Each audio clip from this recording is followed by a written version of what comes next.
The Blue Castle by L. M. Montgomery. If it had not rained on a certain May morning, Valency Sterling's whole life would have been entirely different.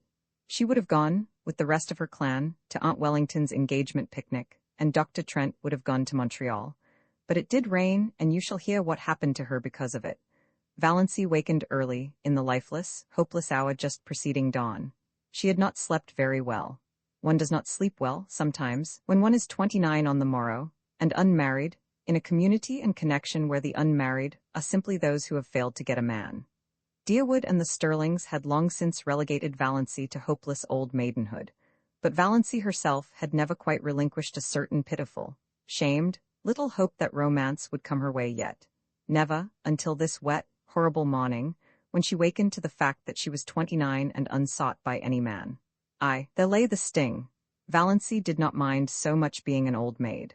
After all, she thought, being an old maid couldn't possibly be as dreadful as being married to an Uncle Wellington, or an Uncle Benjamin, or even an Uncle Herbert. What hurt her was that she had never had a chance to be anything but an old maid. No man had ever desired her. The tears came into her eyes as she lay there alone in the faintly graying darkness. She dared not let herself cry as hard as she wanted to, for two reasons. She was afraid that crying might bring on another attack of that pain around the heart. She had had a spell of it after she had got into bed, rather worse than any she had had yet. And she was afraid her mother would notice her red eyes at breakfast and keep at her with persistent, mosquito-like questions regarding the cause thereof. Suppose, thought Valency with a ghastly grin, I answered with the plain truth. I am crying because I cannot get married. How horrified mother would be, though she is ashamed every day of her life of her old maid daughter. But of course appearances should be kept up. It is not.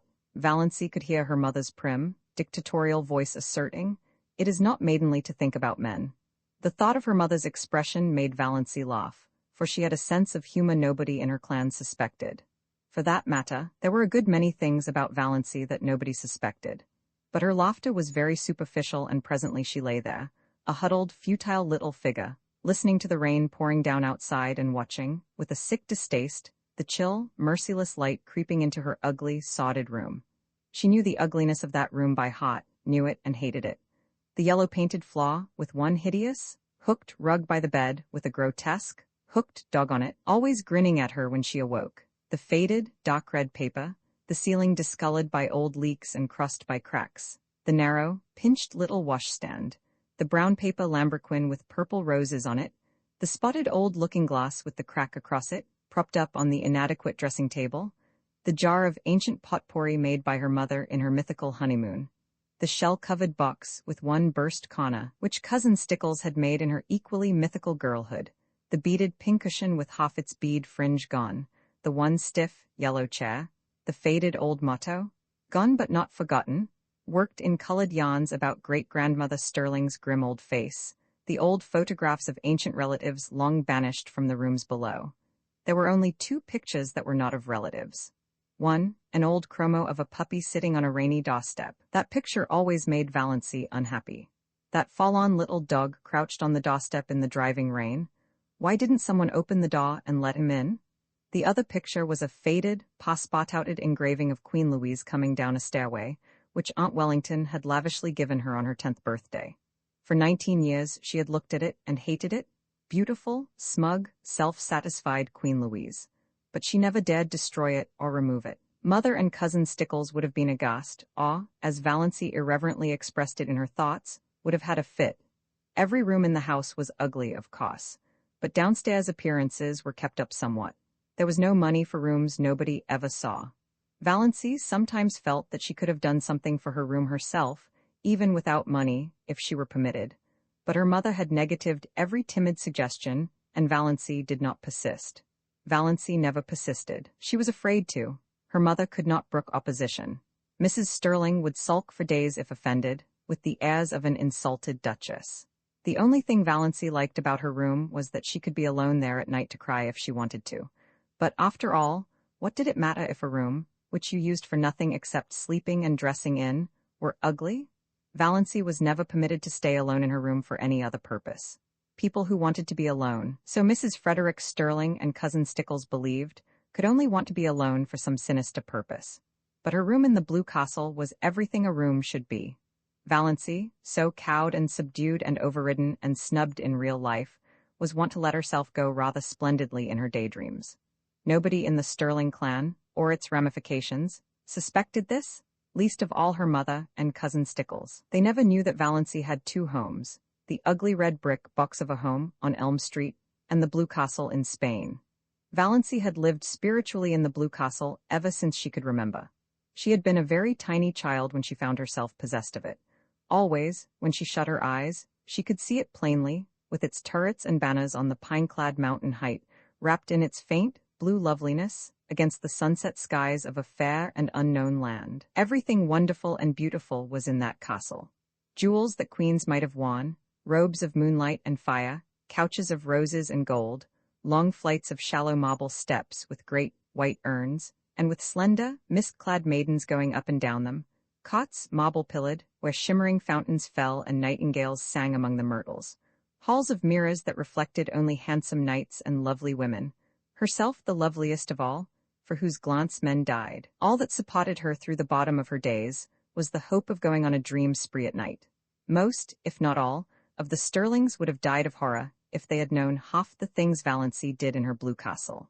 For one thing, she had quite a few lovers in it. Oh, only one at a time. One who wooed her with all the romantic ardor of the age of chivalry, and won her, after long devotion and many deeds of daring do, and was wedded to her with pomp and circumstance in the great, banner-hung chapel of the Blue Castle. At 12, this lover was a fair lad with golden curls and heavenly blue eyes. At 15, he was tall and dark and pale, but still necessarily handsome. At 20, he was ascetic, dreamy, spiritual. At 25, he had a clean-cut jaw, slightly grim, and a face strong and rugged rather than handsome. Valency never grew older than 25 in her Blue Castle, but recently, very recently, her hero had had reddish, tawny hair, a twisted smile, and a mysterious past. I don't say Valency deliberately murdered these lovers as she outgrew them. One simply faded away as another came. Things are very convenient in this respect in Blue Castles. But on this morning of her day of fate, Valency could not find the key of her Blue Castle.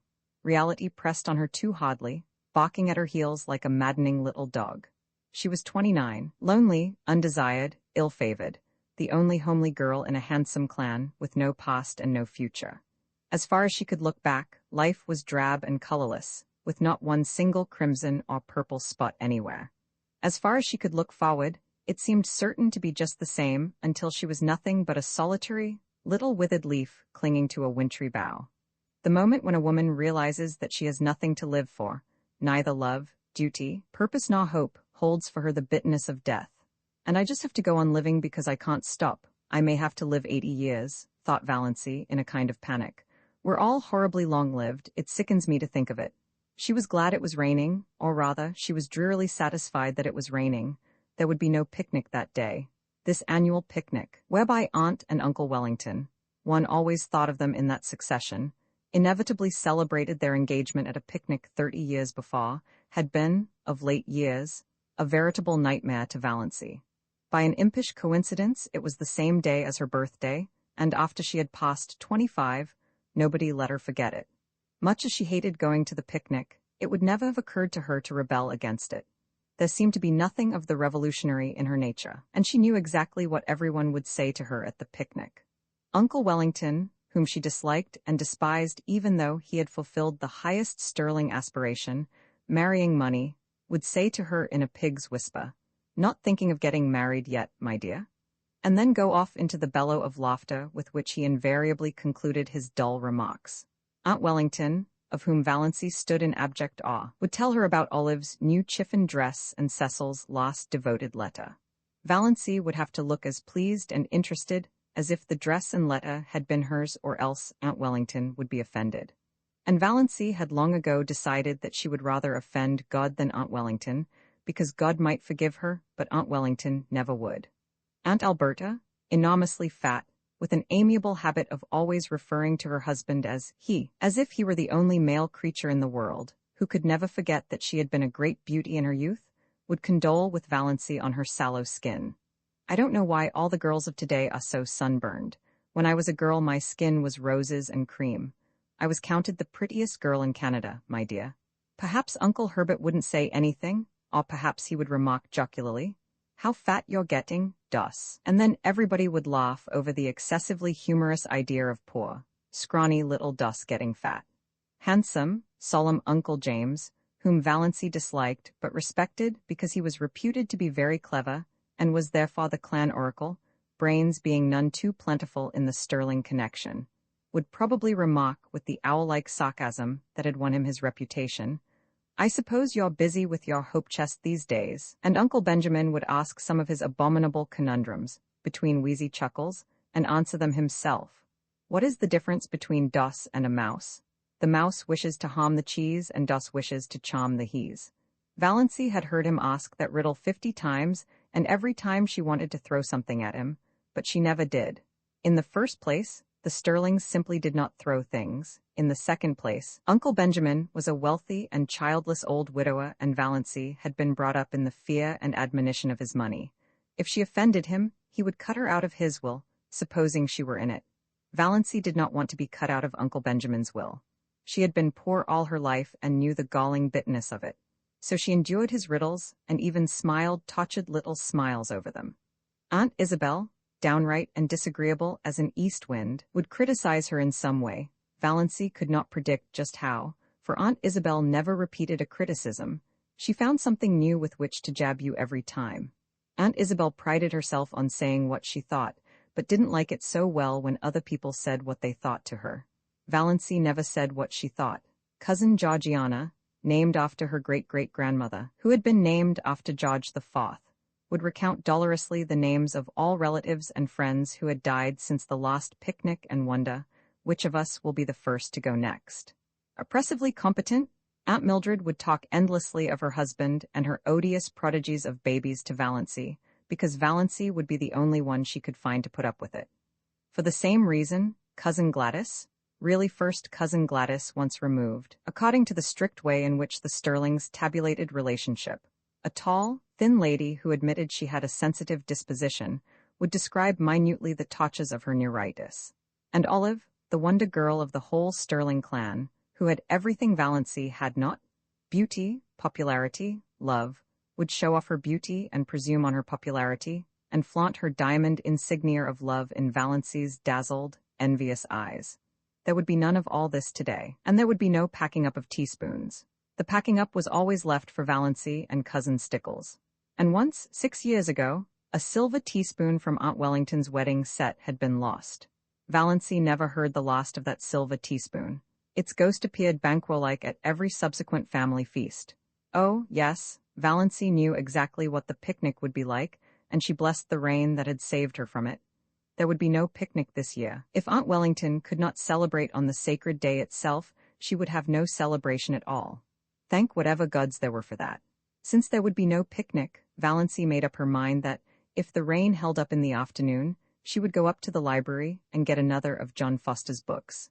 Valancy was never allowed to read novels, but John Foster's books were not novels. They were nature books, so the librarian told Mrs. Frederick Sterling, all about the woods and birds and bugs and things like that, you know.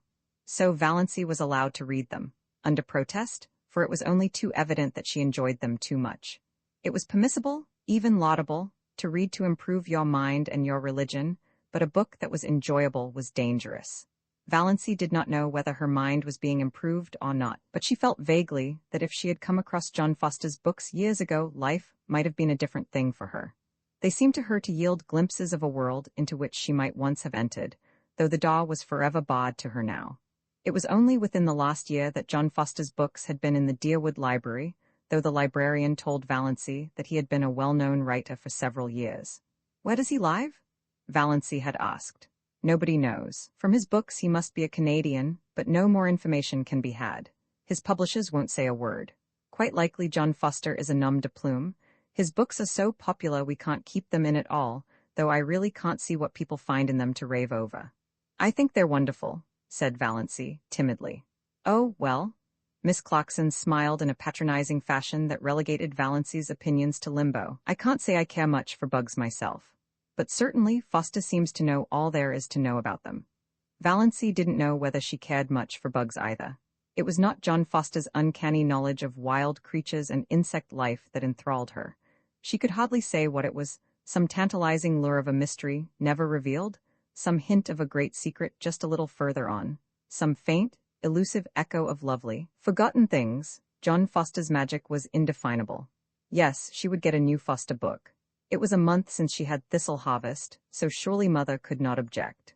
Valency had read it 4 times, she knew whole passages off by heart, and she almost thought she would go and see Dr. Trent about that queer pain around the heart.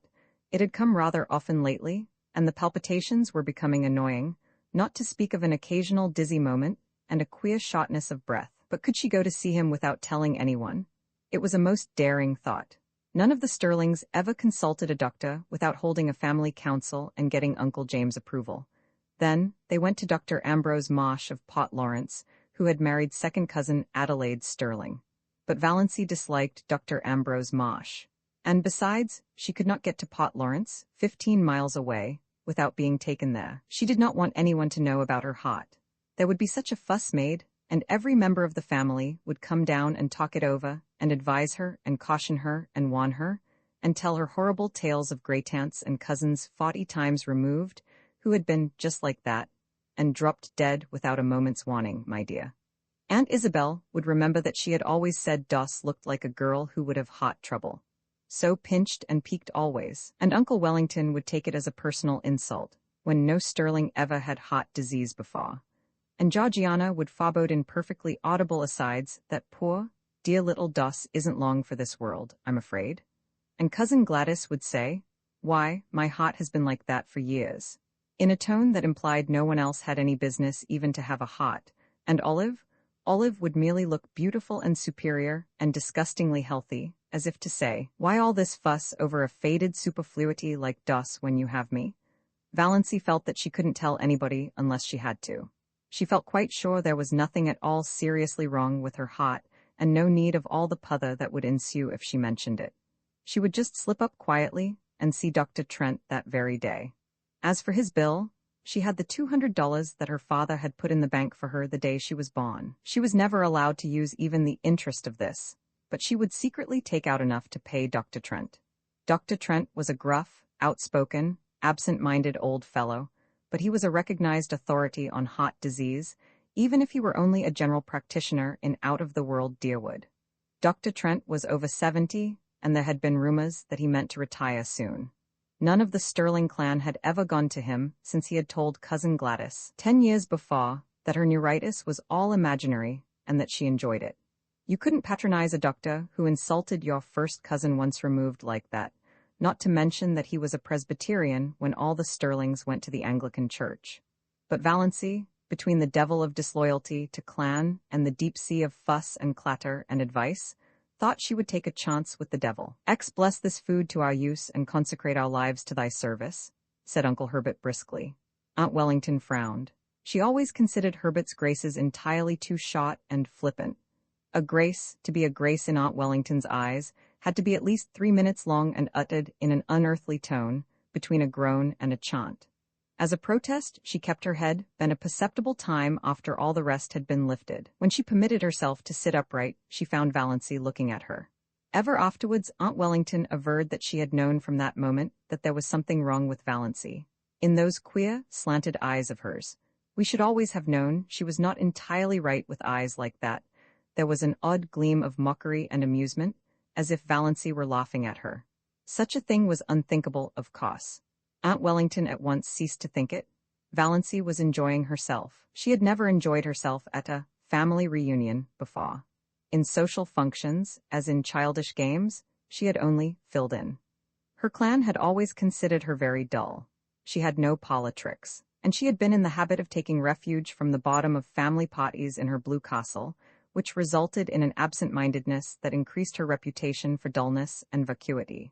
She has no social presence whatever, Aunt Wellington had decreed once and for all.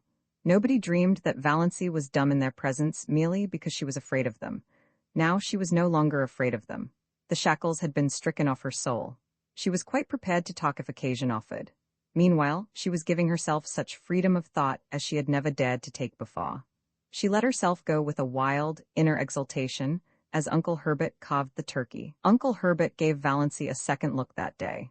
Being a man, he didn't know what she had done to her hair, but he thought surprisedly that Dos was not such a bad-looking girl, after all, and he put an extra piece of white meat on her plate. "What herb is most injurious to a young lady's beauty?" propounded Uncle Benjamin by way of starting conversation, loosening things up a bit, as he would have said. Valancy, whose duty it was to say, "What?" did not say it. Nobody else said it, so Uncle Benjamin, after an expectant pause, had to answer, "Time," and felt that his riddle had fallen flat. He looked resentfully at Valancy, who had never failed him before, but Valancy did not seem even to be aware of him.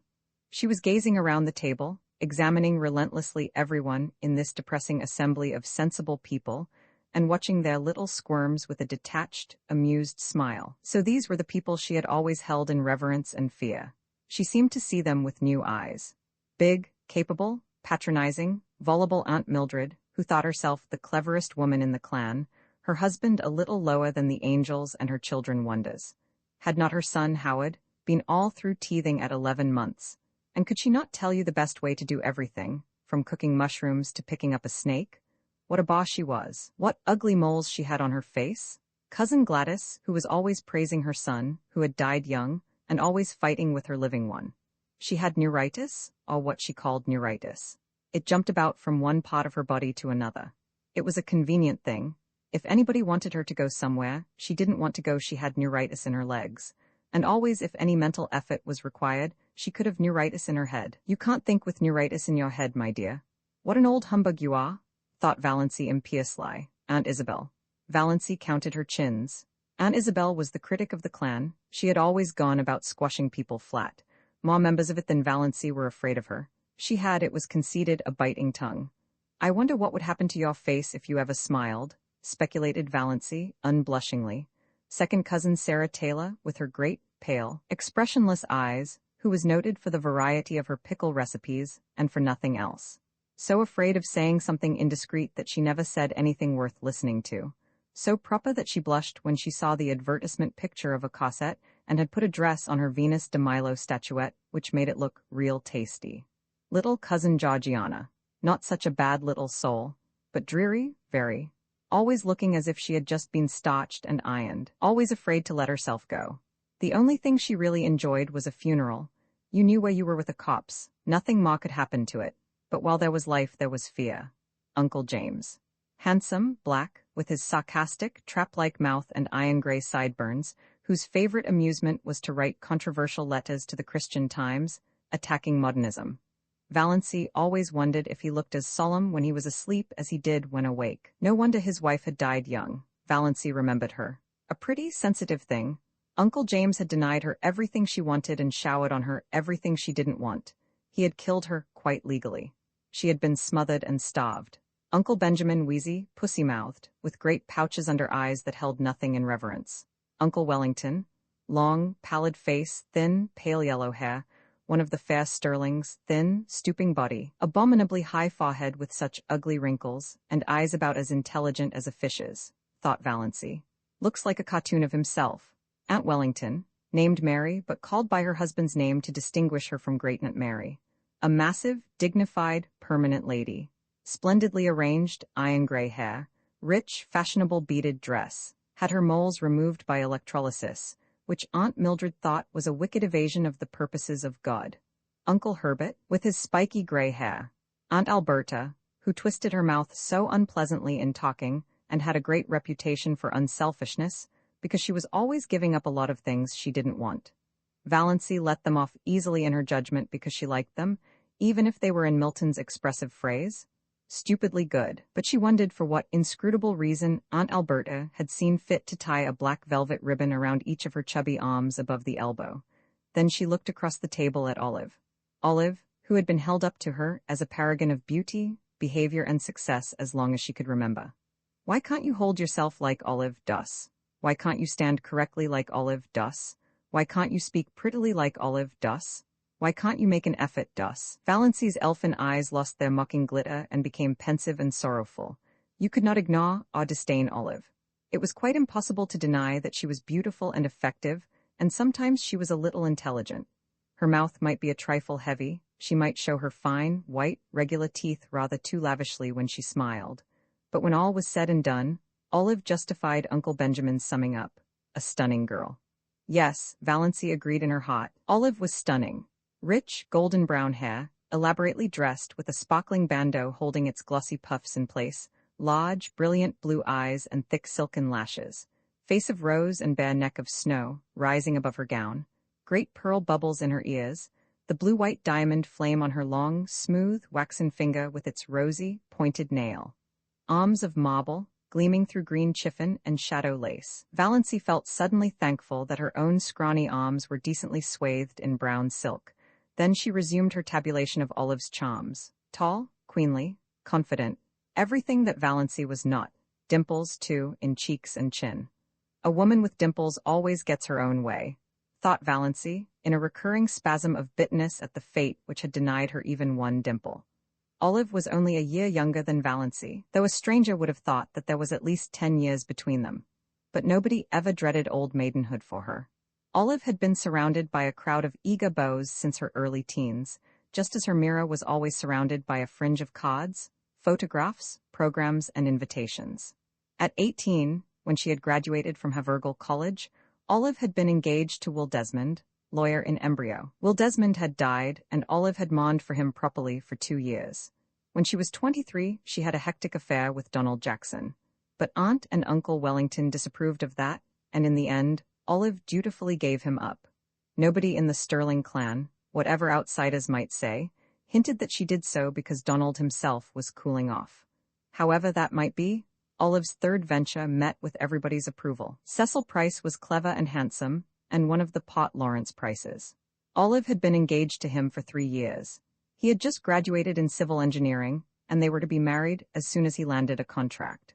Olive's hope chest was full to overflowing with exquisite things, and Olive had already confided to Valency what her wedding dress was to be: ivory silk draped with lace, white satin cot train, lined with pale green georgette, heirloom veil of Brussels lace. Valency knew also, though Olive had not told her, that the bridesmaids were selected and that she was not among them. Valency had, after a fashion, always been Olive's confidante, perhaps because she was the only girl in the connection who could not bore Olive with return confidences. Olive always told Valency all the details of her love affairs, from the days when the little boys in school used to persecute her with love letters. Valency could not comfort herself by thinking these affairs mythical. Olive really had them. Many men had gone mad over her besides the 3 fortunate ones. I don't know what the poor idiots see in me that drives them to make such double idiots of themselves, Olive was wont to say. Valency would have liked to say, I don't either, but truth and diplomacy both restrained her. She did know, perfectly well. Olive Sterling was one of the girls about whom men do go mad just as indubitably as she, Valency, was one of the girls at whom no man ever looked twice. And yet, thought Valency, summing her up with a new and merciless conclusiveness, she's like a dewless morning. There's something lacking. Room 11, meanwhile, the dinner in its earliest stages was dragging its slow length along true to Sterling form. The room was chilly, in spite of the calendar, and Aunt Alberta had the gas logs lighted. Everybody in the clan envied her those gas logs except Valency. Glorious open fires blazed in every room of her blue castle when autumnal nights were cool, but she would have frozen to death in it before she would have committed the sacrilege of a gas log. Uncle Herbert made his hearty perennial joke when he helped Aunt Wellington to the cold meat. Mary, will you have a little lamb?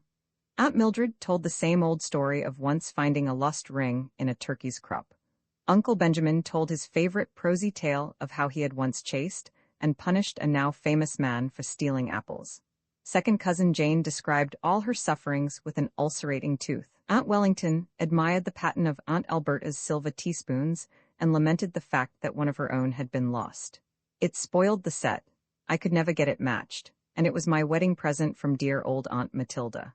Aunt Isabel thought the seasons were changing and couldn't imagine what had become of our good, old-fashioned springs.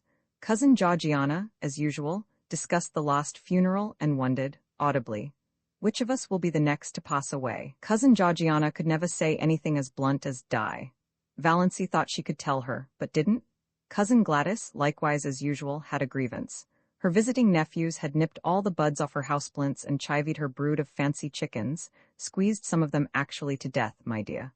Boys will be boys, reminded Uncle Herbert tolerantly, but they needn't be rampagious animals. retorted Cousin Gladys, looking round the table for appreciation of her wit. Everybody smiled except Valancy. Cousin Gladys remembered that. A few minutes later, when Ellen Hamilton was being discussed, Cousin Gladys spoke of her as one of those shy, plain girls who can't get husbands, and glanced significantly at Valancy. Uncle James thought the conversation was sagging to a rather low plane of personal gossip. He tried to elevate it by starting an abstract discussion on the greatest happiness. Everybody was asked to state his or her idea of the greatest happiness.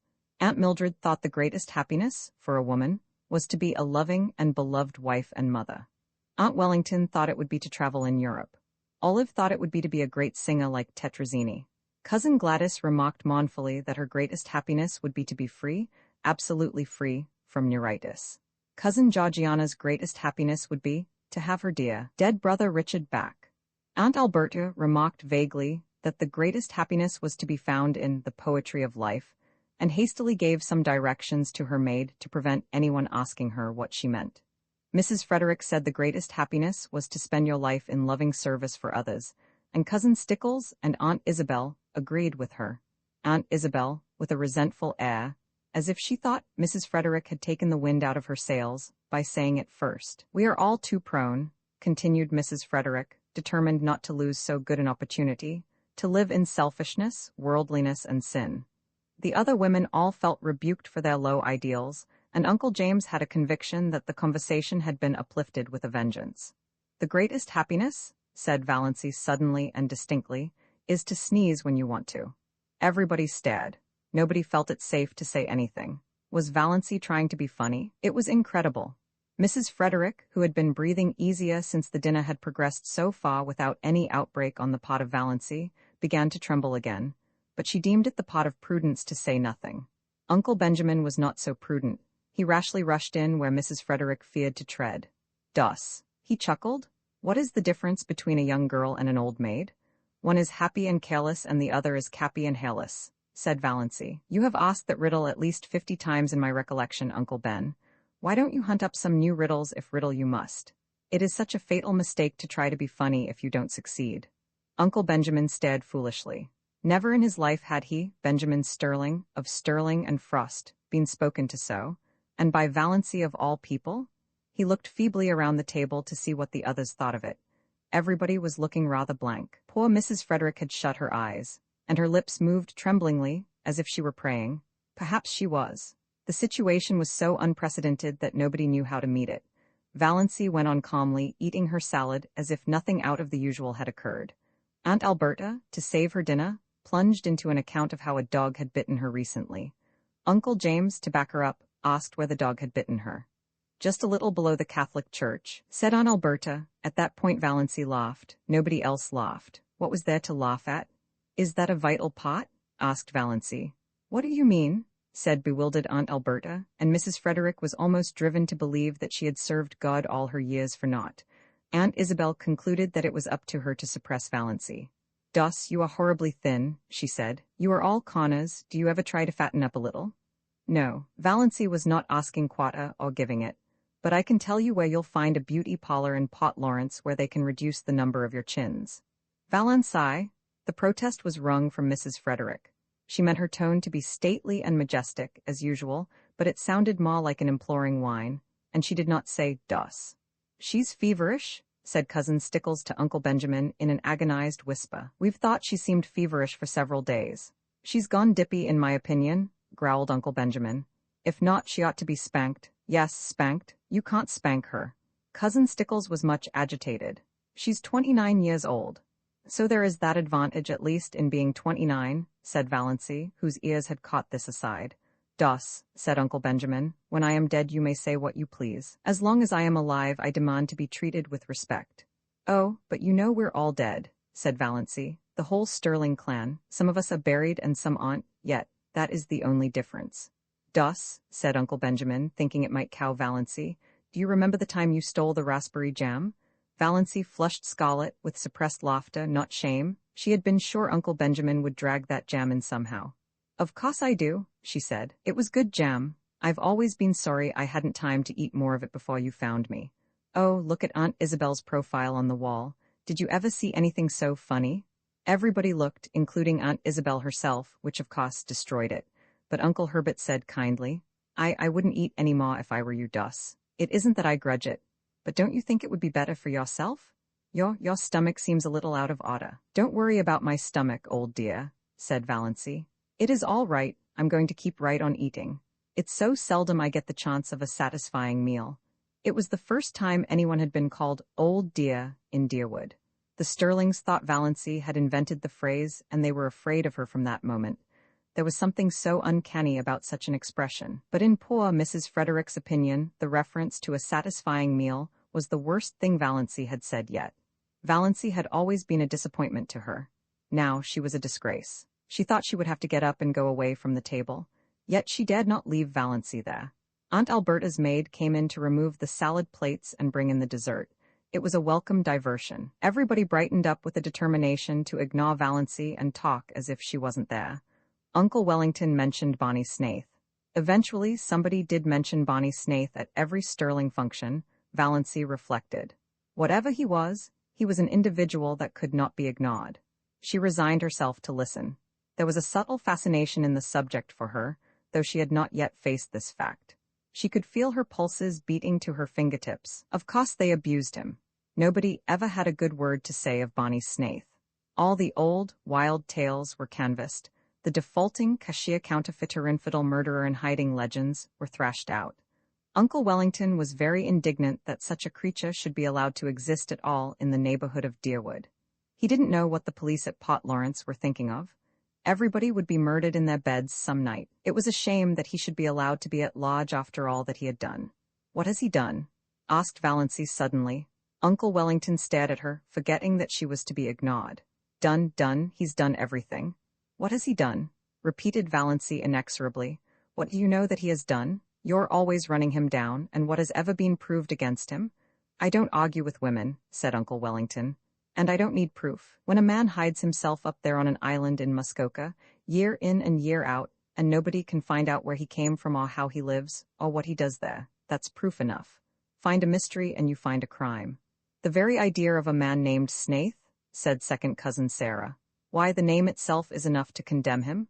I wouldn't like to meet him in a dock lane, shivered cousin Georgiana. What do you suppose he would do to you? Asked Valancy. Murder me, said cousin Georgiana solemnly. Just for the fun of it? Suggested Valancy. Exactly, said cousin Georgiana unsuspiciously. When there is so much smoke there must be some fire. I was afraid he was a criminal when he came here first. I felt he had something to hide. I am not often mistaken in my intuitions. Criminal? Of course he's a criminal, said Uncle Wellington. Nobody doubts it, glaring at Valancy. Why, they say he served a term in the penitentiary for embezzlement. I don't doubt it. And they say he's in with that gang that are perpetrating all those bank robberies round the country. Who say? Asked Valancy. Uncle Wellington nodded his ugly forehead at her. What had got into this confounded girl, anyway? He ignored the question. He has the identical look of a jailbird, snapped Uncle Benjamin. I noticed it the first time I saw him. A fellow by the hand of nature mocked, quoted and signed to do a deed of shame, declaimed Uncle James. He looked enormously pleased over managing to work that quotation in at last. He had been waiting all his life for the chance.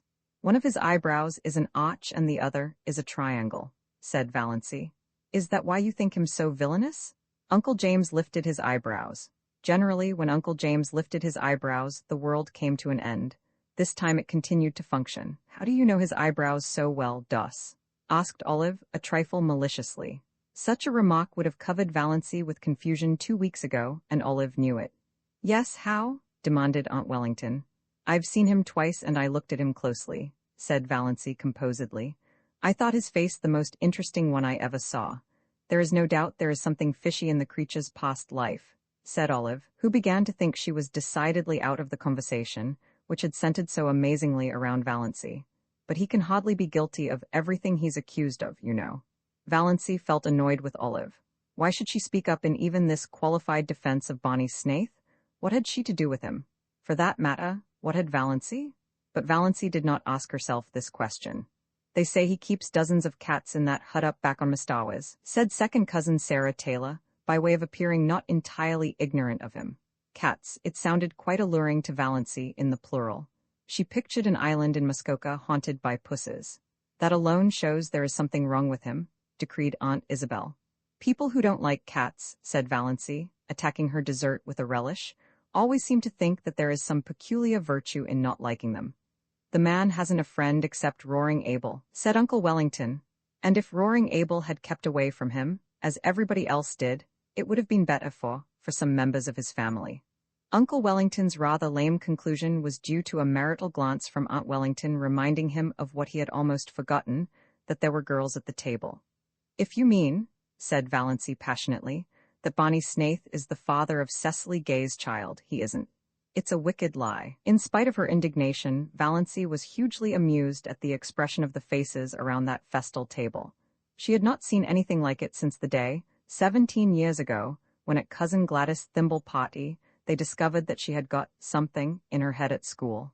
Lice in her head. Valancy was done with euphemisms. Poor Mrs. Frederick was almost in a state of collapse. She had believed, or pretended to believe, that Valancy still supposed that children were found in parsley beds. Hush, hush, implored Cousin Stickles. I don't mean to hush, said Valancy perversely. I've hush-hushed all my life, I'll scream if I want to, don't make me want to, and stop talking nonsense about Bonnie Snaith. Valancy didn't exactly understand her own indignation. What did Bonnie Snaith's imputed crimes and misdemeanors matter to her? And why, out of them all, did it seem most intolerable that he should have been poor, pitiful little Cecily Gay's false lover? For it did seem intolerable to her. She did not mind when they called him a thief and a counterfeiter and jailbird, but she could not endure to think that he had loved and ruined Cecily Gay. She recalled his face on the 2 occasions of their chance meetings, his twisted, enigmatic, engaging smile, his twinkle, his thin, sensitive, almost ascetic lips, his general air of frank daredeviltry. A man with such a smile and lips might have murdered or stolen, but he could not have betrayed. She suddenly hated everyone who said it or believed it of him. When I was a young girl I never thought or spoke about such matters, Doss, said Aunt Wellington, crushingly. But I'm not a young girl, retorted Valancy, uncrushed. Aren't you always rubbing that into me? And you are all evil-minded, senseless gossips. Can't you leave poor Sissy Gay alone? She's dying. Whatever she did, God or the devil has punished her enough for it. You needn't take a hand, too. As for Bonnie Snaith, the only crime he has been guilty of is living to himself and minding his own business. He can, it seems, get along without you, which is an unpardonable sin, of course, in your little snobocracy. Valancy coined that concluding word suddenly, and felt that it was an inspiration. That was exactly what they were, and not one of them was fit to mend another. Valancy, your poor father would turn over in his grave if he could hear you, said Mrs. Frederick. I dare say he would like that for a change, said Valancy brazenly. Doss, said Uncle James heavily, the 10 Commandments are fairly up to date still, especially the 5th. Have you forgotten that? No, said Valancy, but I thought you had, especially the 9th. Have you ever thought, Uncle James, how dull life would be without the 10 Commandments? It is only when things are forbidden that they become fascinating. But her excitement had been too much for her. She knew, by certain unmistakable warnings, that one of her attacks of pain was coming on. It must not find her there. She rose from her chair. I am going home now. I only came for the dinner. It was very good, Aunt Alberta, although your salad dressing is not salt enough and a dash of cayenne would improve it. None of the flabbergasted Silva wedding guests could think of anything to say until the lawn gate clanged behind Valancy in the dusk. Then, she's feverish. I've said right along she was feverish, moaned Cousin Stickles. Uncle Benjamin punished his pudgy left hand fiercely with his pudgy right. She's dippy, I tell you she's gone dippy, he snorted angrily. That's all there is about it, clean dippy. Oh, Benjamin, said Cousin Georgiana soothingly, don't condemn her too rashly. We must remember what dear old Shakespeare says, that charity thinketh no evil. Charity, poppycock? Snorted Uncle Benjamin. I never heard a young woman talk such stuff in my life as she just did. Talking about things she ought to be ashamed to think of, much less mention. Blaspheming, insulting us. What she wants is a generous dose of spankweed, and I'd like to be the one to administer it. H. Uncle Benjamin gulped down the half of a scalding cup of coffee. Do you suppose that the mumps could work on a person that way? Wailed Cousin Stickles. I opened an umbrella in the house yesterday, sniffed Cousin Georgiana. I knew it betokened some misfortune. Have you tried to find out if she has a temperature? Asked Cousin Mildred. She wouldn't let Amelia put the thermometer under her tongue, whimpered Cousin Stickles. Mrs. Frederick was openly in tears. All her defenses were down. I must tell you, she sobbed, that Valency has been acting very strangely for over 2 weeks now. She hasn't been a bit like herself. Christine could tell you. I have hoped against hope that it was only one of her colds coming on, but it must be something worse. This is bringing on my neuritis again, said Cousin Gladys, putting her hand to her head. Don't cry, Amelia, said Herbert kindly, pulling nervously at his spiky gray hair. He hated family ructions. Very inconsiderate of Doss to start one at his silver wedding. Who could have supposed she had it in her? You'll have to take her to a doctor. This may be only a brainstorm. There are such things as brainstorms nowadays, aren't there? I suggested consulting a doctor to her yesterday, moaned Mrs. Frederick. And she said she wouldn't go to a doctor, wouldn't. Oh, surely I have had trouble enough. And she won't take Redfern's bitters, said Cousin Stickles. Or anything, said Mrs. Frederick. And she's determined to go to the Presbyterian church, said Cousin Stickles, repressing, however, to her credit be it said, the story of the banister. That proves she's dippy, growled Uncle Benjamin. I noticed something strange about her the minute she came in today. I noticed it before today. Uncle Benjamin was thinking of Mirzh. Everything she said today showed an unbalanced mind. That question, was it a vital part? Was there any sense at all in that remark? None whatever? There never was anything like that in the Sterlings. It must be from the One-Sparrows. Poor Mrs. Frederick was too crushed to be indignant. I never heard of anything like that in the One-Sparrows, she sobbed. Your father was odd enough, said Uncle Benjamin. Poor Pa was peculiar, admitted Mrs. Frederick tearfully, but his mind was never affected. He talked all his life exactly as Valency did today, retorted Uncle Benjamin. And he believed he was his own great-great-grandfather born over again. I've heard him say it. Don't tell me that a man who believed a thing like that was ever in his right senses. Come, Amelia, stop sniffling. Of course Doss has made a terrible exhibition of herself today, but she's not responsible. Old maids are apt to fly off at a tangent like that. If she had been married when she should have been, she wouldn't have got like this. Nobody wanted to marry her, said Mrs. Frederick, who felt that, somehow, Uncle Benjamin was blaming her. Well, fortunately there's no outsider here, snapped Uncle Benjamin. We may keep it in the family yet. I'll take her over to see Dr. Marsh tomorrow. I know how to deal with pig-headed people. Won't that be best, James? We must have medical advice, certainly, agreed Uncle James. Well, that's settled. In the meantime, Amelia, act as if nothing had happened and keep an eye on her. Don't let her be alone. Above all, don't let her sleep alone. Renewed whimpers from Mrs. Frederick. I can't help it. Night before last, I suggested she'd better have Christine sleep with her. She positively refused and locked her door. Oh, you don't know how she's changed. She won't work.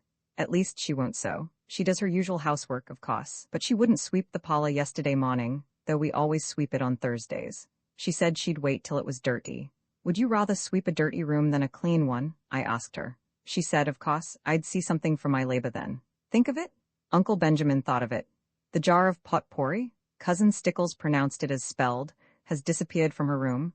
I found the pieces in the next lot. She won't tell us what happened to it. I should never have dreamed it of Doss, said Uncle Herbert. She has always seemed such a quiet, sensible girl, a bit backward, but sensible. The only thing you can be sure of in this world is the multiplication table, said Uncle James, feeling cleverer than ever. Well, let's cheer up, suggested Uncle Benjamin. Why are chorus girls like fine stock raises? Why? Asked Cousin Stickles, since it had to be asked and Valency wasn't there to ask it. Like to exhibit calves, chuckled Uncle Benjamin. Cousin Stickles thought Uncle Benjamin a little indelicate, before Olive too, but then he was a man. Uncle Herbert was thinking that things were rather dull now that Doss had gone. Roman 12 Valency hurried home through the faint blue twilight, hurried too fast perhaps. The attack she had when she thankfully reached the shelter of her own room was the worst yet. It was really very bad. She might die in one of those spells. It would be dreadful to die in such pain. Perhaps this was death. Valency felt pitifully alone. When she could think at all, she wondered what it would be like to have someone with her who could sympathize, someone who really cared, just to hold her hand tight if nothing else, someone just to say, yes, I know, it's dreadful, be brave, you'll soon be better. Not someone merely fussy and alarmed, not her mother or Cousin Stickles.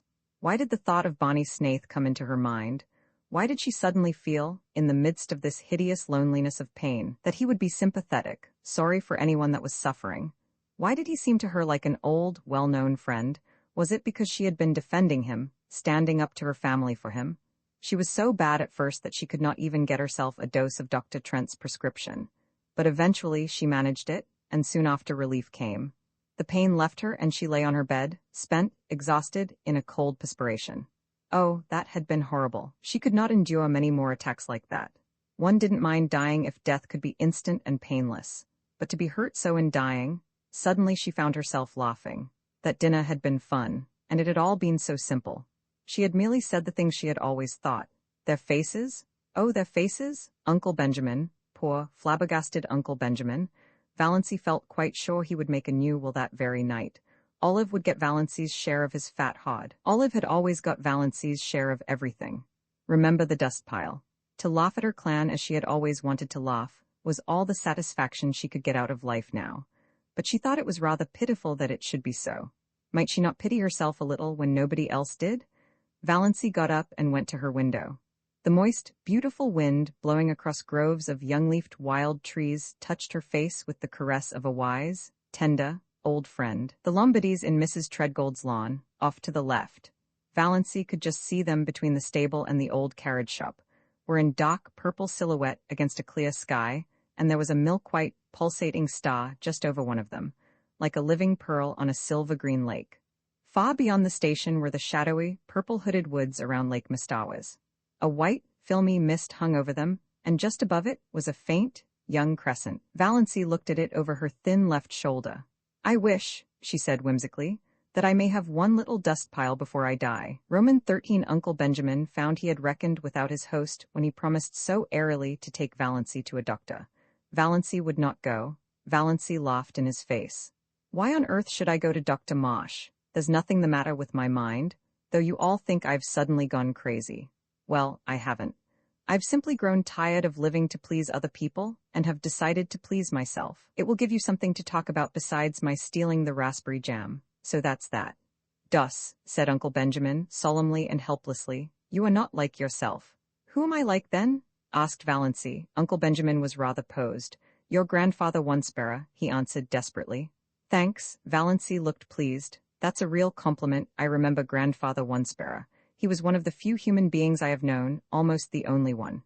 Now, it is of no use to scold or entreat or command, Uncle Benjamin, or exchange anguished glances with Mother and Cousin Stickles.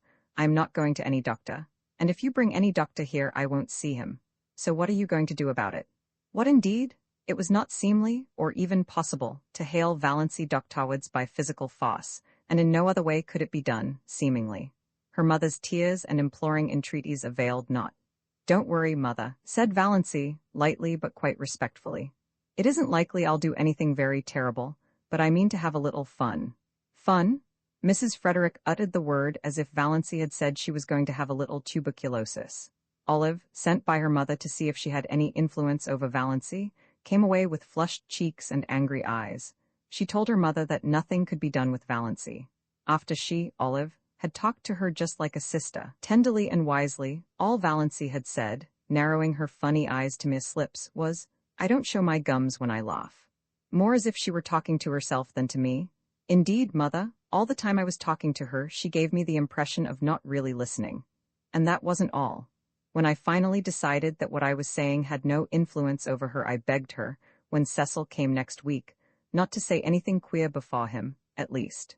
"Mother, what do you think she said?" "I'm sure I can't imagine," groaned Aunt Wellington, prepared for anything. "She said, I'd rather like to shock Cecil. His mouth is too red for a man's. Mother, I can never feel the same to Valancy again."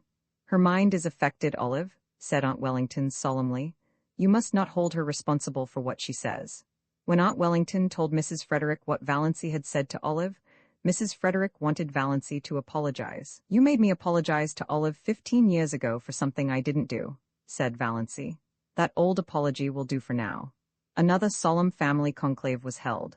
They were all there except Cousin Gladys, who had been suffering such touches of neuritis in her head ever since poor Doss went queer that she couldn't undertake any responsibility.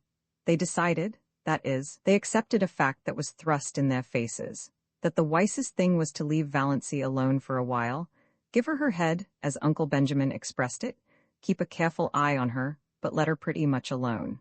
The term of watchful waiting had not been invented then, but that was practically the policy Valancy's distracted relatives decided to follow. "We must be guided by developments," said Uncle Benjamin. "It is," solemnly, Easier to scramble eggs than unscramble them. Of course, if she becomes violent. Uncle James consulted Dr. Ambrose Marsh. Dr. Ambrose Marsh approved their decision.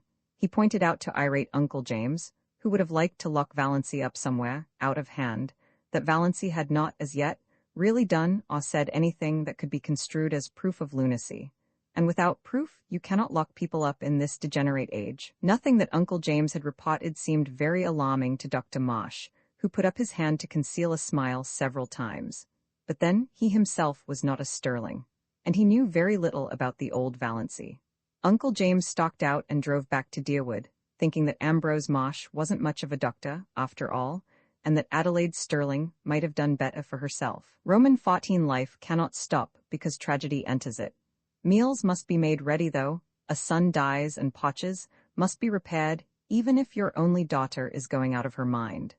Mrs. Frederick, in her systematic way, had long ago appointed the second week in June for the repairing of the front porch, the roof of which was sagging dangerously. Roaring Abel had been engaged to do it many moons before, and Roaring Abel promptly appeared on the morning of the first day of the second week, and fell to work. Of course he was drunk. Roaring Abel was never anything but drunk, but he was only in the first stage, which made him talkative and genial. The odor of whiskey on his breath nearly drove Mrs. Frederick and Cousin Stickles wild at dinner.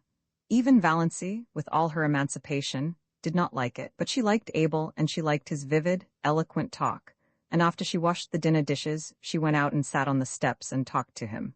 Mrs. Frederick and Cousin Stickles thought it a terrible proceeding, but what could they do? Valancy only smiled mockingly at them when they called her in, and did not go. It was so easy to defy once you got started. The first step was the only one that really counted. They were both afraid to say anything more to her lest she might make a scene before Roaring Abel, who would spread it all over the country with his own characteristic comments and exaggerations. It was too cold a day, in spite of the June sunshine, for Mrs. Frederick to sit at the dining-room window and listen to what was said. She had to shut the window, and Valancy and Roaring Abel had their talk to themselves. But if Mrs. Frederick had known what the outcome of that talk was to be, she would have prevented it, if the porch was never repaired. Valancy sat on the steps, defiant of the chill breeze of this cold June, which had made Aunt Isabel aver the seasons were changing. She did not care whether she caught a cold or not. It was delightful to sit there in that cold, beautiful, fragrant world and feel free. She filled her lungs with the clean, lovely wind and held out her arms to it and let it tear her hair to pieces while she listened to Roaring Abel, who told her his troubles between intervals of hammering gaily in time to his Scotch songs. Valancy liked to hear him. Every stroke of his hammer fell true to the note. Old Abel Gay, in spite of his 70 years, was handsome still, in a stately, patriarchal manner. His tremendous beard, falling down over his blue flannel shirt, was still a flaming, untouched red, though his shock of hair was white as snow, and his eyes were a fiery, youthful blue. His enormous, reddish-white eyebrows were more like mustaches than eyebrows. Perhaps this was why he always kept his upper lip scrupulously shaved. His cheeks were red and his nose ought to have been, but wasn't. It was a fine, upstanding, aquiline nose, such as the noblest Roman of them all might have rejoiced in. Abel was 6'2" in his stockings, broad-shouldered, line-hipped. In his youth he had been a famous lover, finding all women too charming to bind himself to one. His years had been a wild, colorful panorama of follies and adventures, gallantries, fortunes and misfortunes. He had been 45 before he married, a pretty slip of a girl whom his goings-on killed in a few years. Abel was piously drunk at her funeral and insisted on repeating the 55th chapter of Isaiah. Abel knew most of the Bible and all the Psalms by heart, while the minister, whom he disliked, prayed or tried to pray. Thereafter his house was run by an untidy old cousin who cooked his meals and kept things going after a fashion. In this unpromising environment, little Cecilia Gay had grown up. Valancy had known Sissy Gay fairly well in the democracy of the public school, though Sissy had been 3 years younger than she. After they left school, their paths diverged and she had seen nothing of her. Old Abel was a Presbyterian. That is, he got a Presbyterian preacher to marry him, baptize his child and bury his wife, and he knew more about Presbyterian theology than most ministers, which made him a terror to them in arguments. But Roaring Abel never went to church. Every Presbyterian minister who had been in Deerwood had tried his hand, once, at reforming Roaring Abel. but he had not been pestered of late. Rev. Mr. Bentley had been in Deerwood for 8 years, but he had not sought out Roaring Abel since the first 3 months of his pastorate.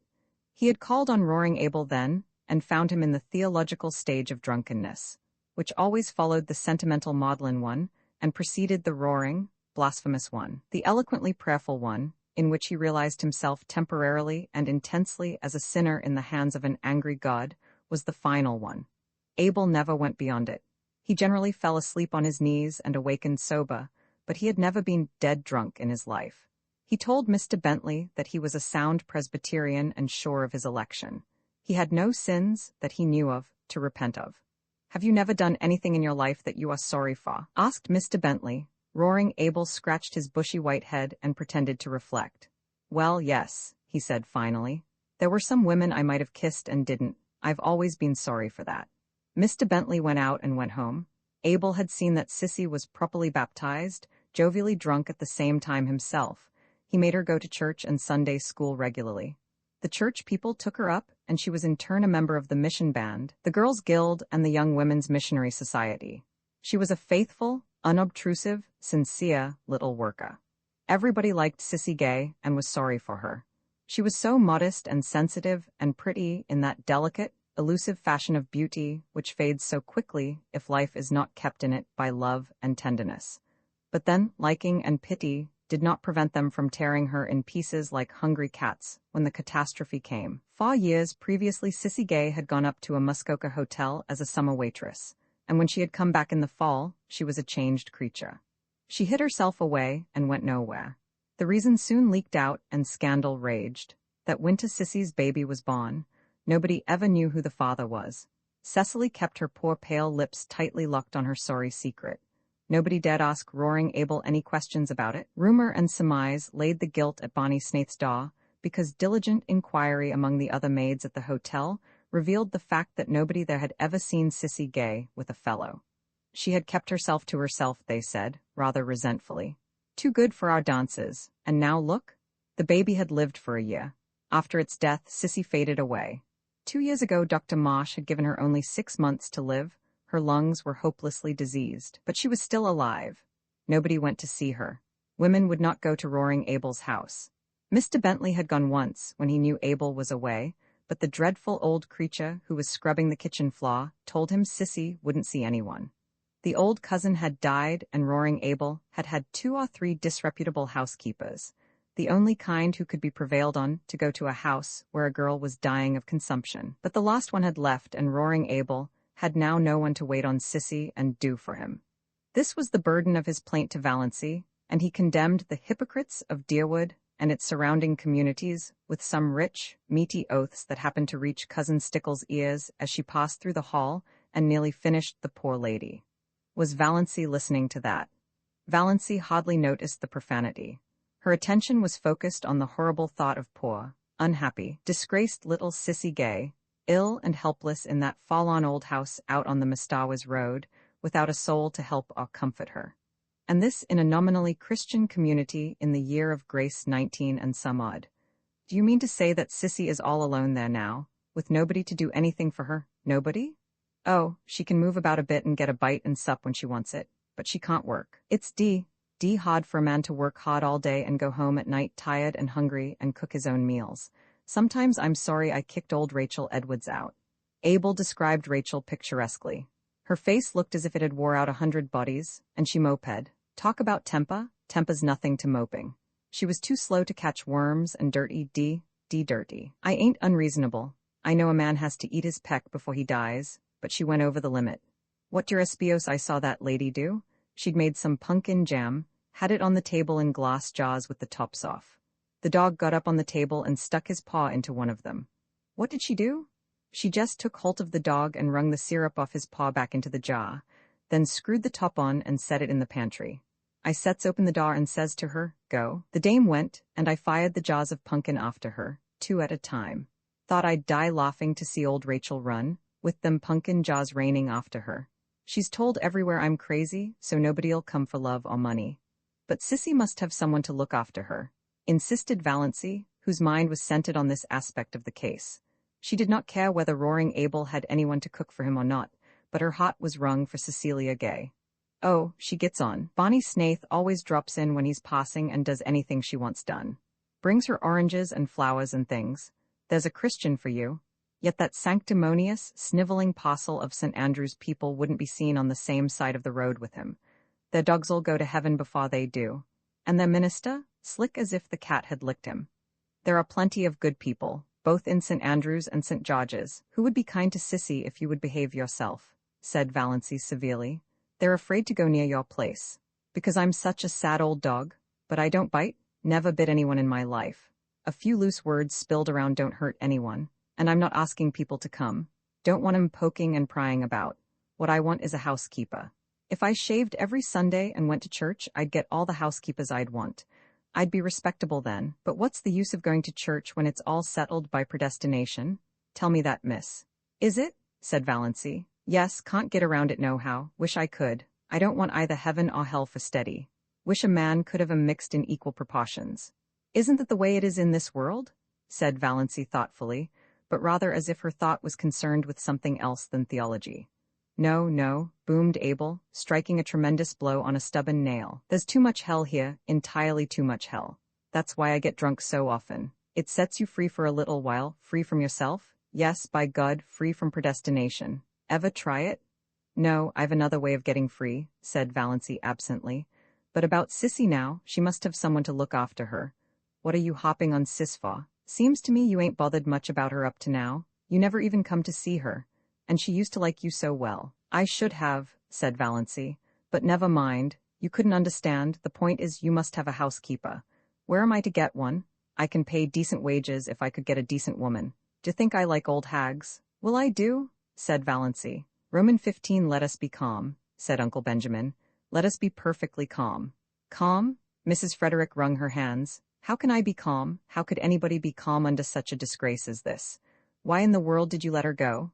Asked Uncle James. Let her? How could I stop her, James? It seems she packed the big valise and sent it away with Roaring Abel when he went home after supper, while Christine and I were out in the kitchen. Then Doss herself came down with her little satchel, dressed in her green serge suit. I felt a terrible premonition. I can't tell you how it was, but I seemed to know that Doss was going to do something dreadful. It's a pity you couldn't have had your premonition a little sooner, said Uncle Benjamin dryly. I said, Doss, where are you going? And she said, I am going to look for my blue castle. Wouldn't you think that would convince Mosh that her mind is affected? Interjected Uncle James. And I said, Valancy, what do you mean?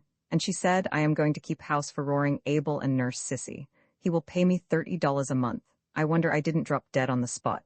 You shouldn't have let her go. You shouldn't have let her out of the house, said Uncle James. You should have locked the door. Anything?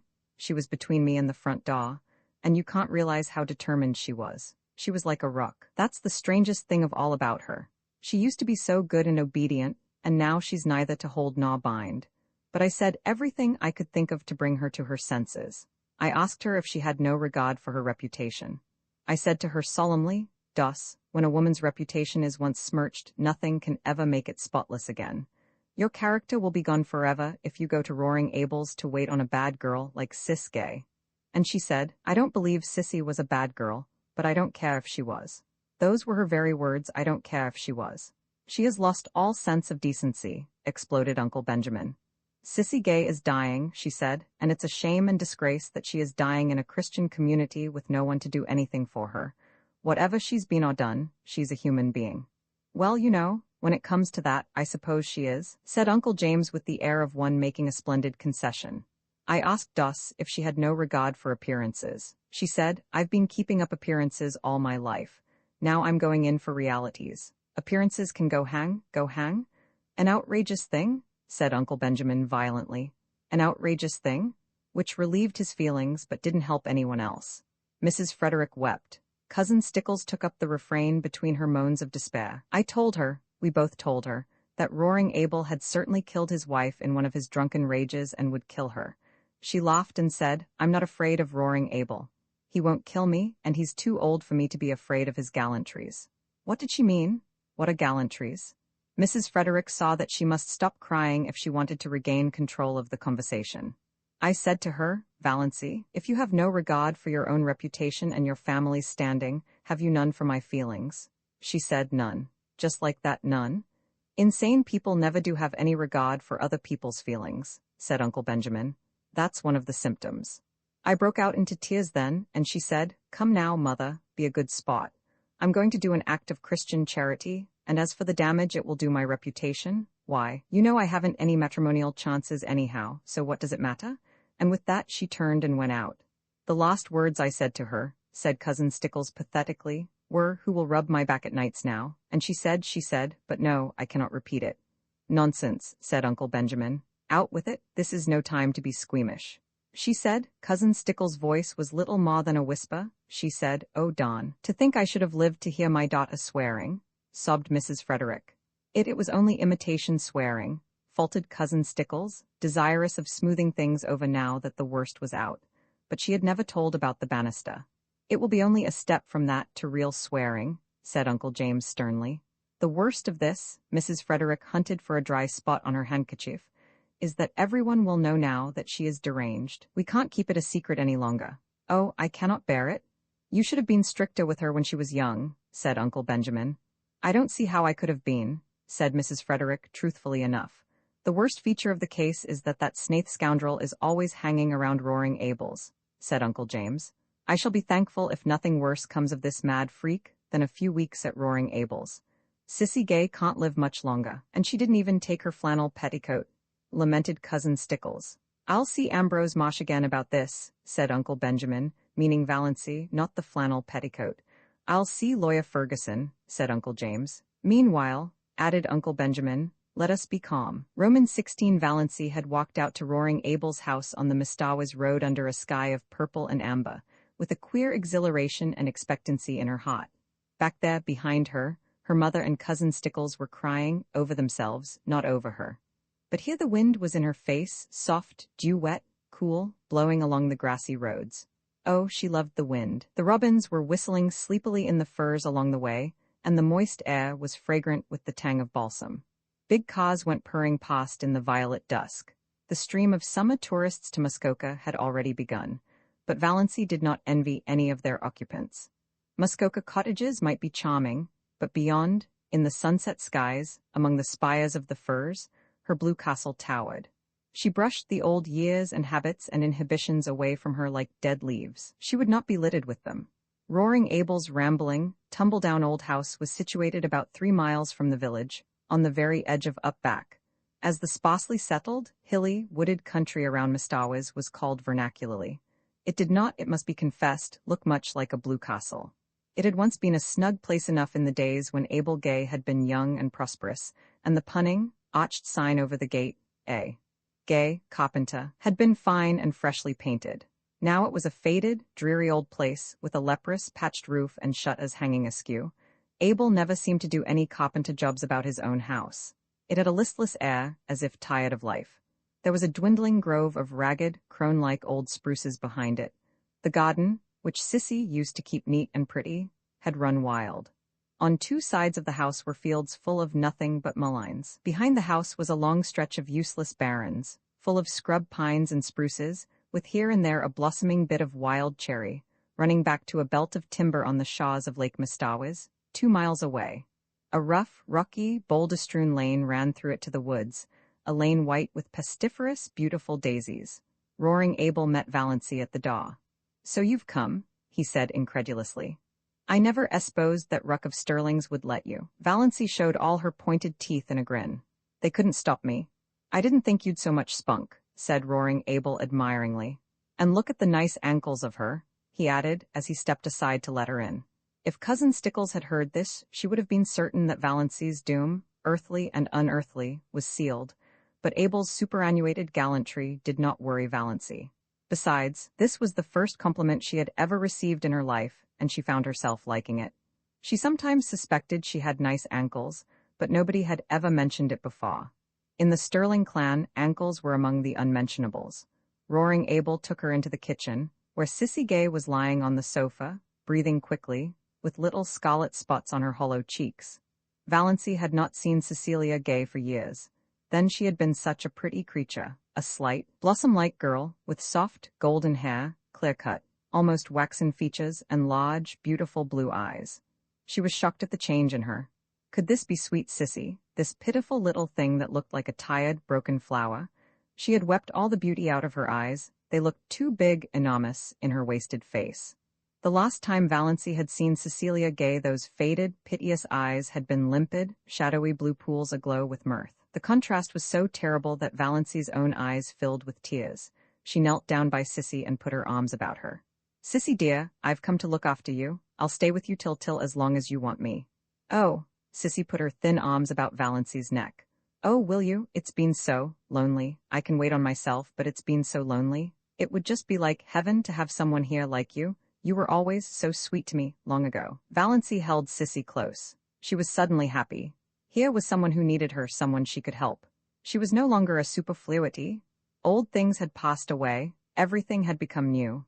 "Most things are predestinated, but some are just darn sheer luck," said Roaring Abel, complacently smoking his pipe in the corner. Romans 17, when Valancy had lived for a week at Roaring Abel's, she felt as if years had separated her from her old life, and all the people she had known in it. They were beginning to seem remote, dreamlike, far away, and as the days went on they seemed still more so, until they ceased to matter altogether. She was happy. Nobody ever bothered her with conundrums or insisted on giving her purple pills. Nobody called her Doss or worried her about catching cold. There were no quilts to piece, no abominable rubber plant to water, no ice-cold maternal tantrums to endure. She could be alone whenever she liked, go to bed when she liked, sneeze when she liked. In the long, wondrous northern twilights, when Sissy was asleep and Roaring Abel away, she could sit for hours on the shaky back veranda steps, looking out over the barrens to the hills beyond, covered with their fine, purple bloom, listening to the friendly wind singing wild, sweet melodies in the little spruces, and drinking in the aroma of the sunned grasses, until darkness flowed over the landscape like a cool, welcome wave. Sometimes of an afternoon, when Sissy was strong enough, the two girls went into the barrens and looked at the wood flowers, but they did not pick any. Valancy had read to Sissy the gospel thereof according to John Foster. It is a pity to gather wood flowers. They lose half their witchery away from the green and the flicker. The way to enjoy wood flowers is to track them down to their remote haunts, gloat over them, and then leave them with backward glances, taking with us only the beguiling memory of their grace and fragrance. Valancy was in the midst of realities after a lifetime of unrealities, and busy, very busy. The house had to be cleaned. Not for nothing had Valancy been brought up in the sterling habits of neatness and cleanliness. If she found satisfaction in cleaning dirty rooms, she got her fill of it there. Roaring Abel thought she was foolish to bother doing so much more than she was asked to do, but he did not interfere with her. He was very well satisfied with his bargain. Valancy was a good cook. Abel said she got a flavor into things. The only fault he found with her was that she did not sing at her work. Folks should always sing at their work, he insisted. Sounds cheerful like. Not always, retorted Valancy. Fancy a butcher singing at his work, or an undertaker. Abel burst into his great broad laugh. There's no getting the better of you. You've got an answer every time. I should think the Sterlings would be glad to be rid of you. They don't like being sauced back. During the day, Abel was generally away from home, if not working, then shooting or fishing with Bonnie Snaith. He generally came home at nights, always very late and often very drunk. The first night they heard him come howling into the yard, Sissy had told Valancy not to be afraid. Father never does anything, he just makes a noise. Valancy, lying on the sofa in Sissy's room, where she had elected to sleep, lest Sissy should need attention in the night, Sissy would never have called her, was not at all afraid, and said so. By the time Abel had got his horses put away, the roaring stage had passed, and he was in his room at the end of the hall crying and praying. Valancy could still hear his dismal moans when she went calmly to sleep. For the most part, Abel was a good-natured creature, but occasionally he had a temper. Once Valancy asked him coolly, "What is the use of getting in a rage?" "It's such a d relief," said Abel. They both burst out laughing together. "You're a great little spot," said Abel admiringly. "Don't mind my bad French, I don't mean a thing by it. Just habit, say. I like a woman that ain't afraid to speak up to me. Sister was always too meek. That's why she got adrift. I like you." "All the same," said Valancy determinedly, "there is no use in sending things to hell as you're always doing, and I'm not going to have you tracking mud all over a floor I've just scrubbed. You must use the scraper whether you consign it to perdition or not." Sissy loved the cleanness and neatness. She had kept it so too, until her strength failed. She was very pitifully happy because she had Valancy with her. It had been so terrible. the long, lonely days and nights with no companionship save those dreadful old women who came to work. Sissy had hated and feared them. She clung to Valancy like a child. There was no doubt that Sissy was dying. Yet at no time did she seem alarmingly ill. She did not even cough a great deal. Most days she was able to get up and dress, sometimes even to work about in the garden or the barrens for an hour or two. For a few weeks after Valancy's coming, she seemed so much better that Valancy began to hope she might get well. But Sissy shook her head. "No, I can't get well. My lungs are almost gone, and I don't want to. I'm so tired, Valancy. Only dying can rest me, but it's lovely to have you here. You'll never know how much it means to me. But Valancy, you work too hard. You don't need to, father only wants his meals cooked. I don't think you are strong yourself, you turn so pale sometimes, and those drops you take. Are you well, dear?" "I'm all right," said Valancy lightly. She would not have Sissy worried. "And I'm not working hard, I'm glad to have some work to do, something that really wants to be done." Then, Sissy slipped her hand wistfully into Valancy's. "Don't let's talk any more about my being sick. Let's just forget it. Let's pretend I'm a little girl again, and you have come here to play with me. I used to wish that long ago, wish that you could come. I knew you couldn't, of course. But how I did wish it. You always seemed so different from the other girls, so kind and sweet, and as if you had something in yourself nobody knew about, some dear, pretty secret. Had you, Valancy?" "I had my blue castle," said Valancy, laughing a little. She was pleased that Sissy had thought of her like this. She had never suspected that anybody liked or admired or wondered about her. She told Sissy all about her blue castle. She had never told anyone about it before.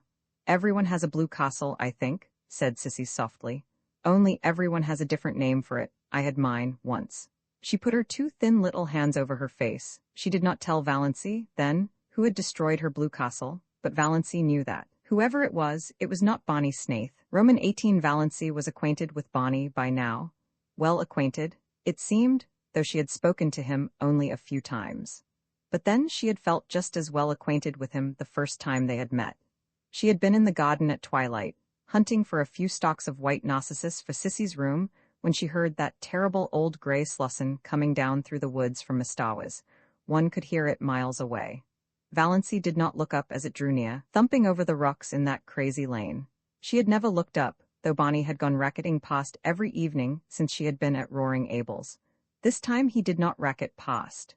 The old gray slussin stopped with even more terrible noises than it made going. Valancy was conscious that Bonnie had sprung from it and was leaning over the ramshackle gate. She suddenly straightened up and looked into his face. Their eyes met. Valancy was suddenly conscious of a delicious weakness. Was one of her hot attacks coming on? But this was a new symptom. His eyes, which she had always thought brown, now seen close, were deep violet, translucent and intense. Neither of his eyebrows looked like the other.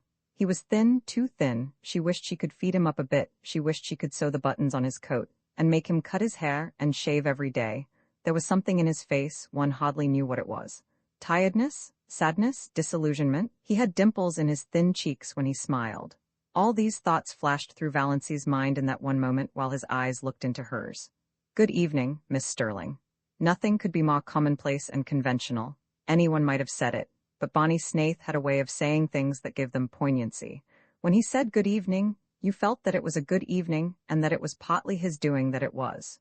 Also, you felt that some of the credit was yours. Valancy felt all this vaguely, but she couldn't imagine why she was trembling from head to foot. It must be her heart. If only he didn't notice it. "I'm going over to the pot," Bonnie was saying. "Can I acquire merit by getting or doing anything there for you or Sissy? Will you get some salt codfish for us?" said Valancy. It was the only thing she could think of. Roaring Abel had expressed a desire that day for a dinner of boiled salt codfish. When her knights came riding to the Blue Castle, Valancy had sent them on many a quest, but she had never asked any of them to get her salt codfish. "Certainly. You're sure there's nothing else? Lots of room in Lady Jane Grey-Slosson. And she always gets back some time, does Lady Jane?" "I don't think there's anything more," said Valancy. She knew he would bring oranges for Sissy anyhow. He always did. Bonnie did not turn away at once. He was silent for a little. Then he said, slowly and whimsically, "Miss Sterling, you're a brick? You're a whole cotload of bricks, to come here and look after Sissy under the circumstances." "There's nothing so bricky about that," said Valancy. "I'd nothing else to do, and I like it here. I don't feel as if I'd done anything specially meritorious. Mr. Gay is paying me fair wages. I never earned any money before, and I like it." It seemed so easy to talk to Bonnie Snaith. Someway, this terrible Bonnie Snaith of the lurid tales and mysterious past, as easy and natural as if talking to herself. All the money in the world couldn't buy what you're doing for Sissy Gay, said Bonnie. It's splendid and fine of you, and if there's anything I can do to help you in any way, you have only to let me know. If Roaring Abel ever tries to annoy you, he doesn't. He's lovely to me. I like Roaring Abel, said Valancy frankly. So do I, but there's one stage of his drunkenness. Perhaps you haven't encountered it yet, when he sings ribald songs? Oh yes, he came home last night like that. Sissy and I just went to our room and shut ourselves in where we couldn't hear him. He apologized this morning. I'm not afraid of any of Roaring Abel's stages. Well, I'm sure he'll be decent to you, apart from his inebriated yowls, said Bonnie. And I've told him he's got to stop damning things when you're around. Why? Asked Valancy slyly, with one of her odd, slanted glances and a sudden flake of pink on each cheek, born of the thought that Bonnie Snaith had actually done so much for her. I often feel like damning things myself. For a moment Bonnie stared. Was this elfin girl the little, old-maidish creature who had stood there 2 minutes ago? Surely there was magic and devilry going on in that shabby, weedy old garden. Then he laughed. It will be a relief to have someone to do it for you then. So you don't want anything but salt codfish? Not tonight, but I dare say I'll have some errands for you very often when you go to Port Lawrence. I can't trust Mr. Gay to remember to bring all the things I want. Bonnie had gone away, then, in his Lady Jane, and Valancy stood in the garden for a long time. Since then he had called several times, walking down through the barrens, whistling. How that whistle of his echoed through the spruces on those June twilights. Valancy caught herself listening for it every evening, rebuked herself, then let herself go. Why shouldn't she listen for it? He always brought Sissy fruit and flowers. Once he brought Valancy a box of candy, the first box of candy she had ever been given. It seemed sacrilege to eat it. She found herself thinking of him in season and out of season. She wanted to know if he ever thought about her when she wasn't before his eyes, and if so, what. She wanted to see that mysterious house of his back on the Mastawas Island. Sissy had never seen it. Sissy, though she talked freely of Bonnie and had known him for 5 years, really knew little more of him than Valancy herself. But he isn't bad, said Sissy. Nobody need ever tell me he is. He can't have done a thing to be ashamed of. Then why does he lie as he does? Asked Valancy, to hear somebody defend him. I don't know, he's a mystery. And of course there's something behind it, but I know it isn't disgrace. Bonnie Snaith simply couldn't do anything disgraceful, Valancy. Valancy was not so sure. Bonnie must have done something, sometime. He was a man of education and intelligence. She had soon discovered that, in listening to his conversations and wrangles with Roaring Abel, who was surprisingly well-read and could discuss any subject under the sun when sober. Such a man wouldn't bury himself for 5 years in Muskoka and live and look like a tramp if there were not too good, or bad, a reason for it. But it didn't matter. All that mattered was that she was sure now that he had never been Sissy Gay's lover. There was nothing like that between them, though he was very fond of Sissy and she of him, as anyone could see, but it was a fondness that didn't worry Valancy.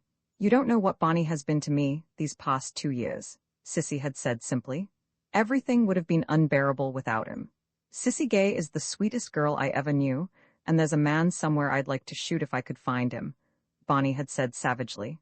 Bonnie was an interesting talker, with a knack of telling a great deal about his adventures and nothing at all about himself. There was one glorious rainy day when Bonnie and Abel swapped yarns all the afternoon, while Valancy mended tablecloths and listened. Bonnie told weird tales of his adventures with shacks on trains while hoboing it across the continent. Valancy thought she ought to think his stealing rides quite dreadful, but didn't. The story of his working his way to England on a cattle ship sounded more legitimate, and his yarns of the Yukon enthralled her, especially the one of the night he was lost on the divide between Gold Run and Sulphur Valley. He had spent 2 years out there. Where in all this was there room for the penitentiary and the other things, if he were telling the truth? But Valancy knew he was. Found no gold, he said.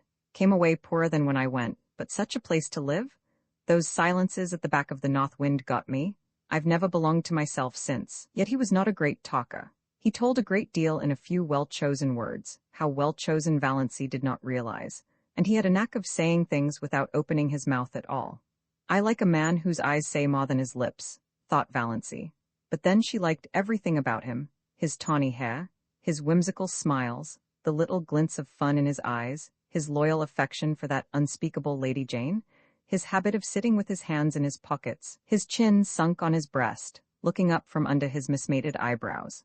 She liked his nice voice, which sounded as if it might become caressing, all wooing with very little provocation. She was at times almost afraid to let herself think these thoughts. They were so vivid that she felt as if the others must know what she was thinking. "I've been watching a woodpecker all day," he said one evening on the shaky old back veranda.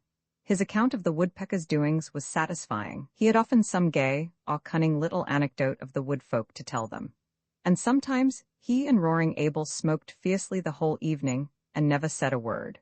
While Sissy lay in the hammock swung between the veranda posts and Valancy sat idly on the steps, her hands clasped over her knees, and wondered dreamily if she were really Valancy Sterling, and if it were only 3 weeks since she had left the ugly old house on Elm Street. The barrens lay before her in a white moon splendor, where dozens of little rabbits frisked. Barney, when he liked, could sit down on the edge of the barrens and lure those rabbits right to him by some mysterious sorcery he possessed. Valancy had once seen a squirrel leap from a scrub pine to his shoulder and sit there chattering to him. It reminded her of John Foster. It was one of the delights of Valancy's new life that she could read John Foster's books as often and as long as she liked. She could read them in bed if she wanted to. She read them all to Sissy, who loved them. She also tried to read them to Abel and Barney, who did not love them. Abel was bored and Barney politely refused to listen at all. "Piffle," said Barney. Roman 19 of course. The Sterlings had not left the poor maniac alone all this time, or refrained from heroic efforts to rescue her perishing soul and reputation. Uncle James, whose lawyer had helped him as little as his doctor, came one day and, finding Valancy alone in the kitchen, as he supposed, gave her a terrible talking to, told her she was breaking her mother's heart and disgracing her family. "But why?" said Valancy, not ceasing to scour her porridge pot decently. "I'm doing honest work for honest pay. What is there in that is disgraceful?" "Don't quibble, Valancy," said Uncle James solemnly. "This is no fit place for you to be, and you know it. Why, I'm told that jailbird Snaith is hanging around here every evening." "Not every evening," said Valancy reflectively. "No, not quite every evening." It's insufferable," said Uncle James violently. "Valancy, you must come home. We won't judge you harshly. I assure you we won't. We will overlook all this." "Thank you," said Valancy. "Have you no sense of shame?" demanded Uncle James. "Oh yes, but the things I am ashamed of are not the things you are ashamed of." Valancy proceeded to rinse her dishcloth meticulously. Still was Uncle James patient. He gripped the sides of his chair and ground his teeth. "We know your mind isn't just right, we'll make allowances, but you must come home. You shall not stay here with that drunken, blasphemous old scoundrel. Were you by any chance referring to me, Mr. Sterling?" demanded Roaring Abel, suddenly appearing in the doorway of the back veranda, where he had been smoking a peaceful pipe and listening to old Jim Sterling's tirade with huge enjoyment. His red beard fairly bristled with indignation, and his huge eyebrows quivered, but cowardice was not among James Sterling's shortcomings. "I was, and, furthermore, I want to tell you that you have acted an iniquitous part in luring this weak and unfortunate girl away from her home and friends, and I will have you punished yet for it." James Sterling got no further. Roaring Abel crossed the kitchen at a bound, caught him by his collar and his trousers, and hurled him through the doorway and over the garden, paling with as little apparent effort as he might have employed in whisking a troublesome kitten out of the way. "The next time you come back here," he bellowed, "I'll throw you through the window, and all the better if the window is shut. Coming here, thinking yourself God to put the world to rights." Valancy candidly and unashamedly owned to herself that she had seen few more satisfying sights than Uncle James' coattails flying out into the asparagus bed. She had once been afraid of this man's judgment. Now she saw clearly that he was nothing but a rather stupid little village tingod. Roaring Abel turned with his great broad laugh. "He'll think of that for years when he wakes up in the night. The Almighty made a mistake in making so many Sterlings, but since they are made, we've got to reckon with them. Too many to kill out. But if they come here bothering you, I'll shoo 'em off before a cat could lick its ear." The next time they sent Dr. Stalling. Surely Roaring Abel would not throw him into asparagus beds. Dr. Stalling was not so sure of this and had no great liking for the task. He did not believe Valancy Sterling was out of her mind. She had always been queer. He, Dr. Stalling, had never been able to understand her. Therefore, beyond doubt, she was queer. She was only just a little queerer than usual now. And Dr. Stalling had his own reasons for disliking Roaring Abel. When Dr. Stalling had first come to Deerwood, He had had a liking for long hikes around Mistawaz and Muskoka. On one of these occasions, he had got lost, and after much wondering had fallen in with Roaring Abel with his gun over his shoulder. Dr. Stalling had contrived to ask his question in about the most idiotic manner possible. He said, "Can you tell me where I'm going?" "How the devil should I know where you're going, Gosling?" retorted Abel contemptuously. Dr. Stalling was so enraged that he could not speak for a moment or two, and in that moment Abel had disappeared in the woods. Dr. Stalling had eventually found his way home, but he had never hankered to encounter Abel Gay again. Nevertheless, he came now to do his duty. Valancy greeted him with a sinking heart. She had to own to herself that she was terribly afraid of Dr. Stalling still. She had a miserable conviction that if he shook his long, bony finger at her and told her to go home, she dared not disobey. "Mr. Gay," said Dr. Stalling politely and condescendingly, "may I see Miss Sterling alone for a few minutes?" Roaring Abel was a little drunk, just drunk enough to be excessively polite and very cunning. He had been on the point of going away when Dr. Stalling arrived, but now he sat down in a corner of the parlor and folded his arms. "No, no, mister," he said solemnly. "That wouldn't do at all. I've got the reputation of my household to keep up. I've got to chaperone this young lady. Can't have any sparkin' going on here behind my back." Outraged Dr. Stalling looked so terrible that Valancy wondered how Abel could endure his aspect, but Abel was not worried at all. "Do you know anything about it anyway?" he asked genially. "About what?" "Sparking," said Abel coolly. Poor Dr. Stalling, who had never married because he believed in a celibate clergy, would not notice this ribald remark. He turned his back on Abel and addressed himself to Valancy. "Miss Sterling, I am here in response to your mother's wishes. She begged me to come. I am charged with some messages from her. Will you?" He wagged his forefinger. "Will you hear them?" "Yes," said Valancy faintly, eyeing the forefinger. It had a hypnotic effect on her. "The first is this: if you will leave this house," interjected Roaring Abel. "HOUSC, troubled with an impediment in your speech, ain't you, mister? This place and return to your home. Mr. James Sterling will himself pay for a good nurse to come here and wait on Miss Gay."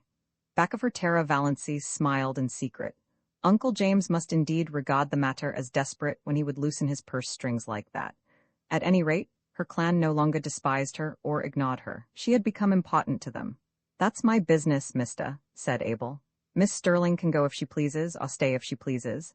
I made a fair bargain with her, and she's free to conclude it when she likes. She gives me meals that stick to my ribs. She don't forget to put salt in the porridge. She never slams doors, and when she has nothing to say, she don't talk. That's uncanny in a woman, you know, mister. I'm satisfied. If she isn't, she's free to go. But no woman comes here in Jim Sterling's pay. If anyone does," Abel's voice was uncannily bland and polite, "I'll spatter the road with her brains. Tell him that with Gay's compliments." "Dr. Stalling, a nurse is not what Sissy needs," said Valancy earnestly. "She isn't so ill as that yet. What she wants is companionship, somebody she knows and likes just to live with her. You can understand that, I'm sure." "I understand that your motive is quite commendable." Dr. Stalling felt that he was very broad-minded indeed, especially as in his secret soul he did not believe Valancy's motive was commendable. He hadn't the least idea what she was up to, but he was sure her motive was not commendable. When he could not understand a thing, he straightway condemned it. Simplicity itself? But your first duty is to your mother. She needs you. She implores you to come home. She will forgive everything if you will only come home. "That's a pretty little thought," remarked Abel meditatively as he ground some tobacco up in his hand. Dr. Stalling ignored him. "She entreats, but I, Miss Sterling." Dr. Stalling remembered that he was an ambassador of Jehovah. "I command. As your pastor and spiritual guide, I command you to come home with me, this very day. Get your hat and coat and come now." Dr. Stalling shook his finger at Valancy. Before that pitiless finger she drooped and wilted visibly. "She's giving in," thought Roaring Abel. "She'll go with him. Beats all, the power these preacher fellows have over women." Valancy was on the point of obeying Dr. Stalling. She must go home with him and give up. She would lapse back to Dust Sterling again, and for her few remaining days or weeks be the cowed, futile creature she had always been. It was her fate, typified by that relentless, uplifted forefinger. She could no more escape from it than Roaring Abel from his predestination. She eyed it as the fascinated bird eyes the snake. Another moment, "Fear is the original sin," suddenly said a still, small voice away back of Valancy's consciousness. "Almost all the evil in the world has its origin in the fact that someone is afraid of something." Valancy stood up. She was still in the clutches of fear, but her soul was her own again.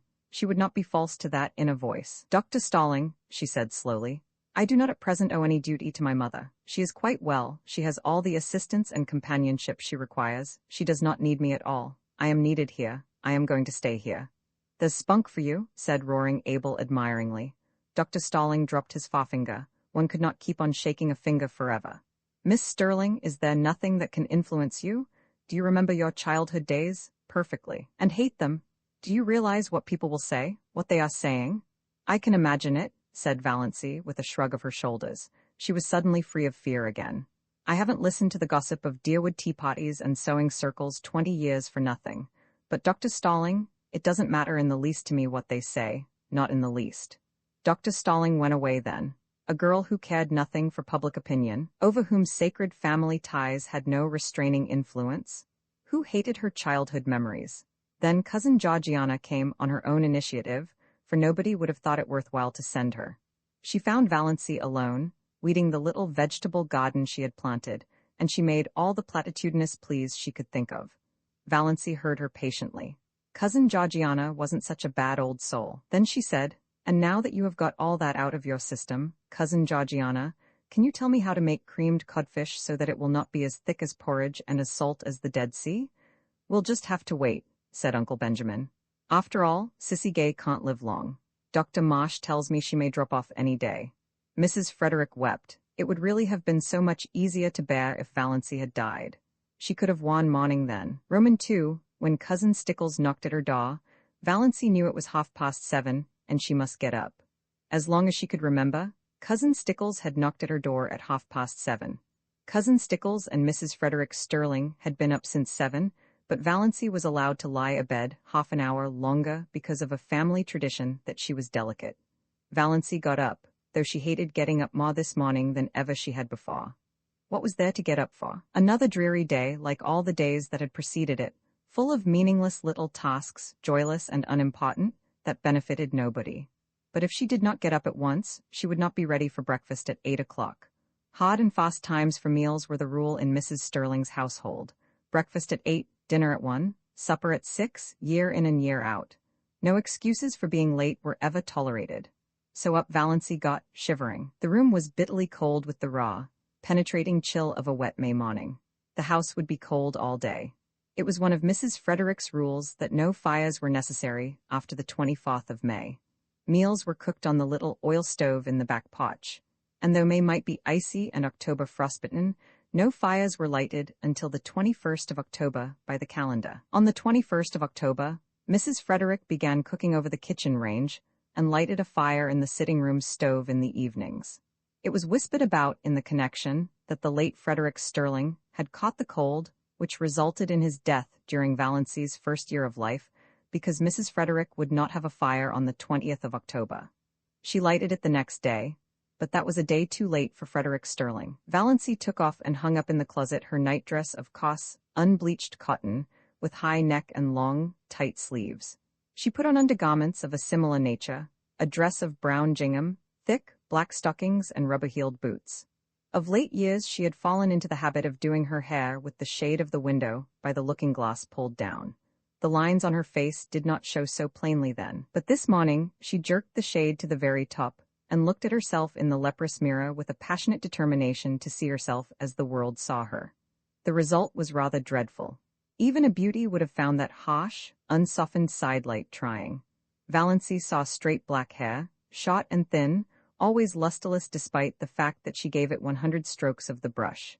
Neither more nor less. Every night of her life and faithfully rubbed Redfin's hair vigor into the roots, more lusterless than ever in its morning roughness, fine, straight, black brows. A nose she had always felt was much too small even for her small, three-cornered, white face. A small, pale mouth that always fell open a trifle over little, pointed white teeth.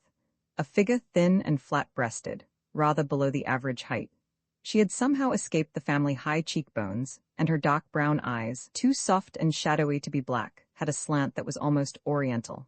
Apart from her eyes, she was neither pretty nor ugly, just insignificant-looking, she concluded bitterly.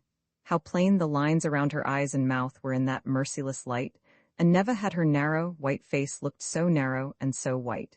She did her hair in a pompadour. Pompadours had long gone out of fashion, but they had been in when Valancy first put her hair up and Aunt Wellington had decided that she must always wear her hair so. It is the only way that becomes you. Your face is so small that you must add height to it by a pompadour effect, said Aunt Wellington, who always enunciated commonplaces as if uttering profound and important truths.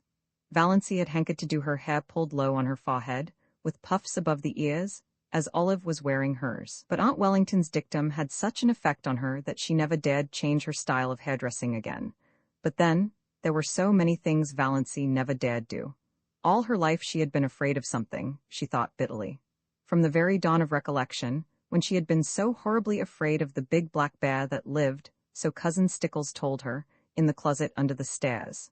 And I always will be, I know it, I can't help it. I don't know what it would be like not to be afraid of something.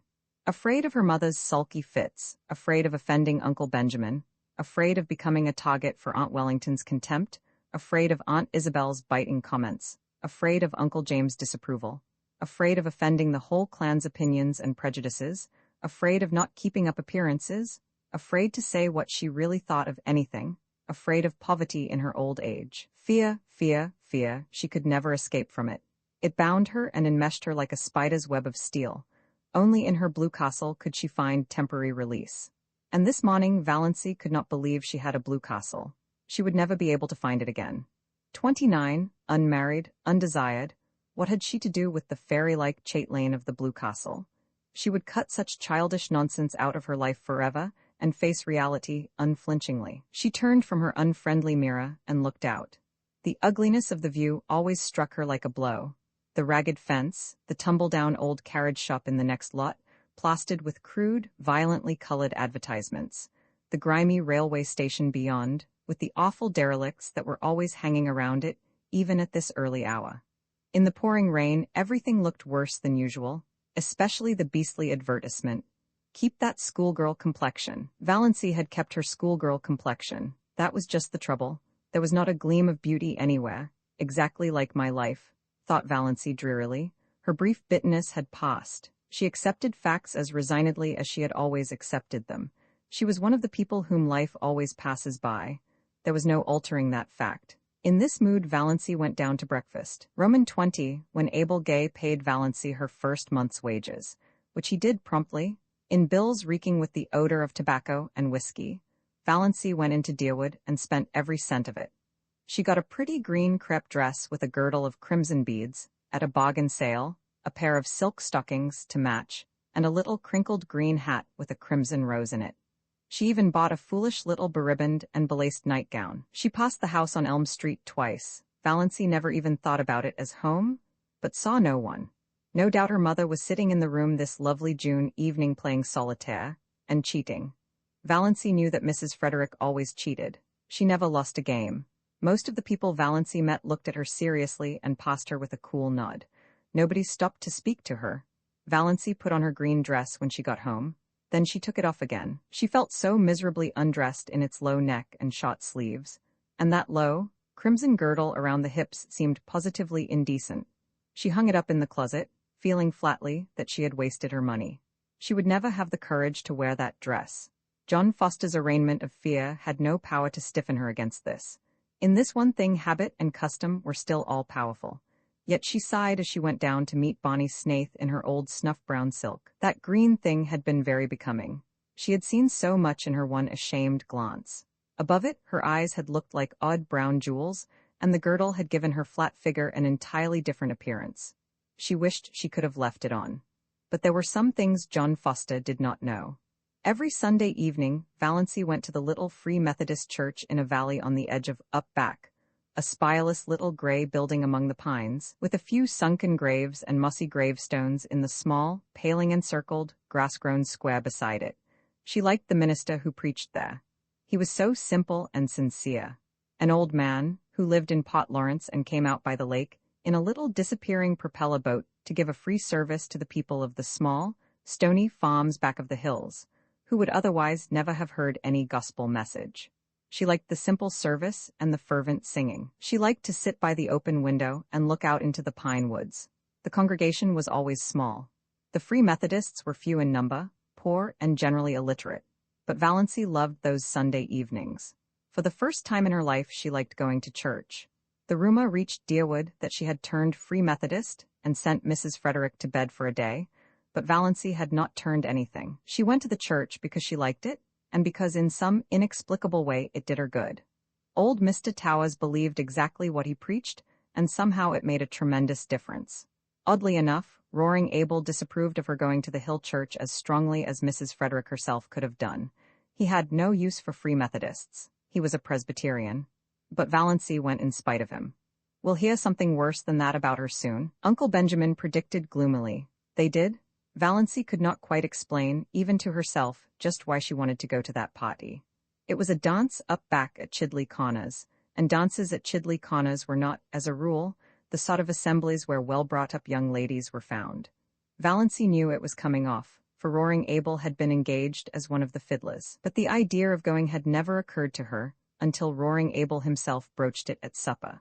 "You come with me to the dance," he ordered. "It'll do you good, put some color in your face. You look peaked, you want something to liven you up." Valency found herself suddenly wanting to go. She knew nothing at all of what dances at Chidley Corners were apt to be like. Her idea of dances had been fashioned on the correct affairs that went by that name in Deerwood and Port Lawrence. Of course she knew the Corners dance wouldn't be just like them. Much more informal, of course, but so much the more interesting. Why shouldn't she go? Sissy was in a week of apparent health and improvement. She wouldn't mind staying alone in the least. She entreated Valency to go if she wanted to, and Valency did want to go. She went to her room to dress.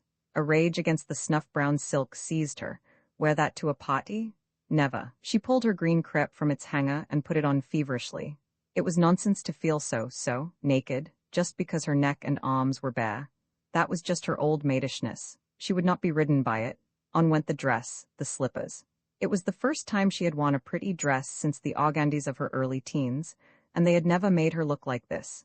If she only had a necklace or something, she wouldn't feel so bare then. She ran down to the garden. There were clovers there, great crimson things growing in the long grass. Valency gathered handfuls of them and strung them on a cord. Fastened above her neck, they gave her the comfortable sensation of a collar and were oddly becoming. Another circlet of them went round her hair, dressed in the low puffs that became her. Excitement brought those faint pink stains to her face. She flung on her coat and pulled the little, twisty hat over her hair. "You look so nice and different, dear," said Sissy, like a green moonbeam with a gleam of red in it, if there could be such a thing. Valency stooped to kiss her. "I don't feel right about leaving you alone, Sissy." "Oh, I'll be all right. I feel better tonight than I have for a long while. I've been feeling badly to see you sticking here so closely on my account. I hope you'll have a nice time. I never was at a party at the Corners, but I used to go sometimes, long ago, to dances up back. We always had good times, and you needn't be afraid of Father being drunk tonight. He never drinks when he engages to play for a party, but there may be liquor. What will you do if it gets rough?" "Nobody would molest me." "Not seriously, I suppose. Father would see to that, but it might be noisy and unpleasant. I won't mind. I'm only going as a looker-on. I don't expect to dance. I just want to see what a party up back is like. I've never seen anything except decorous Deerwood." Sissy smiled rather dubiously. She knew much better than Valency what a party up back might be like if there should be liquor. But again, there mightn't be. "I hope you'll enjoy it, dear," she repeated. Valency enjoyed the drive there. They went early, for it was 12 miles to Chidley Corners, and they had to go in Abel's old, ragged top buggy. The road was rough and rocky, like most Muskoka roads, but full of the austere charm of northern woods. It wound through beautiful, purring pines that were ranks of enchantment in the June sunset, and over the curious jade-green rivers of Muskoka, fringed by aspens that were always quivering with some supernal joy.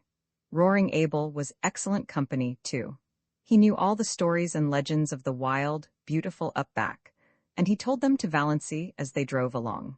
Valency had several fits of inward laughter over what Uncle Benjamin and Aunt Wellington, et al., would feel and think and say if they saw her driving with Roaring Abel in that terrible buggy to a dance at Chidley Corners. At first the dance was quiet enough, and Valency was amused and entertained. She even danced twice herself, with a couple of nice up-back boys who danced beautifully, and told her she did too. Another compliment came her way.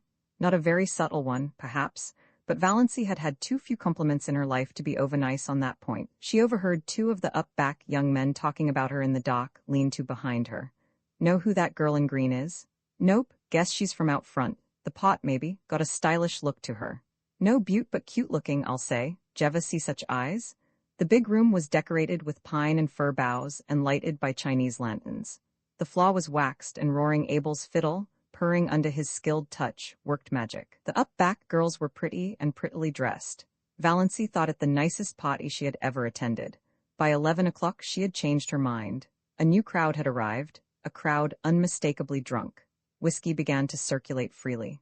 Very soon almost all the men were potly drunk. Those in the potch and outside around the door began howling, "Come all ye's," and continued to howl them. The room grew noisy and reeking. Quarrels started up here and there. Bad language and obscene songs were heard. The girls, swung rudely in the dances, became disheveled and tawdry. Valency, alone in her corner, was feeling disgusted and repentant. Why had she ever come to such a place? Freedom and independence were all very well, but one should not be a little fool. She might have known what it would be like. She might have taken warning from Sissy's guarded sentences. Her head was aching. She was sick of the whole thing. But what could she do? She must stay to the end. Abel could not leave till then, and that would probably be not till 3 or 4 in the morning. The new influx of boys had left the girls far in the minority and partners were scarce. Valency was pestered with invitations to dance. She refused them all shortly, and some of her refusals were not well taken. There were muttered oaths and sullen looks. Across the room, she saw a group of the strangers talking together and glancing meaningly at her. What were they plotting? It was at this moment that she saw Bonnie Snaith looking in over the heads of the crowd at the doorway. Valency had 2 distinct convictions. One was that she was quite safe now. The other was that this was why she had wanted to come to the dance. It had been such an absurd hope that she had not recognized it before, but now she knew she had come because of the possibility that Bonnie might be there, too. She thought that perhaps she ought to be ashamed for this, but she wasn't. After her feeling of relief, her next feeling was one of annoyance with Bonnie for coming there unshaved. Surely he might have enough self-respect to groom himself up decently when he went to a party. There he was, bareheaded, bristly-chinned, in his old trousers and his blue homespun shirt. Not even a coat. Valency could have shaken him in her anger. No wonder people believed everything bad of him, but she was not afraid any longer. One of the whispering group left his comrades and came across the room to her, through the whirling couples that now filled it uncomfortably. He was a tall, broad-shouldered fellow, not ill-dressed or ill-looking but unmistakably half-drunk. He asked Valency to dance. Valency declined civilly. His face turned livid. He threw his arm about her and pulled her to him. His hot, whiskied breath burned her face. "We won't have fine lady airs here, my girl. If you ain't too good to come here, you ain't too good to dance with us. Me and my pals have been watching you. You've got to give us each a turn and a kiss to boot." Valency tried desperately and vainly to free herself. She was being dragged out into the maze of shouting, stamping, yelling dances. The next moment the man who held her went staggering across the room from a neatly planted blow on the jaw, knocking down whirling couples as he went. Valency felt her arm grasped. "This way, quick," said Bonnie Snaith. He swung her out through the open window behind them, vaulted lightly over the sill and caught her hand. "Quick, we must run for it, they'll be after us." Valency ran as she had never run before, clinging tight to Bonnie's hand, wondering why she did not drop dead in such a mad scamper. Suppose she did? What a scandal it would make for her poor people. For the first time Valency felt a little sorry for them. Also, she felt glad that she had escaped from that horrible row. Also, glad that she was holding tight to Bonnie's hand. Her feelings were badly mixed and she had never had so many in such a brief time in her life. They finally reached a quiet corner in the pine woods. The pursuit had taken a different direction, and the whoops and yells behind them were growing faint. Valency, out of breath, with a crazily beating heart, collapsed on the trunk of a fallen pine. "Thanks," she gasped. "What a goose you were to come to such a place," said Bonnie. "I didn't know it would be like this," protested Valency. "You should have known, Chidley Connors. It was just a name to me." Valency knew Bonnie could not realize how ignorant she was of the regions up back. She had lived in Deerwood all her life, and of course he supposed she knew. He didn't know how she had been brought up. There was no use trying to explain. "When I drifted in at Abel's this evening, and Sissy told me you'd come here, I was amazed. And downright scared. Sissy told me she was worried about you, but hadn't liked to say anything to dissuade you, for fear you'd think she was thinking selfishly about herself. So I came on up here, instead of going to Deerwood." Valency felt a sudden delightful glow, irradiating soul and body under the dark pines. So he had actually come up to look after her. As soon as they stop hunting for us, we'll sneak around to the Muskoka Road. I left Lady Jane down there. I'll take you home. I suppose you've had enough of your party. Quite, said Valancy meekly. The first half of the way home neither of them said anything. It would not have been much use. Lady Jane made so much noise they could not have heard each other. Anyway, Valancy did not feel conversationally inclined. She was ashamed of the whole affair, ashamed of her folly in going, ashamed of being found in such a place by Bonnie Snaith. By Bonnie Snaith, reputed jailbreaker, infidel, forger, and defaulter. Valancy's lips twitched in the darkness as she thought of it, but she was ashamed, and yet she was enjoying herself, was full of a strange exultation, bumping over that rough road beside Bonnie Snaith. The big trees shot by them. The tall mulleins stood up along the road in stiff, orderly ranks like companies of soldiers. The thistles looked like drunken fairies or tipsy elves as their car lights passed over them. This was the first time she had even been in a car. After all, she liked it. She was not in the least afraid, with Bonnie at the wheel. Her spirits rose rapidly as they tore along. She ceased to feel ashamed. She ceased to feel anything except that she was part of a comet rushing gloriously through the night of space. All at once, just where the pine woods frayed out to the scrub barrens, Lady Jane became quiet, too quiet. Lady Jane slowed down quietly and stopped. Bonnie uttered an aghast exclamation. Got out, investigated, came apologetically back. I'm a doddering idiot, out of gas. I knew I was shot when I left home, but I meant to fill up in Deerwood. Then I forgot all about it in my hurry to get to the corners. What can we do? Asked Valancy coolly. I don't know. There's no gas nearer than Deerwood, 9 miles away. And I don't dare leave you here alone. There are always tramps on this road, and some of those crazy fools back at the corners may come straggling along presently.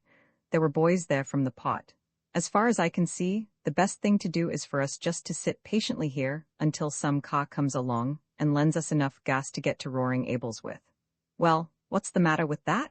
Said Valancy. We may have to sit here all night, said Bonnie. I don't mind, said Valancy. Bonnie gave a short laugh. If you don't, I needn't. I haven't any reputation to lose. Nor I, said Valancy comfortably. Roman 21 will just sit here, said Bonnie. And if we think of anything worthwhile saying, we'll say it. Otherwise, not. Don't imagine you're bound to talk to me. John Foster says, quoted Valancy, if you can sit in silence with a person for half an hour and yet be entirely comfortable, you and that person can be friends. If you cannot, friends you'll never be, and you need not waste time in trying. Evidently John Foster says a sensible thing once in a while, conceded Bonnie. They sat in silence for a long while. Little rabbits hopped across the road. Once or twice an owl laughed out delightfully.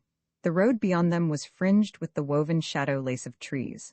Away off to the southwest, the sky was full of silvery little cirrus clouds above the spot where Bonnie's island must be. Valancy was perfectly happy. Some things dawn on you slowly. Some things come by lightning flashes. Valancy had had a lightning flash. She knew quite well now that she loved Bonnie. Yesterday she had been all her own. Now she was this man's, yet he had done nothing, said nothing. He had not even looked at her as a woman, but that didn't matter. Nor did it matter what he was or what he had done. She loved him without any reservations. Everything in her went out wholly to him. She had no wish to stifle or disown her love. She seemed to be his so absolutely that thought apart from him, thought in which he did not predominate, was an impossibility. She had realized, quite simply and fully, that she loved him, in the moment when he was leaning on the car door, explaining that Lady Jane had no gas. She had looked deep into his eyes in the moonlight and had known. In just that infinitesimal space of time, everything was changed. Old things passed away, and all things became new. She was no longer unimportant, little, old maid Valancy Sterling. She was a woman, full of love and therefore rich and significant, justified to herself. Life was no longer empty and futile, and death could cheat her of nothing. Love had cast out her last fear. Love, what a searing, torturing, intolerably sweet thing it was, this possession of body, soul, and mind, with something at its core as fine and remote and purely spiritual as the tiny blue spark in the heart of the unbreakable diamond.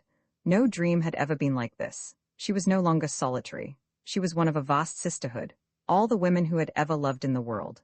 Bonnie need never know it, though she would not in the least have minded his knowing, but she knew it, and it made a tremendous difference to her.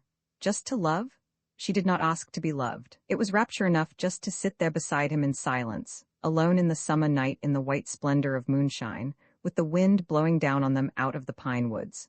She had always envied the wind, so free, blowing where it listed, through the hills, Over the lakes, what a tang, what a zip it had. What a magic of adventure? Valency felt as if she had exchanged her shopwan's soul for a fresh one, fine new from the workshop of the gods. As far back as she could look, life had been dull, colorless, savorless. Now she had come to a little patch of violets, purple and fragrant, hers for the plucking. No matter who or what had been in Bonnie's past, no matter who or what might be in his future, no one else could ever have this perfect hour. She surrendered herself utterly to the charm of the moment. "Ever dream of ballooning?" said Bonnie suddenly. "No," said Valency. "I do often dream of sailing through the clouds, seeing the glories of sunset, spending hours in the midst of a terrific storm with lightning playing above and below you, skimming above a silver cloud floor under a full moon. Wonderful?" "It does sound so," said Valency. "I've stayed on Earth in my dreams." She told him about her blue castle. It was so easy to tell Bonnie things. One felt he understood everything, even the things you didn't tell him. And then she told him a little of her existence before she came to Roaring Abel's. She wanted him to see why she had gone to the dance up back.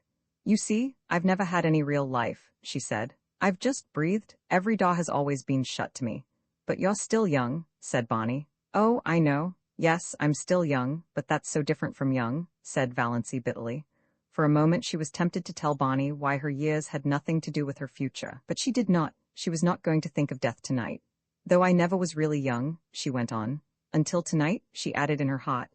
"I never had a life like other girls. You couldn't understand. Why, she had a desperate desire that Bonnie should know the worst about her. I didn't even love my mother. Isn't it awful that I don't love my mother?" "Rather awful for her," said Bonnie dryly. "Oh, she didn't know it. She took my love for granted, and I wasn't any use or comfort to her or anybody. I was just a vegetable, and I got tired of it. That's why I came to keep house for Mr. Gay and look after Sissy. And I suppose your people thought you'd gone mad." "They did, and do, literally," said Valency. "But it's a comfort to them. They'd rather believe me mad than bad. There's no other alternative, but I've been living since I came to Mr. Gay's. It's been a delightful experience. I suppose I'll pay for it when I have to go back, but I'll have had it." "That's true," said Bonnie. "If you buy your experience, it's your own, so it's no matter how much you pay for it. Somebody else's experience can never be yours. Well, it's a funny old world." "Do you think it really is old?" asked Valency dreamily. "I never believed that in June. It seems so young tonight somehow. In that quivering moonlight, like a young, white girl, waiting." "Moonlight here on the verge of up back is different from moonlight anywhere else," agreed Bonnie. "It always makes me feel so clean, somehow, body and soul. And of course the age of gold always comes back in spring." It was 10 o'clock now. A dragon of black cloud ate up the moon. The spring air grew chill. Valency shivered. Bonnie reached back into the innards of Lady Jane and clawed up an old, tobacco-scented overcoat. "Put that on," he ordered. "Don't you want it yourself?" protested Valency. "No, I'm not going to have you catching cold on my hands."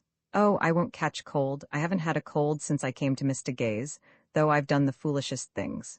It's funny, too. I used to have them all the time. I feel so selfish taking your coat." "You've sneezed 3 times. No use winding up your experience up back with grip on pneumonia." He pulled it up tight about her throat and buttoned it on her. Valency submitted with secret delight. How nice it was to have someone look after you so. She snuggled down into the tobacco-y folds and wished the night could last forever. 10 minutes later, a car swooped down on them from up back. Bonnie sprang from Lady Jane and waved his hand. The car came to a stop beside them. Valency saw Uncle Wellington and Olive gazing at her in horror from it. So Uncle Wellington had got a car, and he must have been spending the evening up at Mistawa's with Cousin Herbert. Valency almost laughed aloud at the expression on his face as he recognized her. The pompous, bewhiskered old humbug. "Can you let me have enough gas to take me to Deerwood?" Bonnie was asking politely, but Uncle Wellington was not attending to him. "Valency, how came you here?" he said sternly. "By chance or God's grace," said Valency. "With this jailbird, at 10 o'clock at night," said Uncle Wellington. Valency turned to Bonnie. The moon had escaped from its dragon, and in its light her eyes were full of deviltry. "Are you a jailbird?" "Does it matter?" said Bonnie, gleams of fun in his eyes. "Not to me, I only asked out of curiosity," continued Valency. "Then I won't tell you, I never satisfy curiosity." He turned to Uncle Wellington and his voice changed subtly. "Mr. Sterling, I asked you if you could let me have some gas. If you can, well and good. If not, we are only delaying you unnecessarily." Uncle Wellington was in a horrible dilemma. To give gas to this shameless pair, but not to give it to them? To go away and leave them there in the Mistawa's woods, until daylight likely. It was better to give it to them and let them get out of sight before anyone else saw them. Got anything to get gas in? He grunted surlily. Bonnie produced a 2-gallon measure from Lady Jane. The two men went to the rear of the Sterling car and began manipulating the tap. Valancy stole sly glances at Olive over the collar of Bonnie's coat. Olive was sitting grimly, staring straight ahead with an outraged expression. She did not mean to take any notice of Valancy. Olive had her own secret reasons for feeling outraged.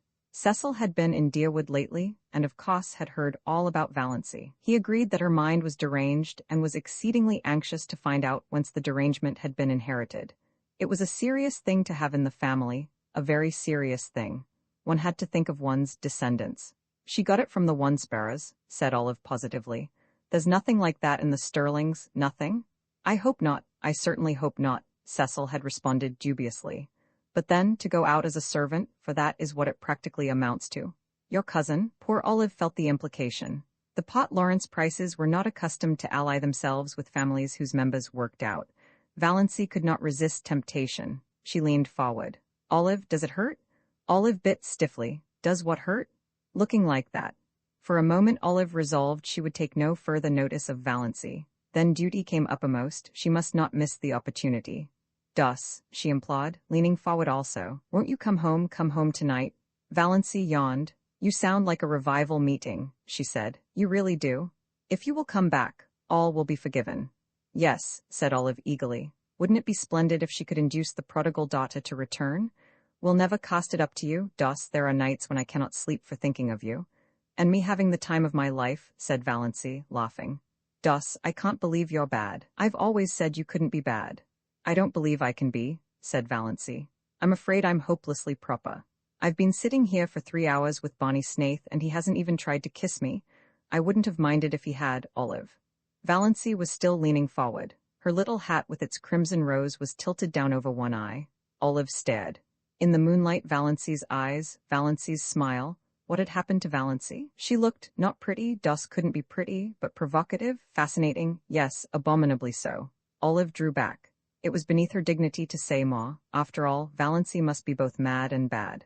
Thanks, that's enough, said Bonnie behind the car. Much obliged, Mr. Sterling. 2 gallons, 70 cents, thank you. Uncle Wellington climbed foolishly and feebly into his car. He wanted to give Snaith a piece of his mind, but dared not. Who knew what the creature might do if provoked? No doubt he carried firearms. Uncle Wellington looked indecisively at Valancy, but Valancy had turned her back on him and was watching Bonnie paw the gas into Lady Jane's maw. Drive on, said Olive decisively. There's no use in waiting here. Let me tell you what she said to me. The little hussy, the shameless little hussy, said Uncle Wellington. Roman 22. The next thing the Sterlings heard was that Valancy had been seen with Bonnie Snaith in a movie theater in Port Lawrence, and after it at supper in a Chinese restaurant there. This was quite true, and no one was more surprised at it than Valancy herself. Bonnie had come along in Lady Jane one dim twilight and told Valancy unceremoniously if she wanted a drive to hop in. I'm going to the pot. Will you go there with me? His eyes were teasing and there was a bit of defiance in his voice. Valancy, who did not conceal from herself that she would have gone anywhere with him to any place, hopped in without more ado. They tore into and through Deerwood. Mrs. Frederick and Cousin Stickles, taking a little air on the veranda, saw them whirl by in a cloud of dust and sought comfort in each other's eyes. Valancy, who in some dim pre-existence had been afraid of a car, was hatless and her hair was blowing wildly round her face. She would certainly come down with bronchitis and die at Roaring Abel's. She wore a low-necked dress and her arms were bare. That Snaith creature was in his shirt-sleeves, smoking a pipe. They were going at the rate of 40 miles an hour, 60, Cousin Stickles averred. Lady Jane could hit the pike when she wanted to. Valancy waved her hand gaily to her relatives. As for Mrs. Frederick, she was wishing she knew how to go into hysterics. Was it for this, she demanded in hollow tones, that I suffered the pangs of motherhood? I will not believe, said Cousin Stickles solemnly, that our prayers will not yet be answered. Who will protect that unfortunate girl when I am gone? Moaned Mrs. Frederick. As for Valancy, she was wondering if it could really be only a few weeks since she had sat there with them on that veranda, hating the rubber plant, pestered with teasing questions like black flies, always thinking of appearances, cowed because of Aunt Wellington's teaspoons and Uncle Benjamin's money, poverty-stricken, afraid of everybody, envying Olive, a slave to moth-eaten traditions, nothing to hope for or expect, and now every day was a gay adventure. Lady Jane flew over the 15 miles between Deerwood and the Pot, through the Pot. The way Bonnie went past traffic policemen was not holy. The lights were beginning to twinkle out like stars in the clear, lemon-hued twilight air. This was the only time Valency ever really liked the town, and she was crazy with the delight of speeding.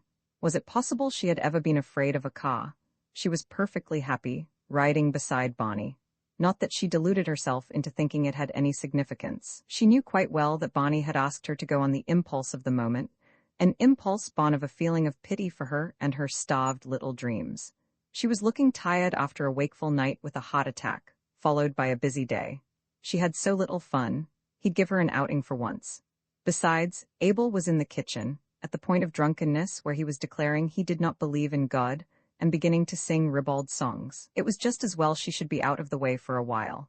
Bonnie knew roaring Abel's repertoire. They went to the movie. Valency had never been to a movie. And then, finding a nice hunger upon them, they went and had fried chicken, unbelievably delicious, in the Chinese restaurant. After which they rattled home again, leaving a devastating trail of scandal behind them. Mrs. Frederick gave up going to church altogether.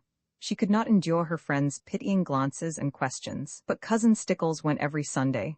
She said they had been given a cross to bear. Roman 23, on one of Sissy's wakeful nights, she told Valency her poor little story. They were sitting by the open window. Sissy could not get her breath lying down that night.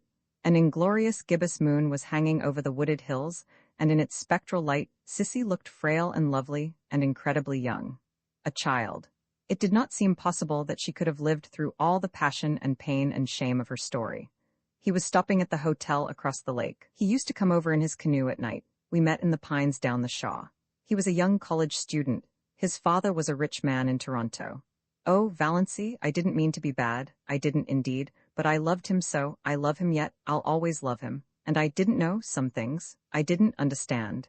Then his father came and took him away. And after a little, I found out, oh, Valency, I was so frightened. I didn't know what to do. I wrote him, and he came. He said he would marry me, Valency. And why, and why? Oh, Valency, he didn't love me anymore. I saw that at a glance. He was just offering to marry me because he thought he ought to, because he was sorry for me. He wasn't bad, but he was so young. And what was I that he should keep on loving me? Never mind making excuses for him, said Valency a bit shortly. So you wouldn't marry him? I couldn't, not when he didn't love me anymore. Somehow, I can't explain. It seemed a worse thing to do than the other. He argued a little, but he went away. Do you think I did right, Valency? Yes, I do, you did right, but he? Don't blame him, dear, please don't. Let's not talk about him at all. There's no need. I wanted to tell you how it was. I didn't want you to think me bad. I never did think so. Yes, I felt that, whenever you came. Oh, Valency, what you've been to me, I can never tell you, but God will bless you for it, I know he will, with what measure you meet. Sissy sobbed for a few minutes in Valency's arms, then she wiped her eyes. Well, that's almost all. I came home. I wasn't really so very unhappy. I suppose I should have been, but I wasn't. Father wasn't hard on me, and my baby was so sweet while he lived. I was even happy. I loved him so much, the dear little thing. He was so sweet, Valency, with such lovely blue eyes, and little rings of pale gold hair like silk floss, and tiny dimpled hands. I used to bite his satin-smooth little face all over, softly so as not to hurt him, you know? I know, said Valency, wincing. I know, a woman always knows and dreams. And he was all mine. Nobody else had any claim on him. When he died, oh, Valency, I thought I must die too. I didn't see how anybody could endure such anguish and live. To see his dear little eyes, and know he would never open them again. To miss his warm little body nestled against mine at night, and think of him sleeping alone and cold, his wee face under the hard frozen earth. It was so awful for the first year. After that it was a little easier. One didn't keep thinking this day last year. But I was so glad when I found out I was dying. Who could endure life if it were not for the hope of death? Murmured Valency softly. It was of course a quotation from some book of John Foster's. I'm glad I've told you all about it, sighed Sissy. I wanted you to know. Sissy died a few nights after that. Roaring Abel was away. When Valency saw the change that had come over Sissy's face, she wanted to telephone for the doctor, but Sissy wouldn't let her. Valency, why should you? He can do nothing for me. I've known for several days that this was near. Let me die in peace. Dear, just holding your hand. Oh, I'm so glad you're here. Tell Father goodbye for me. He's always been as good to me as he knew how, and Bonnie. Somehow I think that Bonnie, but a spasm of coughing interrupted and exhausted her. She fell asleep when it was over, still holding to Valency's hand. Valency sat there in the silence. She was not frightened or even sorry. At sunrise, Sissy died. She opened her eyes and looked past Valency at something that made her smile suddenly and happily. And smiling, she died. Valency crossed Sissy's hands on her breast and went to the open window. In the eastern sky, amid the fires of sunrise, an old moon was hanging, as slender and lovely as a new moon. Valency had never seen an old moon before. She watched it pale and fade until it paled and faded out of sight in the living rose of day. A little pool in the barrens shone in the sunrise like a great golden lily. But the world suddenly seemed a colder place to Valency. Again, nobody needed her. She was not in the least sorry Cecilia was dead. She was only sorry for all her suffering in life, but nobody could ever hurt her again. Valency had always thought death dreadful, but Sissy had died so quietly, so pleasantly, and at the very last, something had made up to her for everything. She was lying there now, in her white sleep, looking like a child. Beautiful? All the lines of shame and pain gone. Roaring Abel drove in, justifying his name. Valency went down and told him. The shock sobered him at once. He slumped down on the seat of his buggy, his great head hanging. Sissy dead, he said vacantly. I didn't think it would have come so soon. Dead. She used to run down the lane to meet me with a little white rose stuck in her hair. Sissy used to be a pretty little girl, and a good little girl. She has always been a good little girl, said Valency. Roman 24 Valency herself made Sissy ready for burial. No hands but hers should touch that pitiful, wasted little body. The old house was spotless on the day of the funeral. Bonnie Snaith was not there. He had done all he could to help Valency before it. He had shrouded the pale Cecilia in white roses from the garden, and then had gone back to his island, but everybody else was there. All Deerwood and up back came. They forgave Sissy splendidly at last. Mr. Bradley gave a very beautiful funeral address. Valency had wanted her old Free Methodist man, but Roaring Abel was obdurate. He was a Presbyterian, and no one but a Presbyterian minister should bury his daughter. Mr. Bradley was very tactful. He avoided all dubious points, and it was plain to be seen he hoped for the best. 6 reputable citizens of Deerwood bore Cecilia Gay to her grave in decorous Deerwood Cemetery. Among them was Uncle Wellington. The Sterlings all came to the funeral, men and women. They had had a family conclave over it. Surely now that Sissy Gay was dead, Valency would come home. She simply could not stay there with Roaring Abel. That being the case, the wisest course, decreed Uncle James, was to attend the funeral, legitimize the whole thing, so to speak, show Deerwood that Valency had really done a most creditable deed in going to nurse poor Cecilia Gay, and that her family backed her up in it. Death, the miracle worker, suddenly made the thing quite respectable. If Valency would return to home in decency, while public opinion was under its influence, all might yet be well. Society was suddenly forgetting all Cecilia's wicked doings, and remembering what a pretty, modest little thing she had been, and motherless, motherless. It was the psychological moment, said Uncle James, so the Sterlings went to the funeral. Even Cousin Gladys Neuritis allowed her to come. Cousin Stickles was there, her bonnet dripping all over her face, crying as woefully as if Sissy had been her nearest and dearest. Funerals always brought Cousin Stickles' own sad bereavement back. And Uncle Wellington was a pallbearer. Valency, pale, subdued-looking, her slanted eyes smudged with purple, in her snuff-brown dress, moving quietly about, finding seats for people, consulting in undertones with minister and undertaker, marshalling the mourners into the parlor, was so decorous and proper and Sterlingish that her family took heart of grace. This was not, could not be, the girl who had sat all night in the woods with Bonnie Snaith, who had gone tearing bareheaded through Deerwood and Port Lawrence. This was the Valency they knew, really, surprisingly capable and efficient. Perhaps she had always been kept down a bit too much. Amelia really was rather strict, hadn't had a chance to show what was in her. So thought the Sterlings. And Edward Beck, from the Pot Road, a widower with a large family who was beginning to take notice, took notice of Valency and thought she might make a mighty fine second wife. No beauty, but a 50-year-old widower, Mr. Beck told himself very reasonably, couldn't expect everything. Altogether, it seemed that Valency's matrimonial chances were never so bright as they were at Cecilia Gay's funeral. What the Sterlings and Edward Beck would have thought had they known the back of Valency's mind must be left to the imagination. Valency was hating the funeral, hating the people who came to stare with curiosity at Cecilia's marble white face, hating the smugness, hating the dragging, melancholy singing, hating Mr. Bradley's cautious platitudes. If she could have had her absurd way, there would have been no funeral at all. She would have covered Sissy over with flowers, shut her away from prying eyes, and buried her beside her nameless little baby in the grassy burying ground under the pines of the up-back church, with a bit of kindly prayer from the old Free Methodist minister. She remembered Sissy saying once, "I wish I could be buried deep in the heart of the woods where nobody would ever come to say, 'Sissy Gay is buried here,' and tell over my miserable story." But this, however, it would soon be over. Valancy knew, if the Sterlings and Edward Beck didn't, exactly what she intended to do then. She had lain awake all the preceding night thinking about it and finally deciding on it. When the funeral procession had left the house, Mrs. Frederick sought out Valancy in the kitchen. "My child," she said tremulously, "you'll come home now."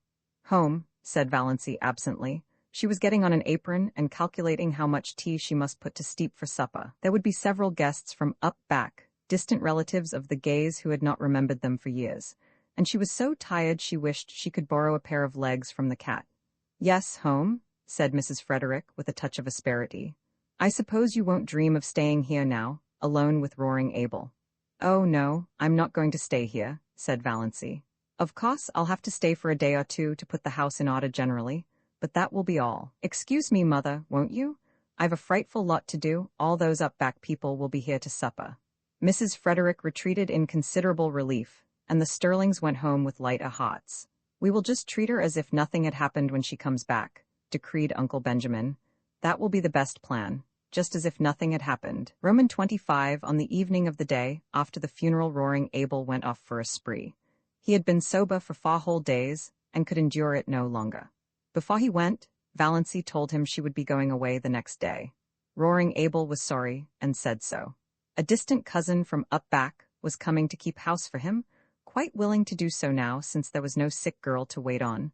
But Abel was not under any delusions concerning her. "She won't be like you, my girl." "Well, I'm obliged to you. You helped me out of a bad hole and I won't forget it. And I won't forget what you did for Sissy. I'm your friend, and if you ever want any of the Sterlings spanked and sought in a corner, send for me. I'm going to wet my whistle. Lord, but I'm dry. Don't reckon I'll be back afore tomorrow night, so if you're going home tomorrow, goodbye now." "I may go home tomorrow," said Valancy, "but I'm not going back to Deerwood." "Not going? You'll find the key on the woodshed nail," interrupted Valancy, politely and unmistakably. "The dog will be in the barn and the cat in the cellar. Don't forget to feed her till your cousin comes. The pantry is full and I made bread and pies today. Goodbye, Mr. Gay. You have been very kind to me and I appreciate it. We've had a decent time of it together, and that's a fact," said Roaring Abel.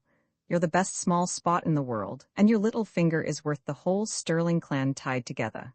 Goodbye and good luck." Valancy went out to the garden. Her legs trembled a little, but otherwise she felt and looked composed. She held something tightly in her hand.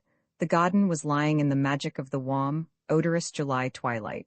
A few stars were out and the robins were calling through the velvety silences of the barrens. Valancy stood by the gate expectantly. Would he come? If he did not, he was coming. Valancy heard Lady Jane Grey far back in the woods. Her breath came a little more quickly. Nearer, and nearer, she could see Lady Jane now, bumping down the lane, nearer, nearer. He was there. He had sprung from the car and was leaning over the gate, looking at her. "Going home, Miss Sterling?" "I don't know yet," said Valancy slowly. Her mind was made up with no shadow of turning, but the moment was very tremendous. "I thought I'd run down and ask if there was anything I could do for you," said Bonnie. Valancy took it with a canter. "Yes, there is something you can do for me," she said, evenly and distinctly. "Will you marry me?" For a moment Bonnie was silent. There was no particular expression on his face. Then he gave an odd laugh. "Come now, I knew luck was just waiting around the corner for me. All the signs have been pointing that way today." "Wait." Valancy lifted her hand. "I'm in earnest, but I want to get my breath after that question. Of course, with my bringing up, I realize perfectly well that this is one of the things a lady should not do. But why? Why? For 2 reasons. Valancy was still a little breathless, but she looked Bonnie straight in the eyes, while all the dead Sterlings revolved rapidly in their graves, and the living ones did nothing because they did not know that Valancy was at that moment proposing lawful marriage to the notorious Bonnie Snaith. "The first reason is Valancy tried to say, 'I love you,' but could not. She had to take refuge in a pretended flippancy. 'I'm crazy about you.' The second is this." She handed him Dr. Trent's letter. Bonnie opened it with the air of a man thankful to find some safe, sane thing to do. As he read it, his face changed. He understood, more perhaps than Valency wanted him to. Are you sure nothing can be done for you? Valency did not misunderstand the question. Yes, you know Dr. Trent's reputation in regard to heart disease. I haven't long to live. Perhaps only a few months, a few weeks. I want to live them. I can't go back to Deerwood. You know what my life was like there. And she managed it this time? I love you. I want to spend the rest of my life with you, that's all. Bonnie folded his arms on the gate and looked gravely enough at a white, saucy star that was winking at him just over roaring Abel's kitchen chimney. You don't know anything about me. I may be a murderer.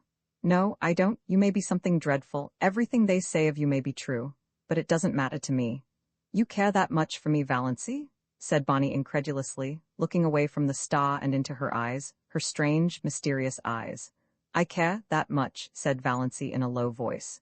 She was trembling. He had called her by her name for the first time. It was sweeter than another man's caress could have been just to hear him say her name like that. If we are going to get married, said Bonnie, speaking suddenly in a casual, matter-of-fact voice, some things must be understood. Everything must be understood, said Valency. I have things I want to hide, said Bonnie coolly. You are not to ask me about them. I won't, said Valency. You must never ask to see my mail. Never, and we are never to pretend anything to each other. We won't, said Valency. You won't even have to pretend you like me. If you marry me, I know you're only doing it out of pity. And we'll never tell a lie to each other about anything, a big lie or a petty lie. Especially a petty lie, agreed Valency. And you'll have to live back on my island. I won't live anywhere else. That's partly why I want to marry you, said Valency. Bonnie peered at her. I believe you mean it. Well, let's get married then. Thank you, said Valency, with a sudden return of primness. She would have been much less embarrassed if he had refused her. I suppose I haven't any right to make conditions, but I'm going to make one. You are never to refer to my heart or my liability to sudden death. You are never to urge me to be careful. You are to forget, absolutely forget, that I'm not perfectly healthy. I have written a letter to my mother. Here it is. You are to keep it. I have explained everything in it. If I drop dead suddenly, as I likely will do, it will exonerate me in the eyes of your kindred from the suspicion of having poisoned you, said Bonnie with a grin. Exactly. Valency laughed gaily. Dear me, I'm glad this is over. It has been a bit of an ordeal. You see, I'm not in the habit of going about asking men to marry me. It is so nice of you not to refuse me, or offer to be a brother. I'll go to the pot tomorrow and get a license. We can be married tomorrow evening. Dr. Stalling, I suppose? Heavens, no, Valency shuddered. Besides, he wouldn't do it. He'd shake his forefinger at me and I'd jilt you at the altar. No, I want my old Mr. Towers to marry me. Will you marry me as I stand? Demanded Bonnie. A passing car, full of tourists, honked loudly. It seemed derisively. Valency looked at him. Blue homespun shirt, nondescript hat, muddy overalls. Unshaved? Yes, she said. Bonnie put his hands over the gate and took her little, cold ones gently in his. Valency, he said, trying to speak lightly, of course I'm not in love with you. Never thought of such a thing as being in love, but do you know, I've always thought you were a bit of a dear. Roman 26, the next day passed for Valency like a dream. She could not make herself or anything she did seem real. She saw nothing of Bonnie, though she expected he must go rattling past on his way to the pot for a license. Perhaps he had changed his mind. But at dusk, the lights of Lady Jane suddenly swooped over the crest of the wooded hill beyond the lane. Valency was waiting at the gate for her bridegroom. She wore her green dress and her green hat because she had nothing else to wear. She did not look or feel at all bride-like. She really looked like a wild elf strayed out of the greenwood. But that did not matter. Nothing at all mattered except that Bonnie was coming for her. Ready? Said Bonnie, stopping Lady Jane with some new, horrible noises. Yes, Valency stepped in and sat down. Bonnie was in his blue shirt and overalls, but they were clean overalls. He was smoking a villainous-looking pipe and he was bareheaded. But he had a pair of oddly smart boots on under his shabby overalls, and he was shaved. They clattered into Deerwood and through Deerwood and hit the long, wooded road to the pot. Haven't changed your mind? Said Bonnie. No, have you? No, that was their whole conversation on the 15 miles. Everything was more dreamlike than ever. Valency didn't know whether she felt happy, or terrified, or just plain fool. Then the lights of Pot Lawrence were about them. Valency felt as if she were surrounded by the gleaming, hungry eyes of hundreds of great, stealthy panthers. Bonnie briefly asked where Mr. Towers lived, and Valency as briefly told him. They stopped before the shabby little house in an unfashionable street. They went into the small, shabby parlor. Bonnie produced his license, so he had got it. Also a ring. This thing was real. She, Valency Sterling, was actually on the point of being married. They were standing up together before Mr. Towers. Valency heard Mr. Towers and Bonnie saying things. She heard some other person saying things. She herself was thinking of the way she had once planned to be married, away back in her early teens when such a thing had not seemed impossible. White silk and tulle veil and orange blossoms, no bridesmaid. But one flower girl, in a frock of cream, shadow lace over pale pink, with a wreath of flowers in her hair, carrying a basket of roses and lilies of the valley. And the groom, a noble-looking creature, irreproachably clad in whatever the fashion of the day decreed. Valency lifted her eyes and saw herself and Bonnie in the little, slanting, distorting mirror over the mantelpiece. She in her odd, unbridled green hat and dress, Bonnie in shirt and overalls. But it was Bonnie. That was all that mattered. No veil, no flowers, no guests, no presents, no wedding cake, but just Bonnie. For all the rest of her life there would be Bonnie. "Mrs. Snaith, I hope you will be very happy," Mr. Towers was saying. He had not seemed surprised at their appearance, not even at Bonnie's overalls. He had seen plenty of queer weddings up back. He did not know Valency was one of the Deerwood Sterlings. He did not even know there were Deerwood Sterlings. He did not know Bonnie Snaith was a fugitive from justice. Really, he was an incredibly ignorant old man. Therefore he married them and gave them his blessing very gently and solemnly, and prayed for them that night after they had gone away. His conscience did not trouble him at all. What a nice way to get married, Bonnie was saying as he put Lady Jane in gear. No fuss and flub-dub, I never supposed it was half so easy.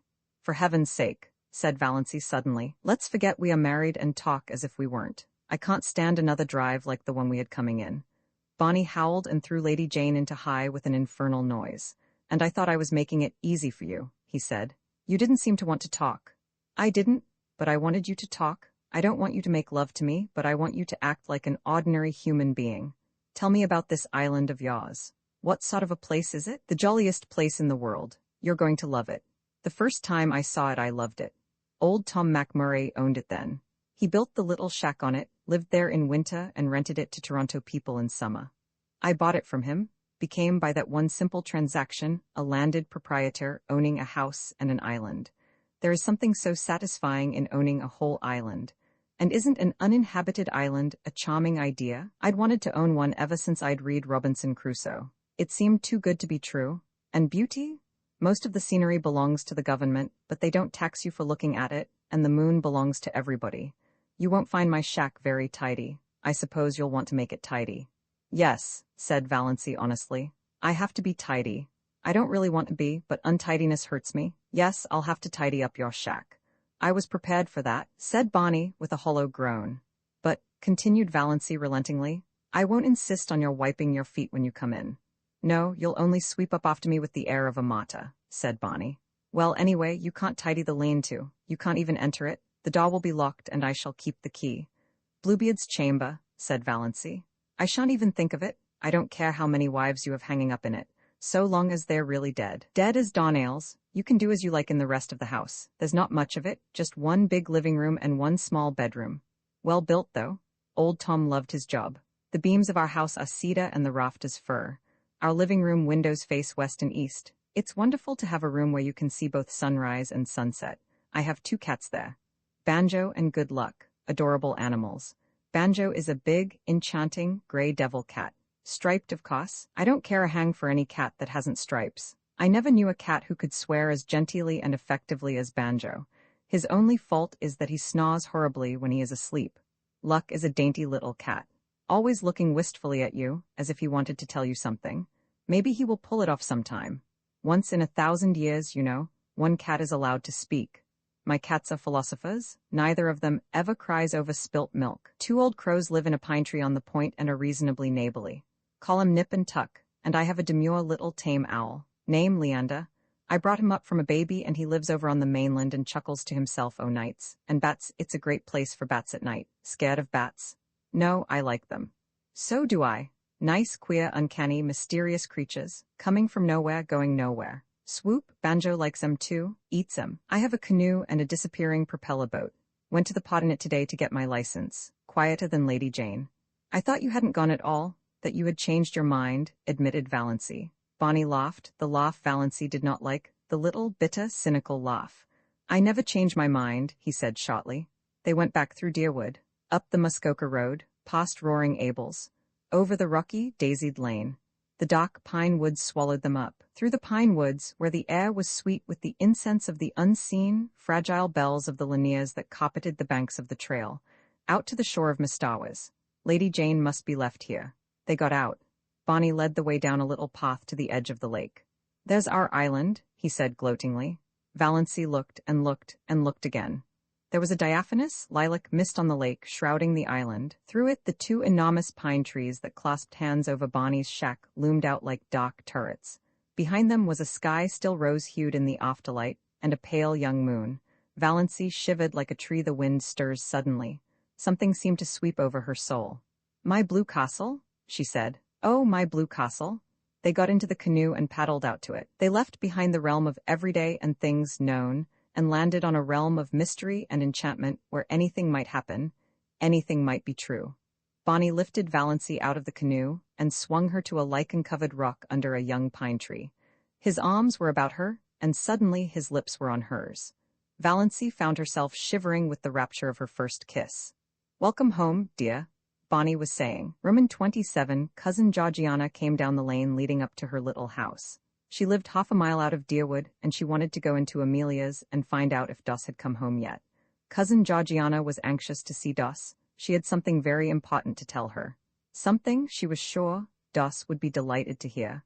Poor Doss, she had had rather a dull life of it. Cousin Georgiana owned to herself that she would not like to live under Amelia's thumb, but that would be all changed now.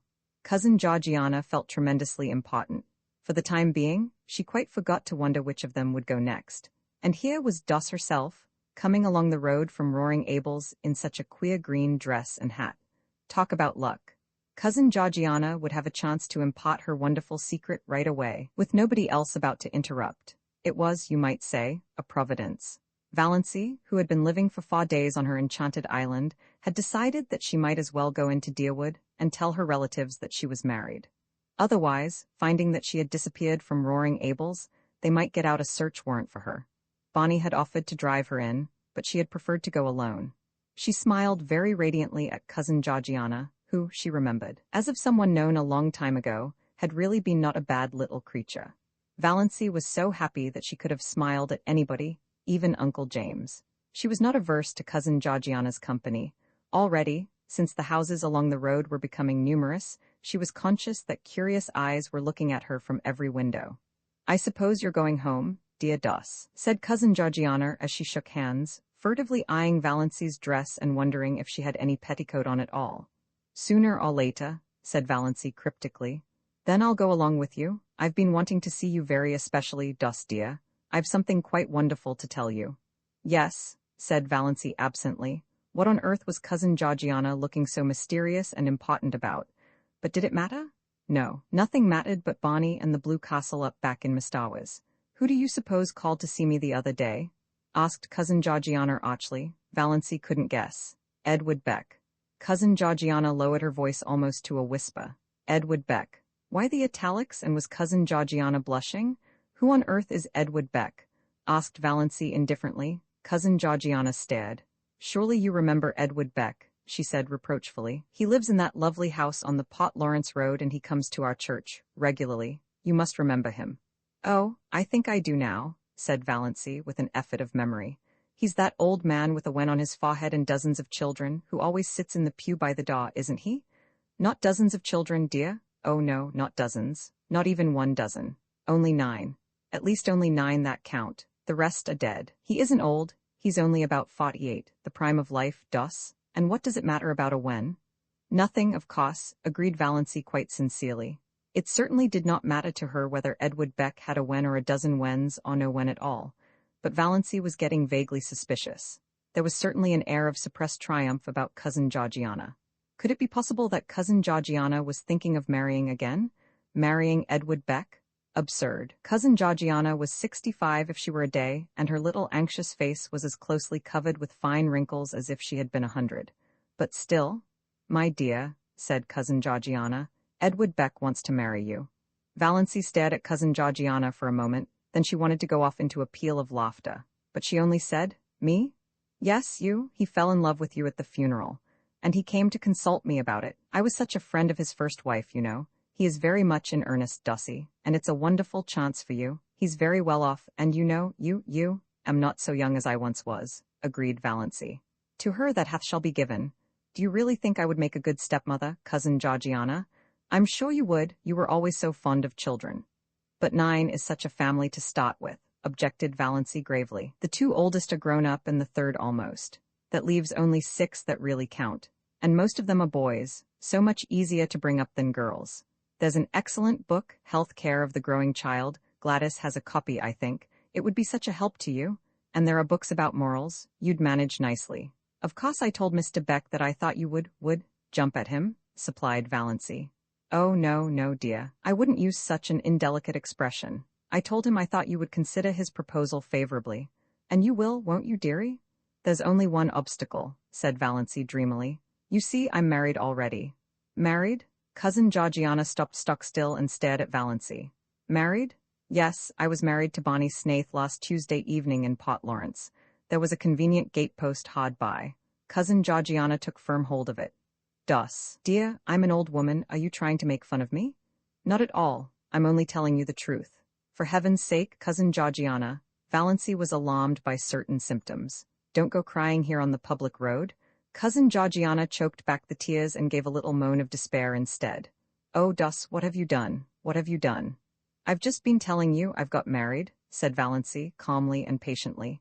To that Bonnie Snaith. Why, they say he's had a dozen wives already. I'm the only one round at present, said Valancy. What will your poor mother say? Moaned Cousin Georgiana. Come along with me and hear, if you want to know, said Valancy. I'm on my way to tell her now. Cousin Georgiana let go the gatepost cautiously and found that she could stand alone. She meekly trotted on beside Valancy, who suddenly seemed quite a different person in her eyes. Cousin Georgiana had a tremendous respect for a married woman, but it was terrible to think of what the poor girl had done. So rash, so reckless. Of course Valancy must be stark mad, but she seemed so happy in her madness that Cousin Georgiana had a momentary conviction that it would be a pity if the clan tried to scold her back to sanity. She had never seen that look in Valancy's eyes before. But what would Amelia say? And Ben? To marry a man you know nothing about, thought Cousin Georgiana aloud. I know more about him than I know of Edward Beck, said Valancy. Edward Beck goes to church, said Cousin Georgiana. Does your husband? He has promised that he will go with me on fine Sundays, said Valancy.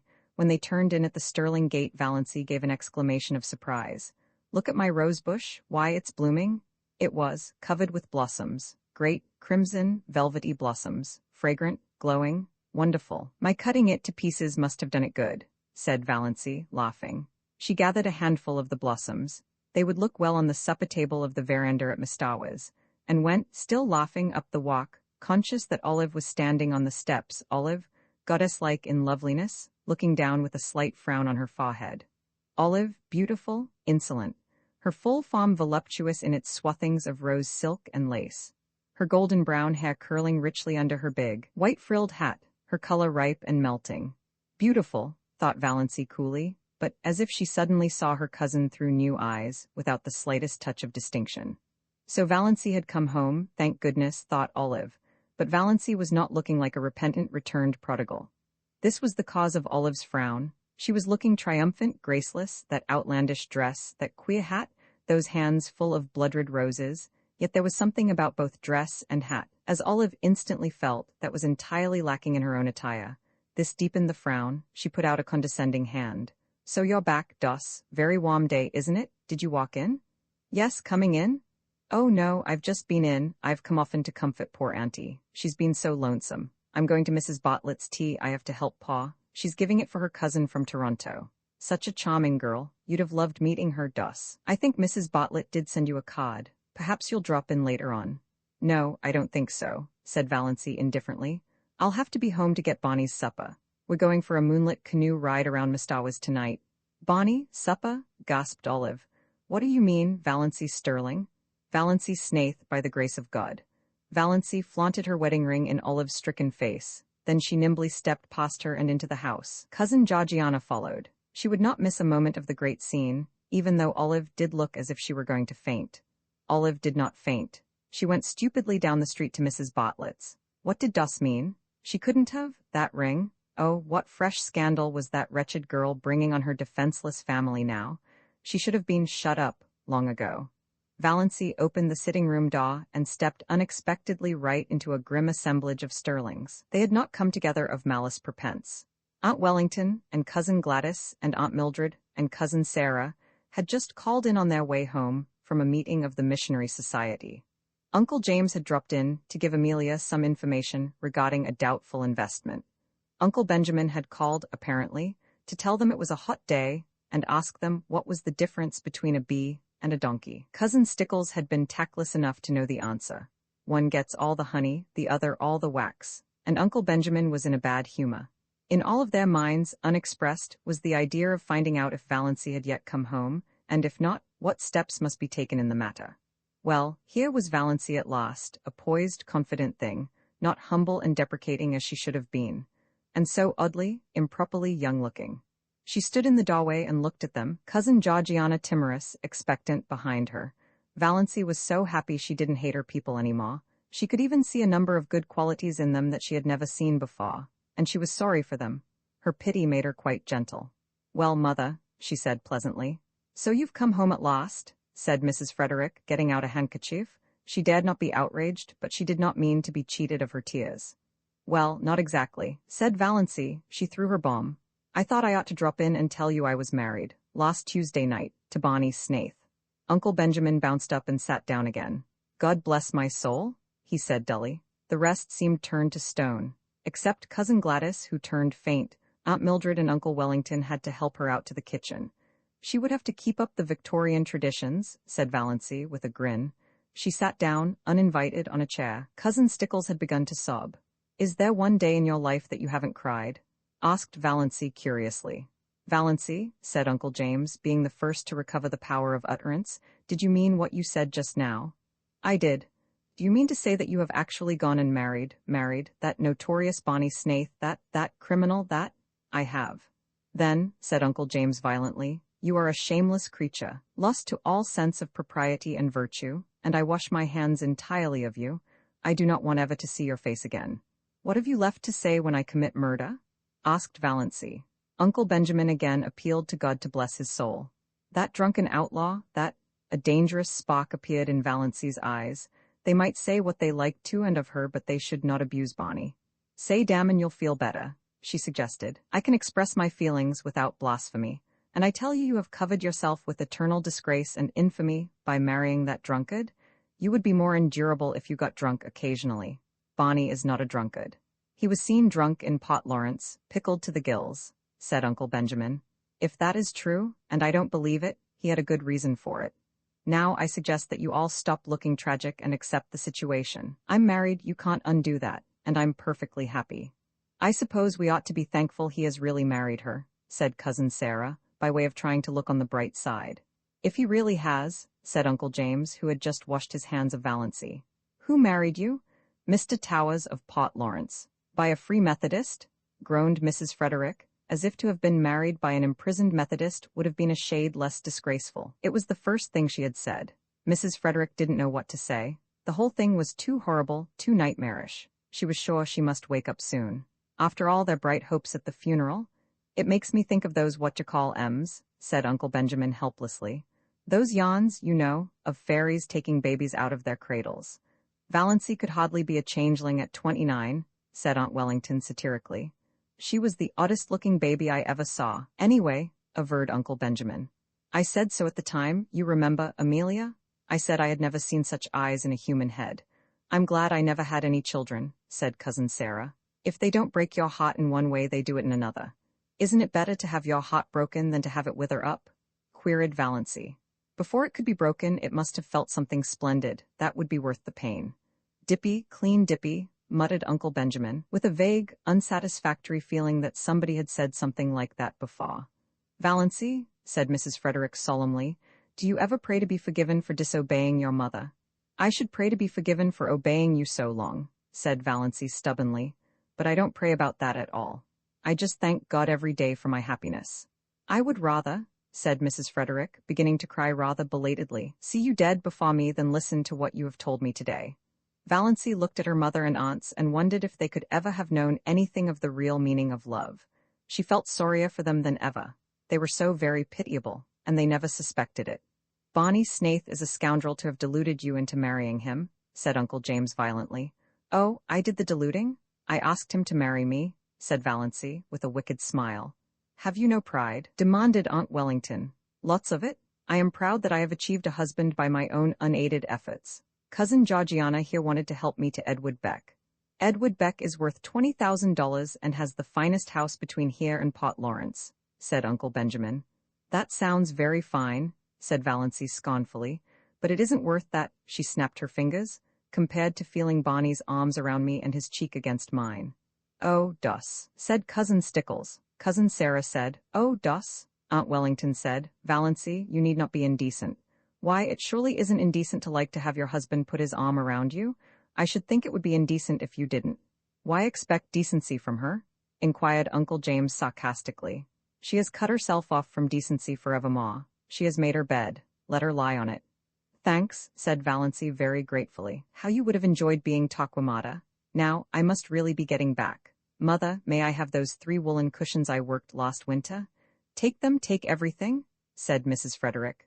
Oh, I don't want everything, or much. I don't want my blue castle cluttered. Just the cushions. I'll call for them some day when we motor in. Valancy rose and went to the door. There she turned. She was sorrier than ever for them all. They had no blue castle in the purple solitudes of Mistawas. The trouble with you people is that you don't laugh enough, she said. Doss, dear, said Cousin Georgiana mournfully. Some day you will discover that blood is thicker than water. Of course it is. But who wants water to be thick? Parried Valancy. We want water to be thin, sparkling, crystal clear. Cousin Stickles groaned. Valancy would not ask any of them to come and see her. She was afraid they would come out of curiosity. But she said, Do you mind if I drop in and see you once in a while, Mother? My house will always be open to you, said Mrs. Frederick with a mournful dignity. You should never recognize her again, said Uncle James sternly, as the door closed behind Valancy. I cannot quite forget that I am a mother, said Mrs. Frederick. My poor, unfortunate girl. I dare say the marriage isn't legal, said Uncle James comfortingly. He has probably been married 6 times before. But I am through with her. I have done all I could, Amelia. I think you will admit that. Henceforth, Uncle James was terribly solemn about it. Valancy is to me as one dead. Mrs. Barney Snaith, said Cousin Georgiana, as if trying it out to see how it would sound. He has a score of aliases, no doubt, said Uncle Benjamin. For my part, I believe the man is half Indian. I haven't a doubt they're living in a wigwam. If he has married her under the name of Snaith and it isn't his real name, wouldn't that make the marriage null and void? Asked Cousin Stickles hopefully. Uncle James shook his head. No, it is the man who marries, not the name. You know, said Cousin Gladys, who had recovered and returned but was still shaky. I had a distinct premonition of this at Herbert's Silva dinner. I remarked it at the time, when she was defending Snaith. You remember. Of course, it came over me like a revelation. I spoke to David when I went home about it. What, demanded Aunt Wellington of the universe. Has come over Valancy? Valancy? The universe did not answer, but Uncle James did. Isn't there something coming up of late about secondary personalities cropping out? I don't hold with many of those newfangled notions, but there may be something in this one. It would account for her incomprehensible conduct. Valancy is so fond of mushrooms, sighed Cousin Georgiana. I'm afraid she'll get poisoned eating toadstools by mistake living up back in the woods. There are worse things than death, said Uncle James, believing that it was the first time in the world that such a statement had been made. Nothing can ever be the same again, sobbed Cousin Stickles. Valancy, hurrying along the dusty road, back to cool Mistawas and her purple island, had forgotten all about them, just as she had forgotten that she might drop dead at any moment if she hurried. Roman 28 summer passed by. The Sterling clan, with the insignificant exception of Cousin Georgiana, had tacitly agreed to follow Uncle James' example and look upon Valancy as one dead. To be sure, Valancy had an unquiet, ghostly habit of recurring resurrections when she and Bonnie clattered through Deerwood and out to the pot in that unspeakable car. Valancy, bareheaded, with stars in her eyes. Bonnie, bareheaded, smoking his pipe. But shaved, always shaved now, if any of them had noticed it. They even had the audacity to go into Uncle Benjamin's store to buy groceries. Twice Uncle Benjamin ignored them. Was not Valancy one of the dead? While Snaith had never existed. But the third time he told Bonnie he was a scoundrel who should be hung for luring an unfortunate, weak-minded girl away from her home and friends, Bonnie's one straight eyebrow went up. "I have made her happy," he said coolly. "And she was miserable with her friends, so that's that." Uncle Benjamin stared. It had never occurred to him that women had to be, or ought to be, made happy. You pup," he said. "Why be so unoriginal?" queried Bonnie amiably. "Anybody could call me a pup, why not think of something worthy of the Sterlings? Besides, I'm not a pup, I'm really quite a middle-aged dog. 35, if you're interested in knowing." Uncle Benjamin remembered just in time that Valancy was dead. He turned his back on Bonnie. Valancy was happy, gloriously and entirely so. She seemed to be living in a wonderful house of life, and every day opened a new, mysterious room. It was in a world which had nothing in common with the one she had left behind, a world where time was not, which was young with immortal youth, where there was neither past nor future, but only the present. She surrendered herself utterly to the charm of it. The absolute freedom of it all was unbelievable. They could do exactly as they liked. No Mrs. Grundy, no traditions, no relatives or in-laws. Peace, perfect peace with loved ones far away, as Bonnie quoted shamelessly. Valancy had gone home once and got her cushions, and Cousin Georgiana had given her one of her famous candlewick spreads of most elaborate design. "For your spare room bed, dear," she said. "But I haven't got any spare room," said Valancy. Cousin Georgiana looked horrified. A house without a spare room was monstrous to her. "But it's a lovely spread," said Valancy with a kiss, "and I'm so glad to have it. I'll put it on my own bed. Bonnie's old patchwork quilt is getting ragged." "I don't see how you can be contented to live up back," sighed Cousin Georgiana. "It's so out of the world." "Contented?" Valancy laughed. What was the use of trying to explain to Cousin Georgiana? "It is," she agreed, "most gloriously and entirely out of the world." "And you are really happy, dear?" asked Cousin Georgiana wistfully. "I really am," said Valancy gravely, her eyes dancing. "Marriage is such a serious thing," sighed Cousin Georgiana. "When it's going to last long," agreed Valancy. Cousin Georgiana did not understand this at all, but it worried her, and she lay awake at nights wondering what Valancy meant by it. Valancy loved her blue castle and was completely satisfied with it. The big living room had 3 windows, all commanding exquisite views of exquisite Mistawas. The one in the end of the room was an oriel window, which Tom Montgomery, Bonnie explained, had got out of some little, old, up-back church that had been sold. It faced the west, and when the sunsets flooded it, Valancy's whole being knelt in prayer as if in some great cathedral. The new moons always looked down through it, the lower pine boughs swayed about the top of it, and all through the nights the soft, dim silver of the lake dreamed through it. There was a stone fireplace on the other side. No desecrating gas imitation, but a real fireplace where you could burn real logs, with a big grizzly bearskin on the floor before it, and beside it, a hideous, red plush sofa of Tom Montgomery's regime. But its ugliness was hidden by silver-gray timber wolf skins, and Valancy's cushions made it gay and comfortable. In a corner a nice, tall, lazy old clock ticked, the right kind of a clock, one that did not hurry the hours away but ticked them off deliberately.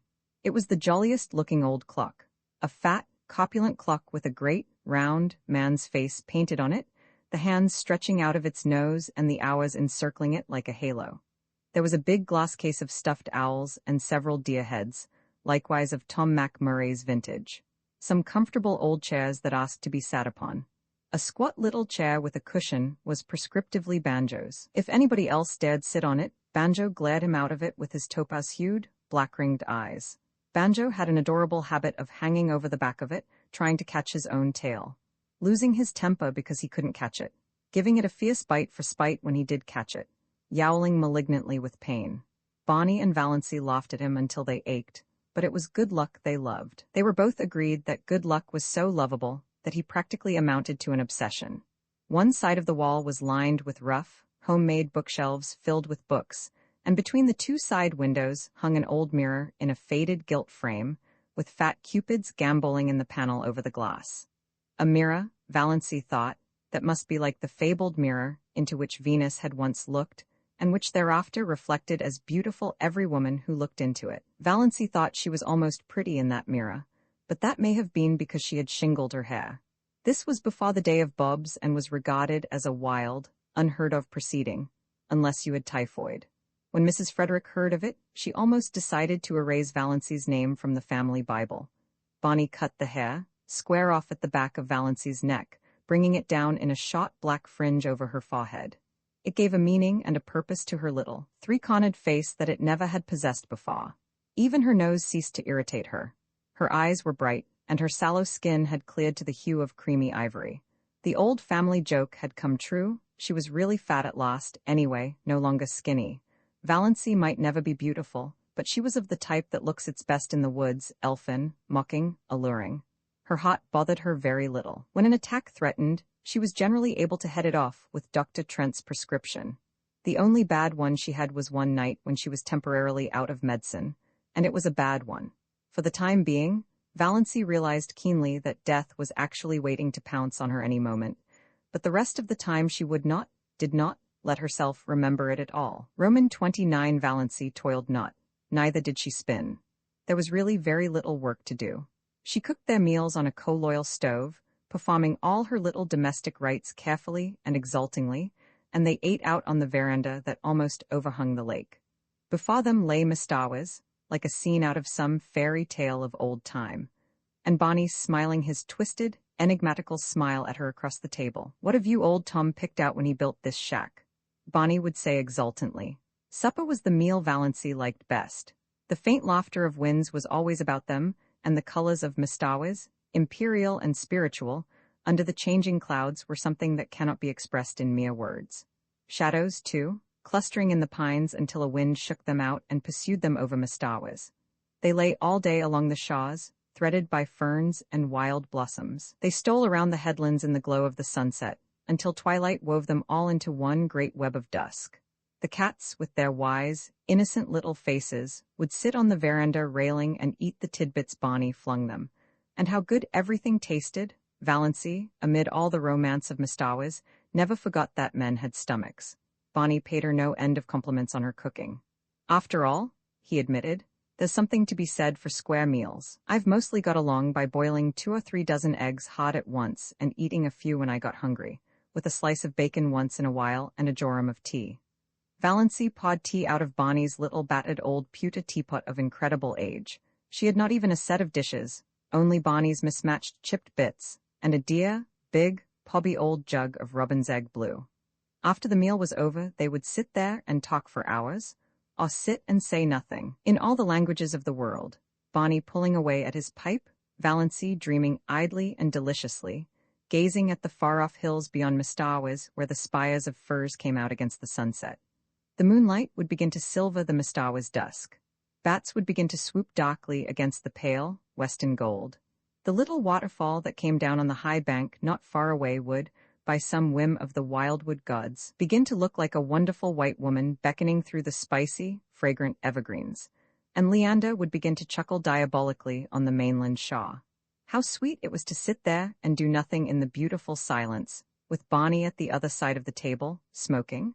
There were plenty of other islands in sight, though none were near enough to be troublesome as neighbors. There was one little group of islets far off to the west, which they called the Fortunate Isles. At sunrise, they looked like a cluster of emeralds, at sunset like a cluster of amethysts. They were too small for houses, but the lights on the larger islands would bloom out all over the lake, and bonfires would be lighted on their shores, streaming up into the wood shadows and throwing great, blood-red ribbons over the waters. Music would drift to them alluringly from boats here and there, or from the verandas on the big house of the millionaire, on the biggest island. "Would you like a house like that, Moonlight?" Bonnie asked once, waving his hand at it. He had taken to calling her Moonlight, and Valency loved it.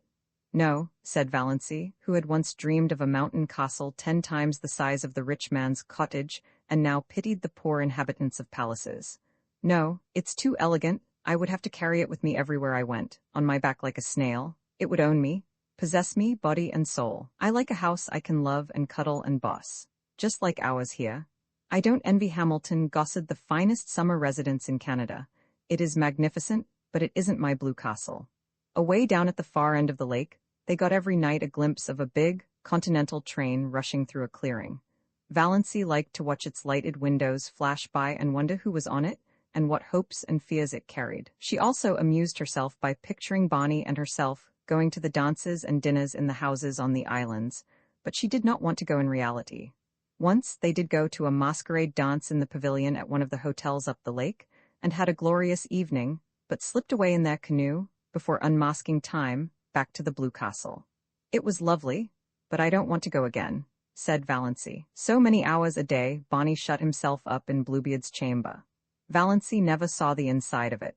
From the smells that filtered through at times, she concluded he must be conducting chemical experiment or counterfeiting money. Valancy supposed there must be smelly processes in making counterfeit money, but she did not trouble herself about it. She had no desire to peer into the locked chambers of Bonnie's house of life. His past and his future concerned her not. Only this rapturous present. Nothing else mattered. Once he went away, and stayed away 2 days and nights. He had asked Valancy if she would be afraid to stay alone, and she had said she would not. He never told her where he had been. She was not afraid to be alone, but she was horribly lonely. The sweetest sound she had ever heard was Lady Jane's clatter through the woods when Bonnie returned, and then his signal whistle from the Shaw. She ran down to the landing rock to greet him, to nestle herself into his eager arms. They did seem eager. "Have you missed me, Moonlight?" Bonnie was whispering. "It seems 100 years since you went away," said Valancy. "I won't leave you again." "You must," protested Valancy, "if you want to. I'd be miserable if I thought you wanted to go and didn't because of me. I want you to feel perfectly free." Bonnie laughed, a little cynically. "There is no such thing as freedom on earth," he said. "Only different kinds of bondages, and comparative bondages. You think you are free now because you've escaped from a peculiarly unbearable kind of bondage. But are you? You love me, that's a bondage." "Who said or wrote that the prison unto which we doom ourselves no prison is?" asked Valancy dreamily, clinging to his arm as they climbed up the rock steps. "Ah, now you have it," said Bonnie. "That's all the freedom we can hope for, the freedom to choose our prison." "But Moonlight?" He stopped at the door of the Blue Castle and looked about him. At the glorious lake, the great, shadowy woods, the bonfires, the twinkling lights. "Moonlight, I'm glad to be home again. When I came down through the woods and saw my home lights, mine, gleaming out under the old pines, something I'd never seen before, oh, girl, I was glad. But in spite of Bonnie's doctrine of bondage, Valancy thought they were splendidly free. It was amazing to be able to sit up half the night and look at the moon if you wanted to. To be late for meals if you wanted to. She who had always been rebuked so sharply by her mother, and so reproachfully, by Cousin Stickles if she were 1 minute late. Dawdle over meals as long as you wanted to. Leave your crusts if you wanted to. Not come home at all for meals if you wanted to. Sit on a sun-warm rock and paddle your bare feet in the hot sand if you wanted to. Just sit and do nothing in the beautiful silence if you wanted to. In short, do any fool thing you wanted to whenever the notion took you. If that wasn't freedom, what was? Roman III breakfast was always the same. Oatmeal porridge, which Valancy loathed, toast and tea, and 1 teaspoonful of marmalade. Mrs. Frederick thought 2 teaspoonfuls extravagant, but that did not matter to Valancy, who hated marmalade too. The chilly, gloomy little dining room was chillier and gloomier than usual. The rain streamed down outside the window. Depotted sterlings in atrocious, gilt frames, wider than the pictures, glowered down from the walls. And yet Cousin Stickles wished Valancy many happy returns of the day. "Sit up straight, Doss," was all her mother said. Valancy sat up straight. She talked to her mother and Cousin Stickles of the things they always talked of. She never wondered what would happen if she tried to talk of something else. She knew, therefore she never did it.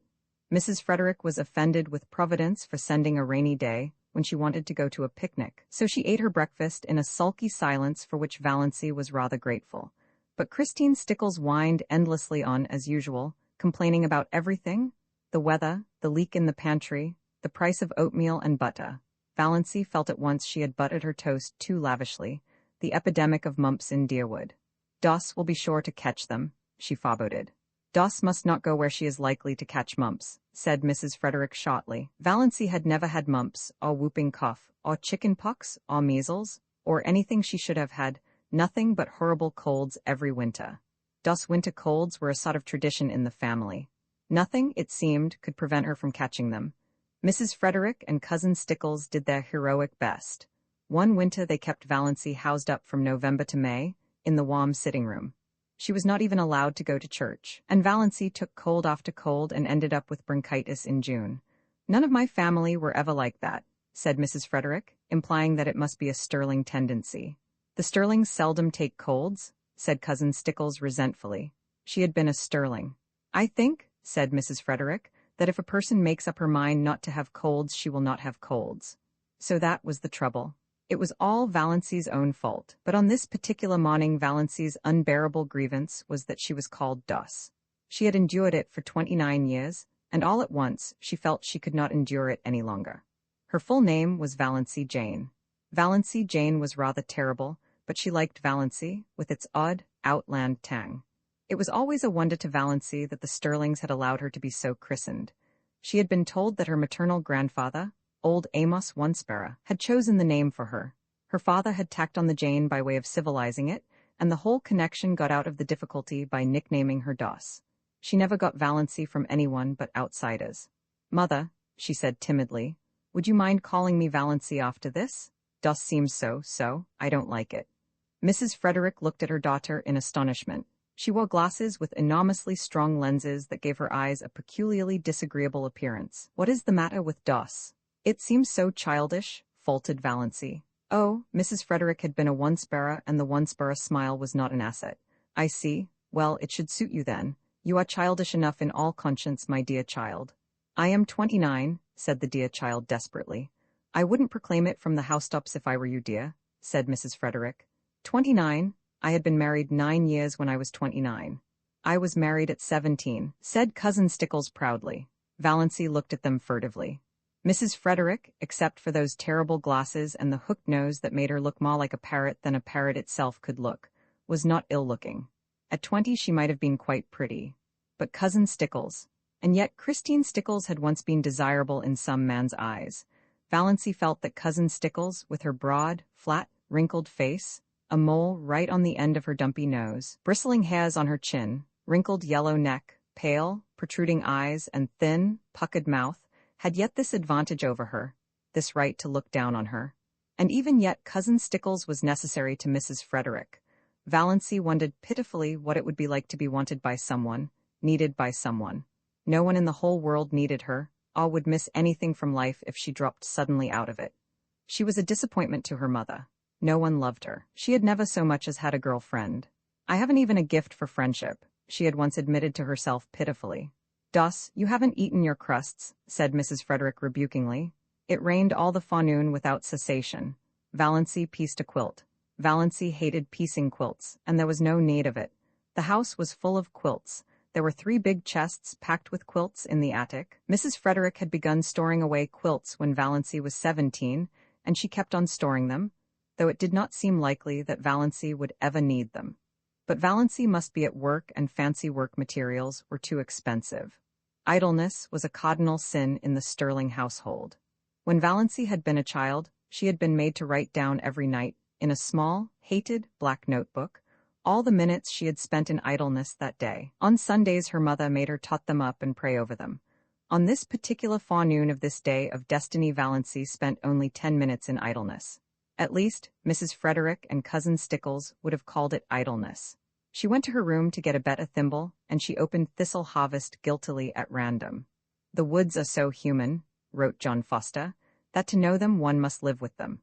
An occasional saunter through them, keeping to the well-trodden paths, will never admit us to their intimacy. If we wish to be friends, we must seek them out and win them by frequent, reverent visits at all hours, by morning, by noon, and by night, and at all seasons, in spring, in summer, in autumn, in winter. Otherwise we can never really know them, and any pretense we may make to the contrary will never impose on them.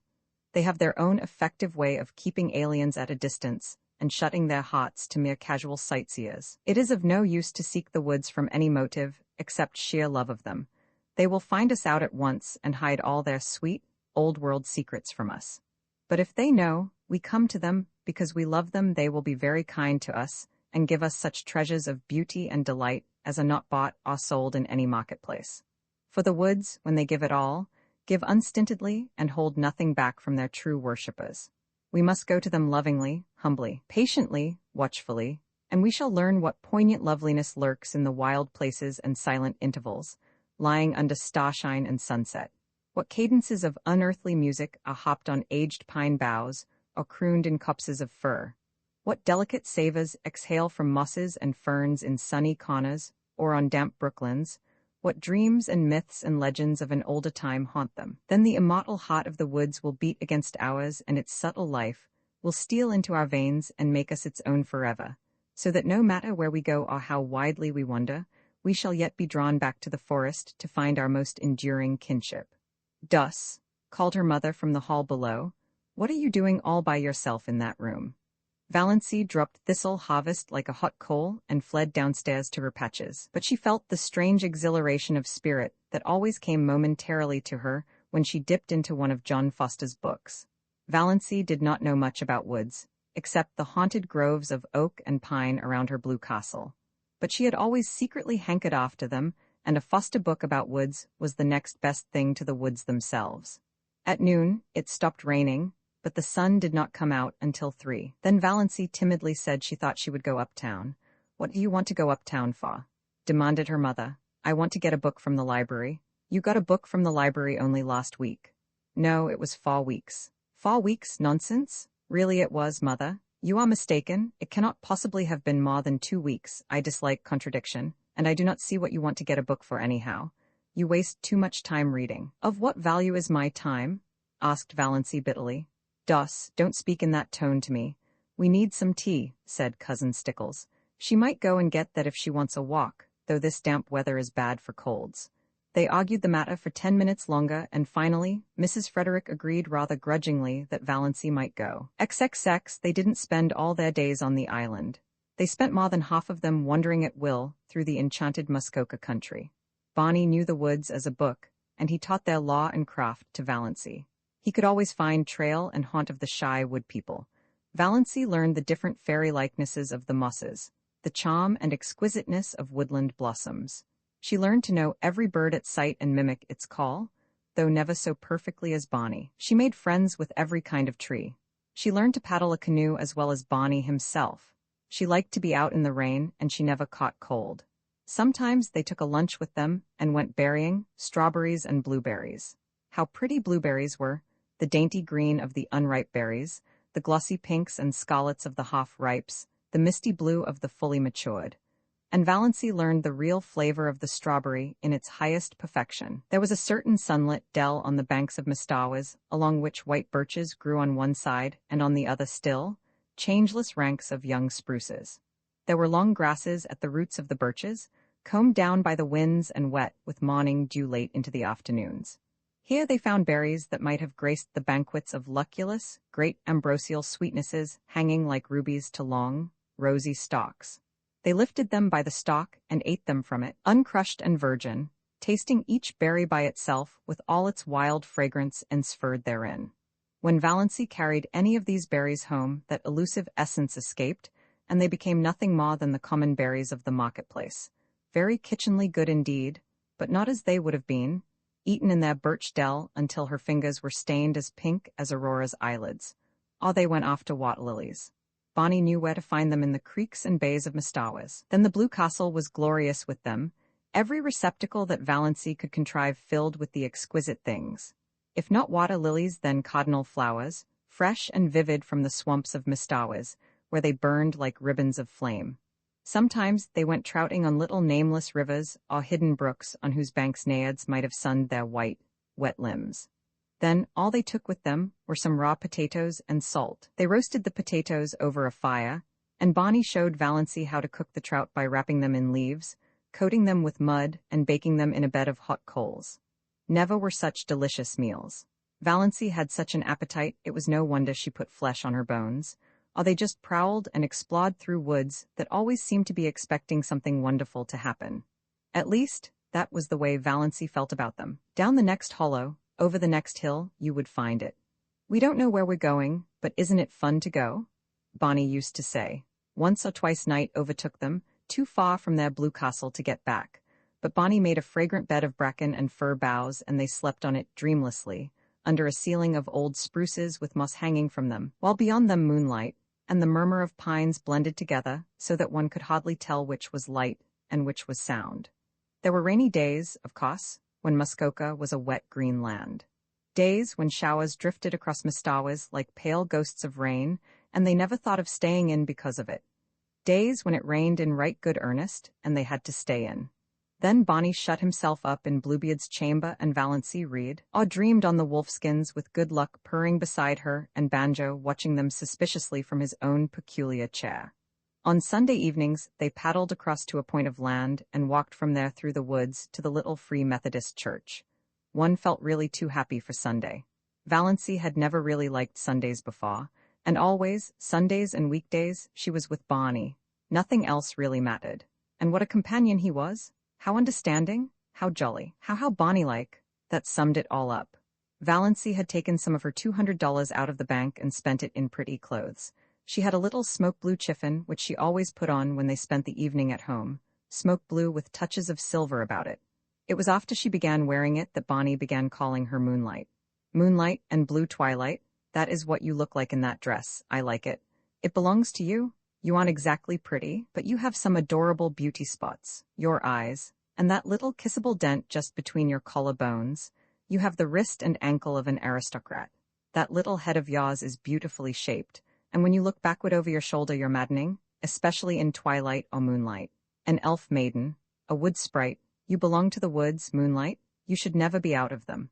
In spite of your ancestry, there is something wild and remote and untamed about you, and you have such a nice, sweet, throaty, summery voice, such a nice voice for lovemaking.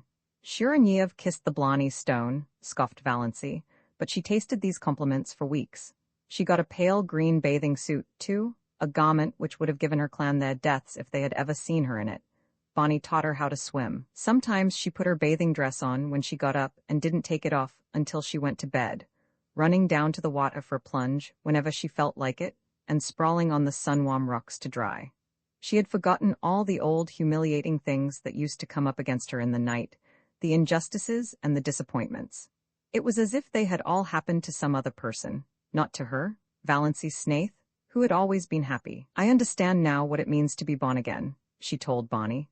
Holmes speaks of grief staining backward through the pages of life, but Valency found her happiness had stained backward likewise and flooded with rose color her whole previous drab existence. She found it hard to believe that she had ever been lonely and unhappy and afraid. When death comes, I shall have lived, thought Valency. I shall have had my hour. And her dust pile. One day Valency had heaped up the sand in the little island cove in a tremendous cone and stuck a gay little Union Jack on top of it. What are you celebrating? Bonnie wanted to know. I'm just exercising an old demon, Valency told him. Roman 31 autumn came. Late September with cool nights. They had to forsake the veranda, but they kindled a fire in the big fireplace and sat before it with jest and laughter. They left the doors open, and Banjo and Good Luck came and went at pleasure. Sometimes they sat gravely on the bearskin rug between Bonnie and Valency. Sometimes they slunk off into the mystery of the chill night outside. The stars smoldered in the horizon, mists through the old oriole. The haunting, persistent croon of the pine trees filled the air. The little waves began to make soft, sobbing splashes on the rocks below them in the rising winds. They needed no light but the firelight that sometimes leaped up and revealed them, sometimes shrouded them in shadow. When the night wind rose higher, Bonnie would shut the door and light a lamp and read to her, poetry and essays and gorgeous, dim chronicles of ancient wars. Bonnie never would read novels. He vowed they bored him, but sometimes she read them herself, curled up on the wolf skins, laughing aloud in peace. For Bonnie was not one of those aggravating people who can never hear you smiling audibly over something you've read without inquiring placidly, "What is the joke?" October, with a gorgeous pageant of color around Mestawas, into which Valency plunged her soul. Never had she imagined anything so splendid. A great, tinted piece. Blue, wind-winnowed skies, sunlight sleeping in the glades of that fair land. Long, dreamy purple days paddling idly in their canoe along shaws and up the rivers of crimson and gold. A sleepy, red hunter's moon. Enchanted tempests that stripped the leaves from the trees and heaped them along the shaws. Flying shadows of clouds. What had all the smug, opulent lands out front to compare with this? November, with uncanny witchery in its changed trees, with murky red sunsets flaming in smoky crimson behind the westering hills.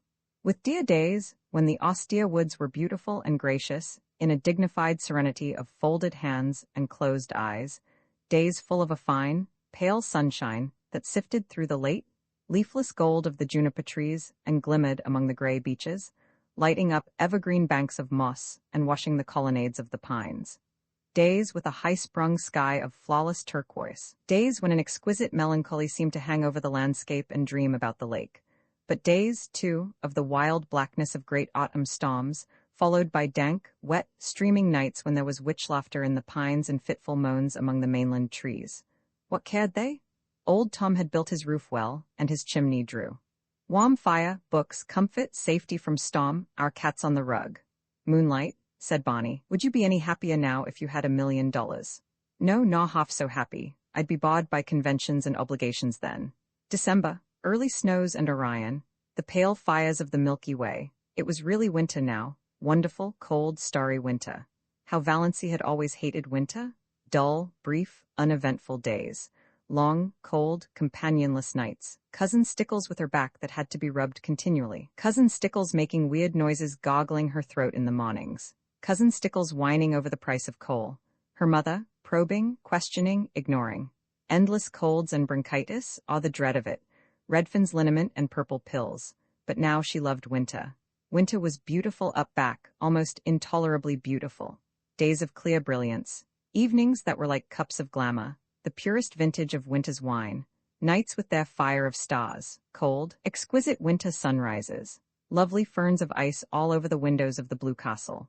Moonlight on birches in a silver thaw. Ragged shadows on windy evenings, twisted, fantastic shadows. Great silences, austere and searching. Jeweled, barbaric hills. The sun suddenly breaking through gray clouds over long, white mistawas. Icy gray twilights broken by snow squalls, when the cozy living room, with its goblins of firelight and inscrutable cats, seemed cozier than ever. Every hour brought a new revelation and wonder. Bonnie ran Lady Jane into roaring Abel's barn and taught Valancy how to snowshoe. Valancy, who ought to be laid up with bronchitis. But Valancy had not even a cold. Later on in the winter, Bonnie had a terrible one, and Valancy nursed him through it with a dread of pneumonia in her heart. But Valancy's colds seemed to have gone where old moons go. Which was luck, for she hadn't even Redfern's liniment. She had thoughtfully bought a bottle at the pot, and Bonnie had hurled it into frozen mistawas with a scowl. Bring no more of that devilish stuff here, he had ordered briefly. It was the first and last time he had spoken harshly to her. They went for long tramps through the exquisite reticence of winter woods and the silver jungles of frosted trees, and found loveliness everywhere. At times, they seemed to be walking through a spellbound world of crystal and pearl. So white and radiant were clearings and lakes and sky. The air was so crisp and clear that it was half intoxicating. Once they stood in a hesitation of ecstasy at the entrance of a narrow path between ranks of birches. Every twig and spray was outlined in snow. The undergrowth along its sides was a little fairy forest cut out of marble. The shadows cast by the pale sunshine were fine and spiritual. Come away, said Bonnie, turning. We must not commit the desecration of tramping through there. One evening they came upon a snowdrift far back in an old clearing, which was in the exact likeness of a beautiful woman's profile. Seen too close by, the resemblance was lost, as in the fairy tale of the castle of St. John. Seen from behind, it was a shapeless oddity. But at just the right distance and angle, the outline was so perfect that when they came suddenly upon it, gleaming out against the dark background of spruce in the glow of that winter sunset, they both exclaimed in amazement. There was a low, noble brow, a straight, classic nose, lips and chin and cheek curve modeled as if some goddess of old time had sat to the sculptor, and a breast of such cold, swelling purity as the very spirit of the winter woods might display. All the beauty that old Greece and Rome, sung, painted, taught, quoted Bonnie, and to think no human eyes save ours have seen or will see it, breathed Valancy, who felt at times as if she were living in a book by John Foster. As she looked around her, she recalled some passages she had marked in the new Foster book Bonnie had brought her from the pot, with an adjuration not to expect him to read or listen to it. All the tintings of winter woods are extremely delicate and elusive, recalled Valancy. When the brief afternoon wanes and the sun just touches the tops of the hills, there seems to be all over the woods an abundance, not of color, but of the spirit of color. There is really nothing but pure white after all, but one has the impression of fairy-like blendings of rose and violet, opal and heliotrope on the slopes, in the dingles, and along the curves of the forest land. You feel sure the tint is there, but when you look at it directly it is gone. From the corner of your eye you are aware that it is lurking over yonder in a spot where there was nothing but pale purity a moment ago. Only just when the sun is setting is there a fleeting moment of real color. Then the redness streams out over the snow, and incarnadines the hills and rivers, and smites the crest of the pines with flame. Just a few minutes of transfiguration and revelation, and it is gone. I wonder if John Foster ever spent a winter in Mistawis, said Valancy. Not likely, scoffed Bonnie. People who write tosh like that generally write it in a warm house on some smug city street. You are too hard on John Foster, said Valancy severely. No one could have written that little paragraph I read you last night without having seen it first. You know he couldn't. I didn't listen to it, said Bonnie morosely. You know I told you I wouldn't. Then you've got to listen to it now, persisted Valancy. She made him stand still on his snowshoes while she repeated it. She is a rare artist, this old Mother Nature, who works for the joy of working and not in any spirit of vain show. Today the fir woods are a symphony of greens and grays, so subtle that you cannot tell where one shade begins to be the other. Gray trunk, green bough, gray-green moss above the white, gray-shadowed flaw. Yet the old gypsy doesn't like unrelieved monotones. She must have a dash of color. See it, a broken dead fir bough, of a beautiful red-brown, swinging among the beards of moss. Good Lord, do you learn all that fellow's books by heart? Was Bonnie's disgusted reaction as he strode off. John Foster's books were all that saved my soul alive the past 5 years, averred Valancy. Oh, Bonnie, look at that exquisite filigree of snow in the furrows of that old elm tree trunk. When they came out to the lake, they changed from snowshoes to skates and skated home. For a wonder Valancy had learned, when she was a little schoolgirl, to skate on the pond behind the Deerwood School. She never had any skates of her own, but some of the other girls had lent her theirs, and she seemed to have a natural knack of it. Uncle Benjamin had once promised her a pair of skates for Christmas, but when Christmas came he had given her rubbers instead. She had never skated since she grew up, but the old trick came back quickly, and glorious were the hours she and Bonnie spent skimming over the white lakes and past the dark islands where the summer cottages were closed and silent. Tonight they flew down Mistawis before the wind, in an exhilaration that crimsoned Valancy's cheeks under her white tam. And at the end was her dear little house, on the island of pines, with a coating of snow on its roof, sparkling in the moonlight. Its windows glinted impishly at her in the stray gleams. Looks exactly like a picture book, doesn't it? Said Bonnie. They had a lovely Christmas. No rush, no scramble, no niggling attempts to make ends meet, no wild effort to remember whether she hadn't given the same kind of present to the same person 2 Christmases before, no mob of last-minute shoppers, no dreary family reunions where she sat mute and unimportant, no attacks of nerves. They decorated the blue castle with pine boughs, and Valancy made delightful little tinsel stars and hung them up amid the greenery. She cooked a dinner to which Bonnie did full justice, while Good Luck and Banjo picked the bones. A land that can produce a goose like that is an admirable land, vowed Bonnie. Canada forever? And they drank to the Union Jack a bottle of dandelion wine that Cousin Georgiana had given Valancy along with the bedspread. One never knows, Cousin Georgiana had said solemnly, when one may need a little stimulant. Bonnie had asked Valancy what she wanted for a Christmas present. Something frivolous and unnecessary, said Valancy, who had got a pair of goloshes last Christmas and 2 long-sleeved, woolen undervests the year before, and so on back. To her delight, Bonnie gave her a necklace of pearl beads. Valancy had wanted a string of milky pearl beads, like congealed moonshine, all her life, and these were so pretty. All that worried her was that they were really too good. They must have cost a great deal, $15 at least. Could Bonnie afford that? She didn't know a thing about his finances. She had refused to let him buy any of her clothes. She had enough for that, she told him, as long as she would need clothes. In a round, black jar on the chimney-piece, Bonnie put money for their household expenses, always enough. The jar was never empty, though Valancy never caught him replenishing it. He couldn't have much, of course, and that necklace, but Valancy tossed care aside. She would wear it and enjoy it. It was the first pretty thing she had ever had. Roman 32 New Year. The old, shabby, inglorious outlived calendar came down. The new one went up. January was a month of storms. It snowed for 3 weeks on end. The thermometer went miles below zero and stayed there. But as Bonnie and Valancy pointed out to each other, there were no mosquitoes, and the roar and crackle of their big fire drowned the howls of the north wind. Good Luck and Banjo waxed fat and developed resplendent coats of thick, silky fur. Nip and Tuck had gone, but they'll come back in spring, promised Bonnie. There was no monotony. Sometimes they had dramatic little private spats that never even thought of becoming quarrels.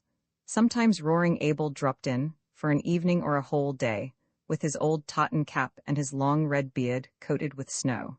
He generally brought his fiddle and played for them, to the delight of all except Banjo, who would go temporarily insane and retreat under Valency's bed. Sometimes Abel and Bonnie talked while Valency made candy for them.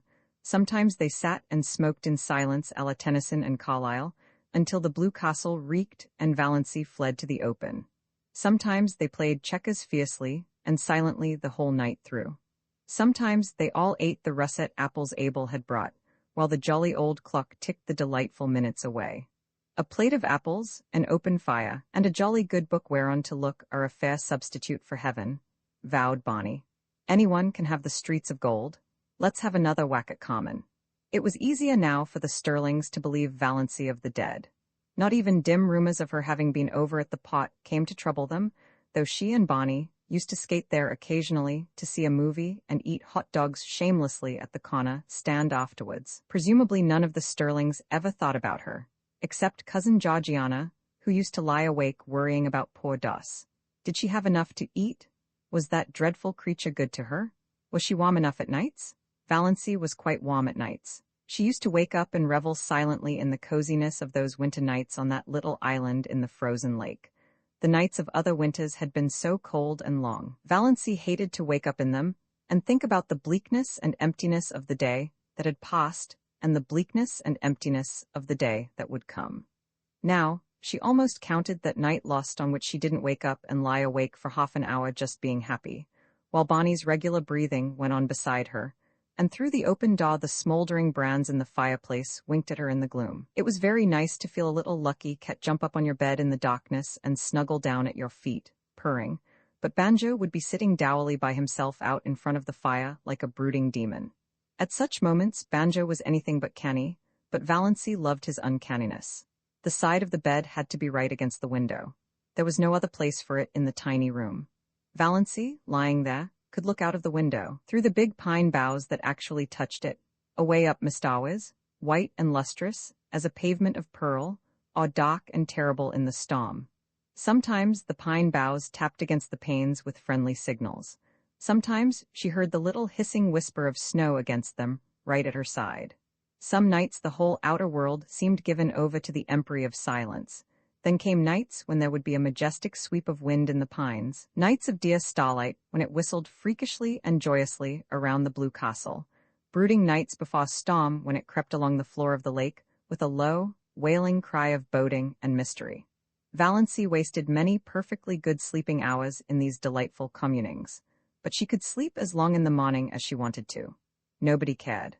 Bonnie cooked his own breakfast of bacon and eggs, and then shut himself up in Bluebeard's chamber till supper time. Then they had an evening of reading and talk. They talked about everything in this world and a good many things in other worlds.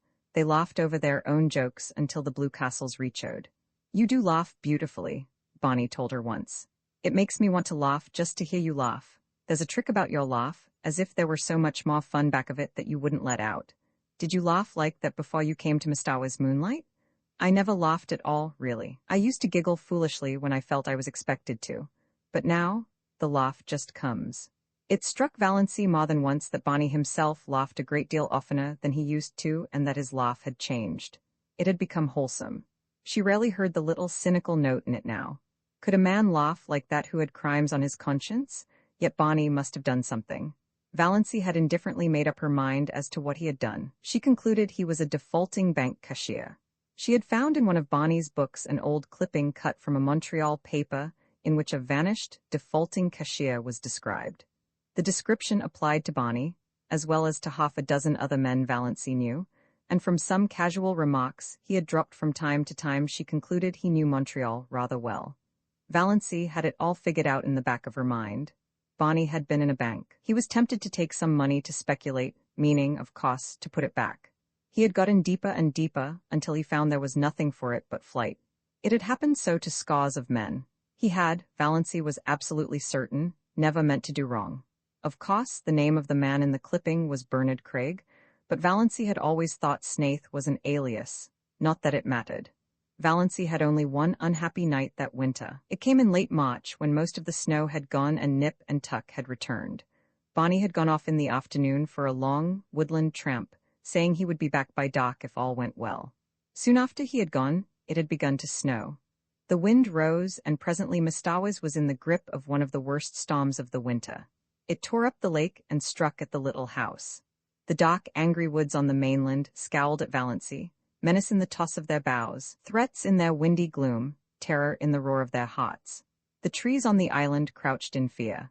Valency spent the night huddled on the rug before the fire, her face buried in her hands, when she was not vainly peering from the oriel in a futile effort to see through the furious smoke of wind and snow that had once been blue-dimpled Mestawes. Where was Bonnie?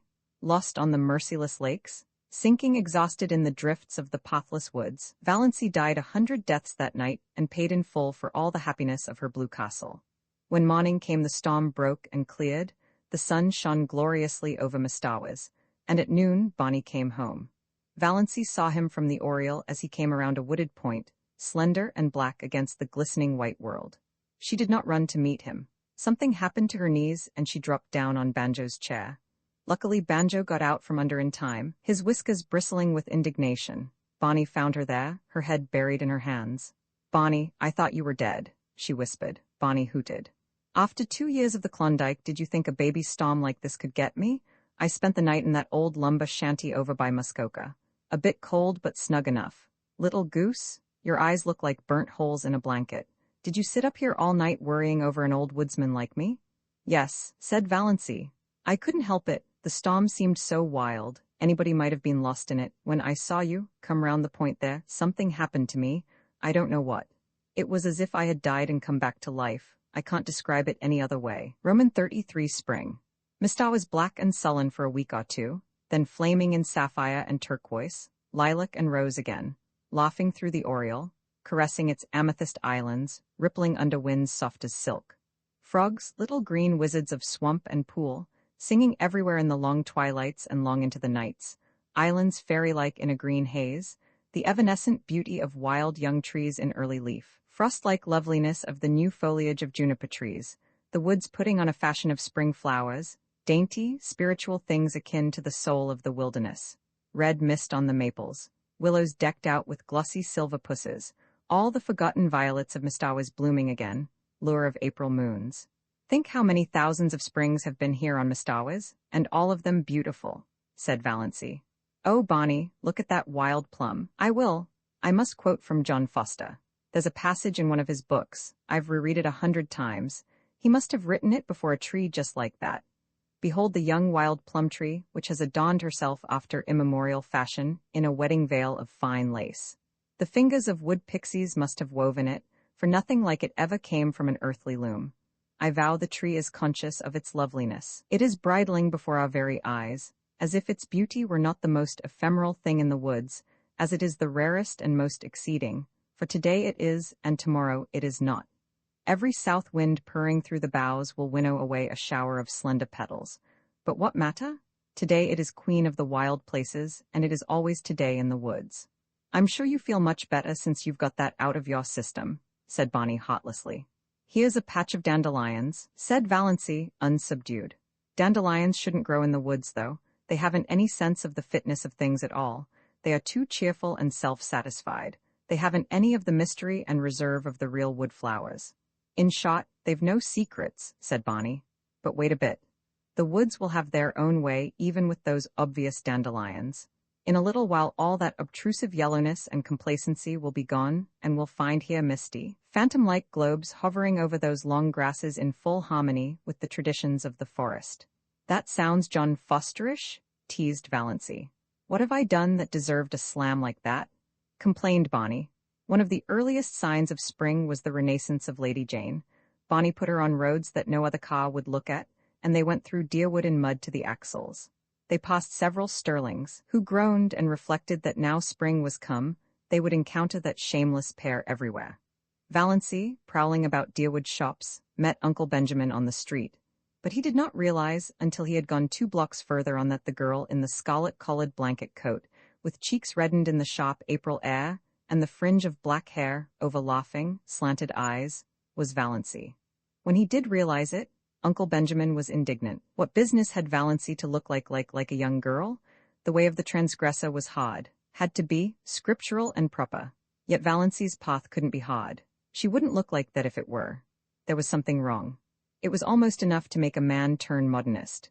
Bonnie and Valancy clanged onto the pot, so that it was dark when they went through Deerwood again. At her old home, Valancy, seized with a sudden impulse, got out, opened the little gate, and tiptoed around to the sitting-room window. There sat her mother and cousin Stickles drearily, grimly knitting, baffling and inhuman as ever. If they had looked the least bit lonesome, Valancy would have gone in. But they did not. Valancy would not disturb them for worlds. Roman 34 Valancy had two wonderful moments that spring. One day, coming home through the woods, with her arms full of trailing arbutus and creeping spruce, she met a man who she knew must be Alan Tierney. Alan Tierney, the celebrated painter of beautiful women. He lived in New York in winter, but he owned an island cottage at the northern end of Mastawis, to which he always came the minute the ice was out of the lake. He was reputed to be a lonely, eccentric man. He never flattered his sitters. There was no need to, for he would not paint anyone who required flattery. To be painted by Alan Tierney was all the cachet of beauty a woman could desire. Valancy had heard so much about him that she couldn't help turning her head back over her shoulder for another shy, curious look at him. A shaft of pale spring sunlight fell through a great pine athwart her bare black head and her slanted eyes. She wore a pale green sweater and had bound a fillet of linear vine about her hair. The feathery fountain of trailing spruce overflowed her arms and fell around her. Alan Tierney's eyes lighted up. "I've had a caller," said Bonnie the next afternoon, when Valancy had returned from another flower quest. "Who?" Valancy was surprised but indifferent. She began filling a basket with arbutus. "Alan Tierney. He wants to paint you, Moonlight." "Me?" Valancy dropped her basket and her arbutus. "You're laughing at me, Bonnie." "I'm not. That's what Tierney came for, to ask my permission to paint my wife as the spirit of Muskoka or something like that." But, stammered Valancy, "Alan Tierney never paints any but beautiful women," finished Bonnie. "Conceded. QED, Mistress Bonnie Snaith is a beautiful woman." "Nonsense," said Valancy, stooping to retrieve her arbutus. "You know that's nonsense, Bonnie. I know I'm a heap better looking than I was a year ago, but I'm not beautiful." "Alan Tierney never makes a mistake," said Bonnie. "You forget, Moonlight, that there are different kinds of beauty. Your imagination is obsessed by the very obvious type of your cousin Olive. Oh, I've seen her. She's a stunner. But you'd never catch Alan Tierney wanting to paint her. In the horrible but expressive slang phrase, she keeps all her goods in the shop window. But in your subconscious mind you have a conviction that nobody can be beautiful who doesn't look like Olive. Also, you remember your face as it was in the days when your soul was not allowed to shine through it. Tierney said something about the curve of your cheek as you looked back over your shoulder.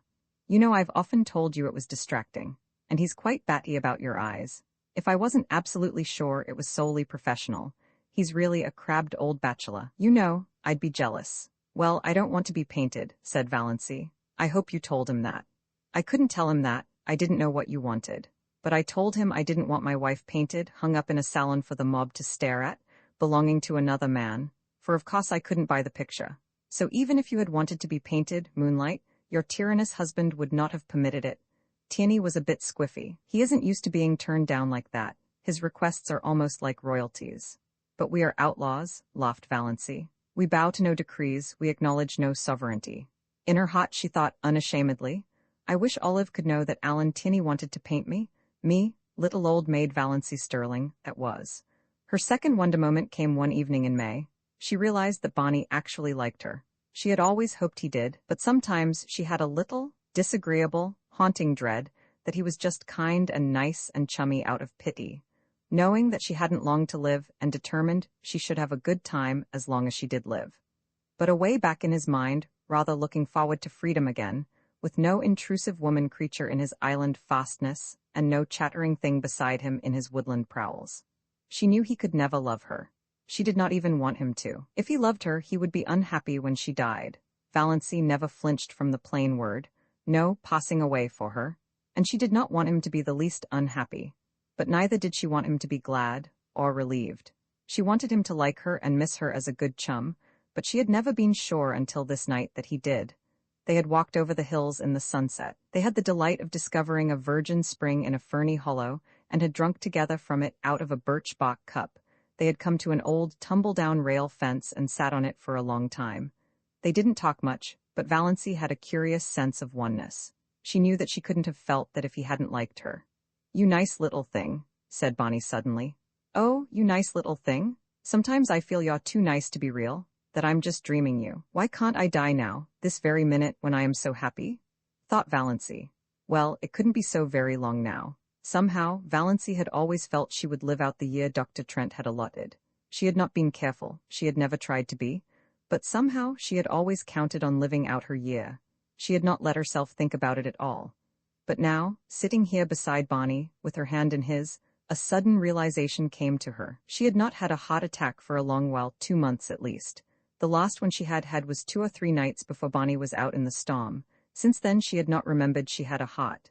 Well, no doubt, it betokened the nearness of the end. Nature had given up the struggle. There would be no more pain. "I'm afraid heaven will be very dull after this past year," thought Valency. "But perhaps one will not remember. Would that be nice? No, I don't want to forget Bonnie. I'd rather be miserable in heaven remembering him than happy forgetting him. And I'll always remember through all eternity that he really liked me." Roman 30 seconds can be very long sometimes. Long enough to work a miracle or a revolution. In 30 seconds life changed wholly for Bonnie and Valency Snaith. They had gone around the lake one June evening in their disappearing propeller, fished for an hour in a little creek, left their boat there, and walked up through the woods to Port Lawrence 2 miles away.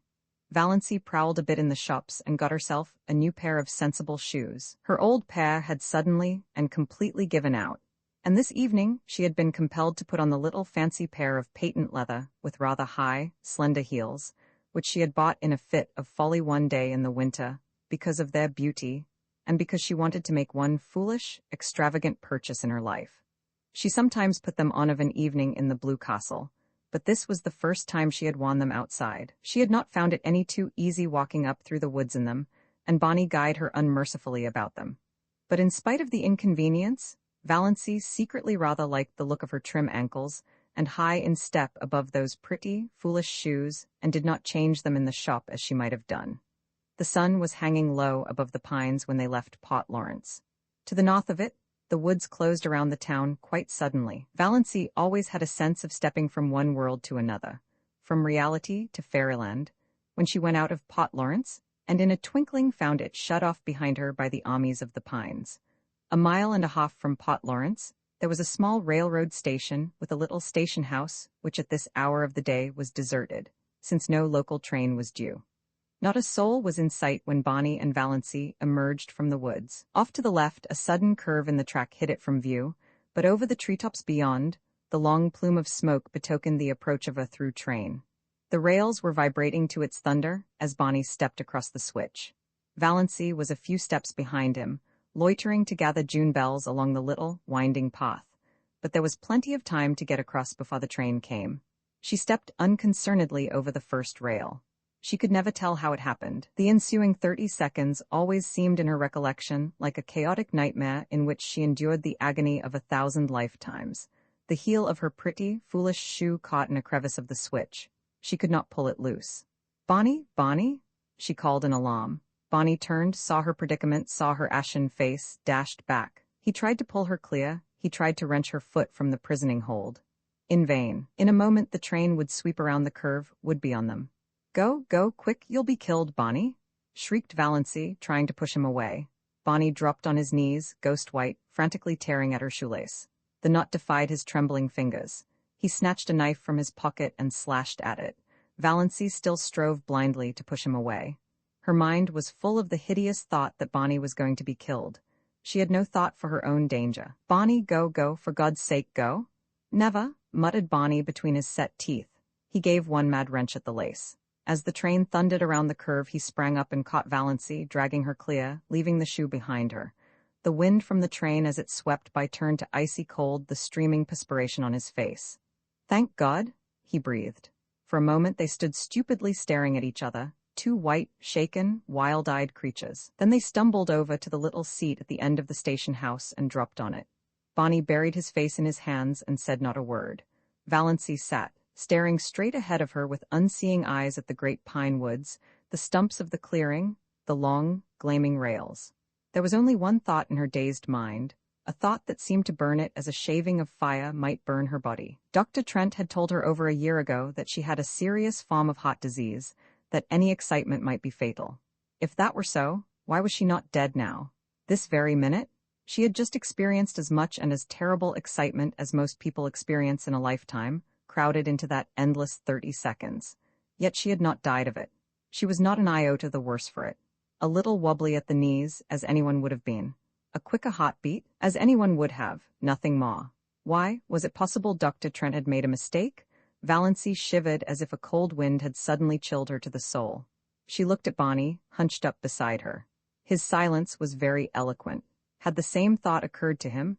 Did he suddenly find himself confronted by the appalling suspicion that he was married, not for a few months or a year, but for good and all to a woman he did not love, and who had foisted herself upon him by some trick or lie? Valency turned sick before the horror of it. It could not be. It would be too cruel, too devilish. Dr. Trent couldn't have made a mistake. Impossible. He was one of the best heart specialists in Ontario. She was foolish, unnerved by the recent horror. She remembered some of the hideous spasms of pain she had had. There must be something serious the matter with her heart to account for them, but she had not had any for nearly 3 months. Why? Presently Bonnie bestirred himself. He stood up without looking at Valency and said casually, "I suppose we'd better be hiking back. Sun's getting low. Are you good for the rest of the road?" "I think so," said Valency miserably. Bonnie went across the clearing and picked up the parcel he had dropped, the parcel containing her new shoes. He brought it to her, and let her take out the shoes and put them on without any assistance, while he stood with his back to her and looked out over the pines. They walked in silence down the shadowy trail to the lake. In silence, Bonnie steered his boat into the sunset miracle that was Mistawas. In silence, they went around feathery headlands and across coral bays and silver rivers where canoes were slipping up and down in the afterglow. In silence, they went past cottages echoing with music and laughter. In silence, drew up at the landing place below the blue castle. Valency went up the rock steps and into the house. She dropped miserably on the first chair she came to and sat there staring through the oriel, oblivious of good luck's frantic purrs of joy and banjos, savage glares of protest at her occupancy of his chair. Bonnie came in a few minutes later. He did not come near her, but he stood behind her and asked gently if she felt any the worse for her experience. Valency would have given her year of happiness to have been able honestly to answer yes. "No," she said flatly. Bonnie went into Bluebeard's chamber and shut the door. She heard him pacing up and down, up and down. He had never paced like that before. And an hour ago, only an hour ago, she had been so happy. Roman 36. Finally, Valency went to bed.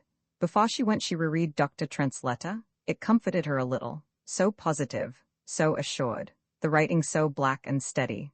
Not the writing of a man who didn't know what he was writing about. But she could not sleep.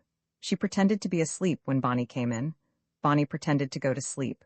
But Valency knew perfectly well he wasn't sleeping any more than she was.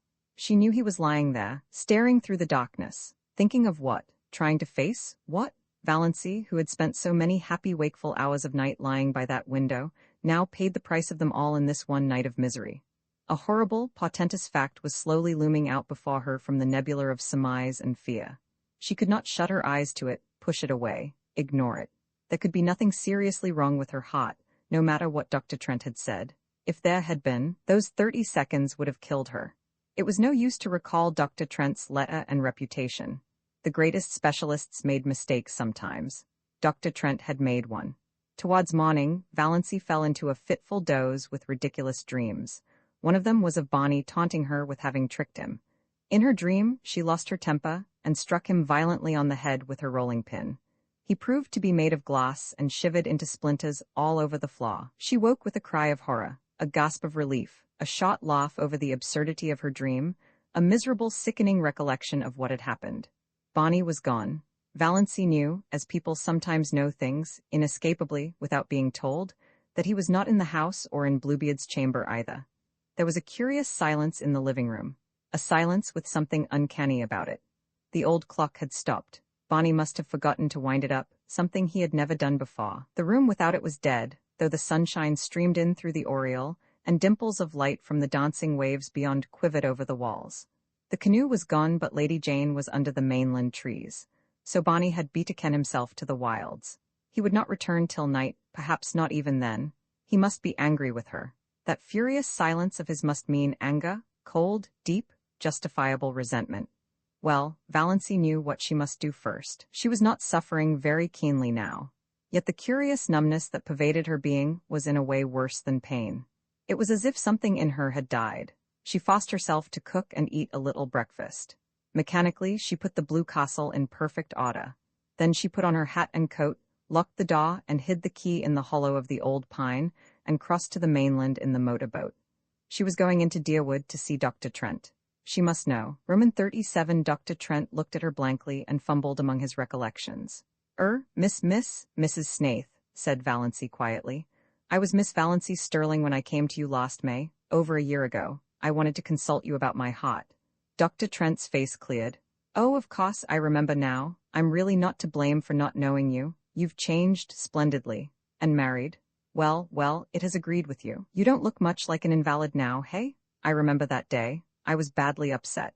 Hearing about poor Ned bowled me over. But Ned's as good as new and you too, evidently. I told you so, told you there was nothing to worry over. Valancy looked at him. You told me in your letter, she said slowly, with a curious feeling that someone else was talking through her lips, that I had angina pectoris in the last stages, complicated with an aneurysm, that I might die any minute, that I couldn't live longer than a year. Dr. Trent stared at her. Impossible? He said blankly. I couldn't have told you that. Valancy took his letter from her bag and handed it to him. Miss Valancy Sterling, he read. Yes, of course I wrote you on the train that night, but I told you there was nothing serious. Read your letter, insisted Valancy. Dr. Trent took it out, unfolded it, glanced over it. A dismayed look came into his face. He jumped to his feet and strode agitatedly about the room.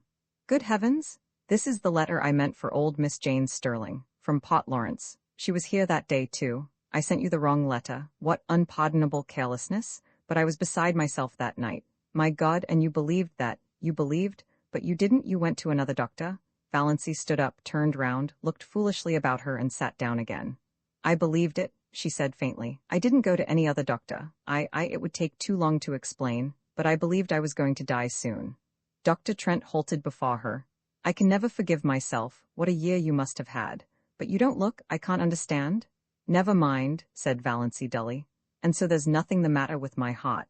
Well, nothing serious. You had what is called pseudoangina. It's never fatal, passes away completely with proper treatment, or sometimes with a shock of joy. Have you been troubled much with it? Not at all since March, answered Valancy. She remembered the marvelous feeling of recreation she had had when she saw Bonnie coming home safe after the storm. Had that shock of joy cured her? Then likely you're all right. I told you what to do in the letter you should have got. And of course I supposed you'd go to another doctor. Child, why didn't you? I didn't want anybody to know.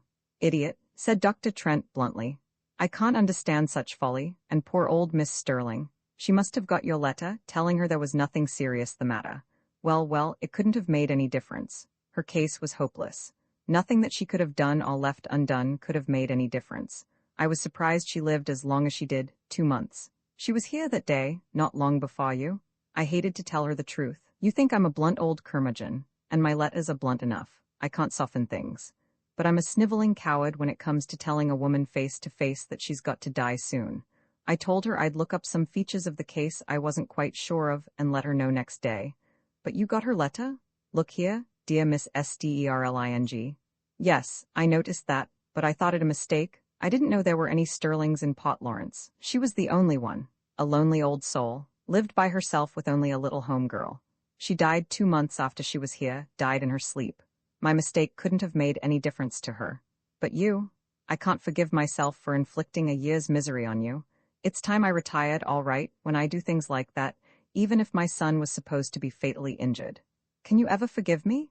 A year of misery. Valancy smiled a tortured smile as she thought of all the happiness Dr. Trent's mistake had bought her. But she was paying for it now. Oh, she was paying. If to feel was to live, she was living with a vengeance. She let Dr. Trent examine her and answered all his questions. When he told her she was fit as a fiddle and would probably live to be 100, she got up and went away silently. She knew that there were a great many horrible things outside waiting to be thought over. Dr. Trent thought she was odd. Anybody would have thought, from her hopeless eyes and woebegone face, that he had given her a sentence of death instead of life. Snaith? Who the devil had she married? He had never heard of Snaiths in Deerwood. And she had been such a sallow, faded little old maid. Gad, but marriage had made a difference in her, anyhow, whoever Snaith was. Snaith, Dr. Trent remembered, that rapscallion up back. Had Valency Sterling married him, and her clan had let her? Well, probably that solved the mystery. She had married in haste and repented at leisure, and that was why she wasn't overjoyed at learning she was a good insurance prospect after all. Married, to God knew whom, or what, jailbird, defaulter, fugitive from justice? It must be pretty bad if she had looked to death as a release, poor girl. But why were women such fools? Dr. Trent dismissed Valency from his mind, though to the day of his death, he was ashamed of putting those letters into the wrong envelopes. Roman 38 Valency walked quickly through the back streets and through Lover's Lane. She did not want to meet anyone she knew. She didn't want to meet even people she didn't know. She hated to be seen. Her mind was so confused, so torn, so messy. She felt that her appearance must be the same. She drew a sobbing breath of relief as she left the village behind and found herself on the up-back road. There was little fear of meeting anyone she knew here. The cars that fled by her with raucous shrieks were filled with strangers. One of them was packed with young people who whirled past her singing uproariously, "My wife has the fever, oh then, my wife has the fever, oh then, my wife has the fever, oh, I hope it won't leave her, for I want to be single again." Valency flinched as if one of them had leaned from the car and cut her across the face with a whip. She had made a covenant with death, and death had cheated her. Now life stood mocking her. She had trapped Bonnie, trapped him into marrying her, and divorce was so hard to get in Ontario, so expensive, and Bonnie was poor. With life, fear had come back into her heart, sickening fear of what Bonnie would think, would say, fear of the future that must be lived without him, fear of her insulted, repudiated clan. She had had one draught from a divine cup and now it was dashed from her lips. With no kind, friendly death to rescue her, she must go on living and longing for it. Everything was spoiled, smirched, defaced. Even that year in the Blue Castle, even her unashamed love for Bonnie. It had been beautiful because death waited. Now it was only sodded because death was gone. How could anyone bear an unbearable thing? She must go back and tell him. Make him believe she had not meant to trick him. She must make him believe that. She must say goodbye to her Blue Castle and return to the brick house on Elm Street. Back to everything she had thought left behind forever. The old bondage, the old fears. But that did not matter. All that mattered now was that Bonnie must somehow be made to believe she had not consciously tricked him. When Valency reached the pines by the lake, she was brought out of her daze of pain by a startling sight. There, parked by the side of old, battered, ragged Lady Jane, was another car. A wonderful car. A purple car. Not a dark, royal purple, but a blatant, screaming purple. It shone like a mirror, and its interior plainly indicated the car cast of Vere de Vere. On the driver's seat sat a haughty chauffeur in livery. And in the tonneau sat a man who opened the door and bounced out nimbly as Valency came down the path to the landing place. He stood under the pines waiting for her, and Valency took in every detail of him. A stout, short, pudgy man with a broad, rubicund, good-humored face, a clean-shaven face, though an unparalyzed little imp at the back of Valency's paralyzed mind suggested the thought. Such a face should have a fringe of white whisker around it. Old-fashioned, steel-rimmed spectacles on prominent blue eyes. A pursy mouth, a little round, knobby nose. Where, groped Valency, had she seen that face before?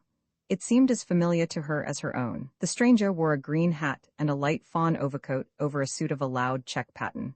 His tie was a brilliant green of light a shade.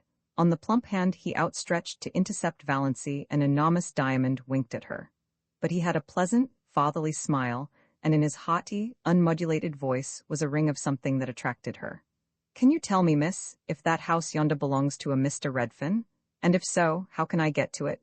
Redfin. A vision of bottles seemed to dance before Valency's eyes, long bottles of bitters, round bottles of hair tonic, square bottles of liniment, short, corpulent little bottles of purple pills, and all of them bearing that very prosperous, beaming moon face and steel-rimmed spectacles on the label. "Dr. Redfin?" "No," said Valency faintly. "No, that house belongs to Mr. Snaith." Dr. Redfin nodded. "Yes, I understand Bernie's been calling himself Snaith. Well, it's his middle name, was his poor mother's. Bernard Snaith Redfin, that's him. And now, miss, you can tell me how to get over to that island? Nobody seems to be home there. I've done some waving and yelling. Henry there wouldn't yell. He's a one-job man. But old Doc Redfin can yell with the best of them yet and ain't above doing it. Raised nothing but a couple of crows. Guess Bernie's out for the day." "He was away when I left this morning," said Valency. "I suppose he hasn't come home yet." She spoke flatly and tonelessly. This last shock had temporarily bereft her of whatever little power of reasoning had been left her by Dr. Trent's revelation. In the back of her mind, the aforesaid little imp was jeeringly repeating a silly old proverb. It never rains, but it pours. But she was not trying to think. What was the use? Dr. Redfin was gazing at her in perplexity. When you left this morning? Do you live over there? He waved his diamond at the blue castle. Of course, said Valancy stupidly. I'm his wife. Dr. Redfin took out a yellow silk handkerchief, removed his hat, and mopped his brow. He was very bald, and Valancy's imp whispered, Why be bald? Why lose your manly beauty? Try Redfin's hair vigor, it keeps you young. Excuse me, said Dr. Redfin. This is a bit of a shock. Shocks seem to be in the air this morning. The imp said this out loud before Valancy could prevent it. I didn't know Bernie was married. I didn't think he would have got married without telling his old dad. Were Dr. Redfin's eyes misty? Amid her own dull ache of misery and fear and dread, Valancy felt a pang of pity for him. Don't blame him, she said hurriedly. It wasn't his fault. It was all my doing. You didn't ask him to marry you, I suppose? Twinkled Dr. Redfin. He might have let me know. I'd have got acquainted with my daughter-in-law before this if he had. But I'm glad to meet you now, my dear, very glad. You look like a sensible young woman. I used to sort of fear Bonnie'd pick out some pretty bit of fluff just because she was good-looking. They were all after him, of course. Wanted his money, eh? Didn't like the pills and the bitters but liked the dollars, eh? Wanted to dip their pretty little fingers in old Duck's millions, eh? Millions? Said Valancy faintly. She wished she could sit down somewhere. She wished she could have a chance to think. She wished she and the Blue Castle could sink to the bottom of Mistawaz and vanish from human sight forevermore. Millions, said Dr. Redfin complacently, and Bernie chucks them for that. Again he shook the diamond contemptuously at the Blue Castle. Wouldn't you think he'd have more sense? And all on account of a white bit of a girl. He must have got over that feeling anyhow, since he's married. You must persuade him to come back to civilization. All nonsense wasting his life like this. Ain't you going to take me over to your house, my dear? I suppose you've some way of getting there. Of course, said Valancy stupidly. She led the way down to the little cove where the disappearing propeller boat was snuggled. Does your man want to come too? Who? Henry. Not he. Look at him sitting there disapproving. Disapproves of the whole expedition. The trail up from the road nearly gave him a conniption. Well, it was a devilish road to put a car on. Whose old bus is that up there? Bonnie's. Good Lord, does Bernie Redfin ride in a thing like that? It looks like the great-great-grandmother of all the Fords. It isn't a Ford, it's a grey Slosson, said Valancy spiritedly. For some occult reason, Dr. Redfin's good-humoured ridicule of dear old Lady Jane stung her to life. A life that was all pain but still life. Better than the horrible half-deadened half-aliveness of the past few minutes, or years. She waved Dr. Redfin curtly into the boat and took him over to the Blue Castle. The key was still in the old pine, the house still silent and deserted. Valancy took the doctor through the living room to the western veranda. She must at least be out where there was air. It was still sunny, but in the southwest a great thundercloud, with white crests and gauges of purple shadow, was slowly rising over Mistawaz. The doctor dropped with a gasp on a rustic chair and mopped his brow again. Whom, eh, Lord, what of you? Wonder if it would soften Henry if he could see it. Have you had dinner? Asked Valancy. Yes, my dear, had it before we left Port Lawrence. Didn't know what sort of wild hermit's hollow we were coming to, you see.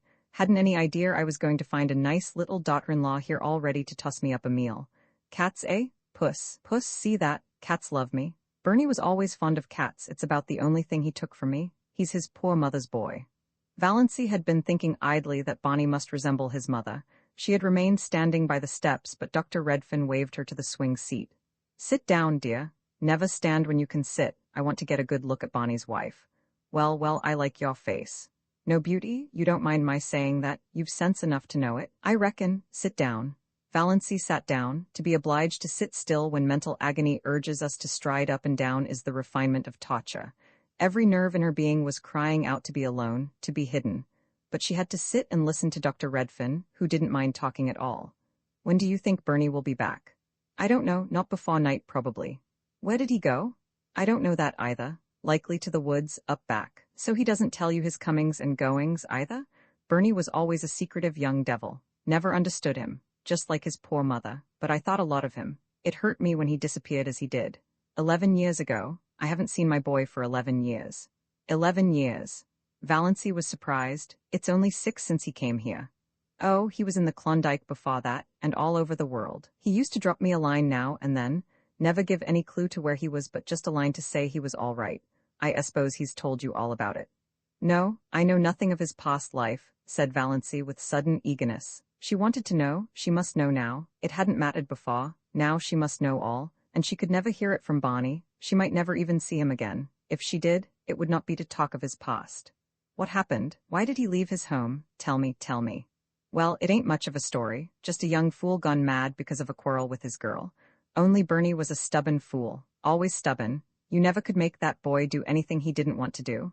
From the day he was born, yet he was always a quiet, gentle little chap too, good as gold. His poor mother died when he was only 2 years old. I'd just begun to make money with my hair vigor. I dreamed the formula for it, you see. Some dream that. The cash rolled in. Bernie had everything he wanted. I sent him to the best schools, private schools. I meant to make a gentleman of him. Never had any chance myself. Meant he should have every chance. He went through McGill, got honors and all that. I wanted him to go in for law. He hankered off to journalism and stuff like that. Wanted me to buy a paper for him, or back him in publishing what he called a real, worthwhile, honest-to-goodness Canadian magazine. I suppose I'd have done it. I always did what he wanted me to do. Wasn't he all I had to live for? I wanted him to be happy. And he never was happy. Can you believe it? Not that he said so, but I'd always a feeling that he wasn't happy. Everything he wanted, all the money he could spend, his own bank account, travel, seeing the world, but he wasn't happy. Not till he fell in love with Ethel Traverse. Then he was happy for a little while. The cloud had reached the sun, and a great, chill, purple shadow came swiftly over Mestawas. It touched the blue castle, rolled over it. Valency shivered. Yes, she said with painful eagerness, though every word was cutting her to the heart. What was she like? Prettiest girl in Montreal, said Dr. Redfin. Oh, she was a looker, all right. Gold hair, shiny as silk, great, big, soft, black eyes, skin like milk and roses. Don't wonder Bernie fell for her. And brains as well. She wasn't a bit of fluff, B.A. from McGill, a thoroughbred too, one of the best families. But a bit lean in the purse, eh? Bernie was mad about her. Happiest young fool you ever saw, then, the bust-up. What happened? Valency had taken off her hat and was absently thrusting a pin in and out of it. Good Luck was purring beside her. Banjo was regarding Dr. Redfin with suspicion. Nip and Tuck were lazily cawing in the pines. Mestawas was beckoning.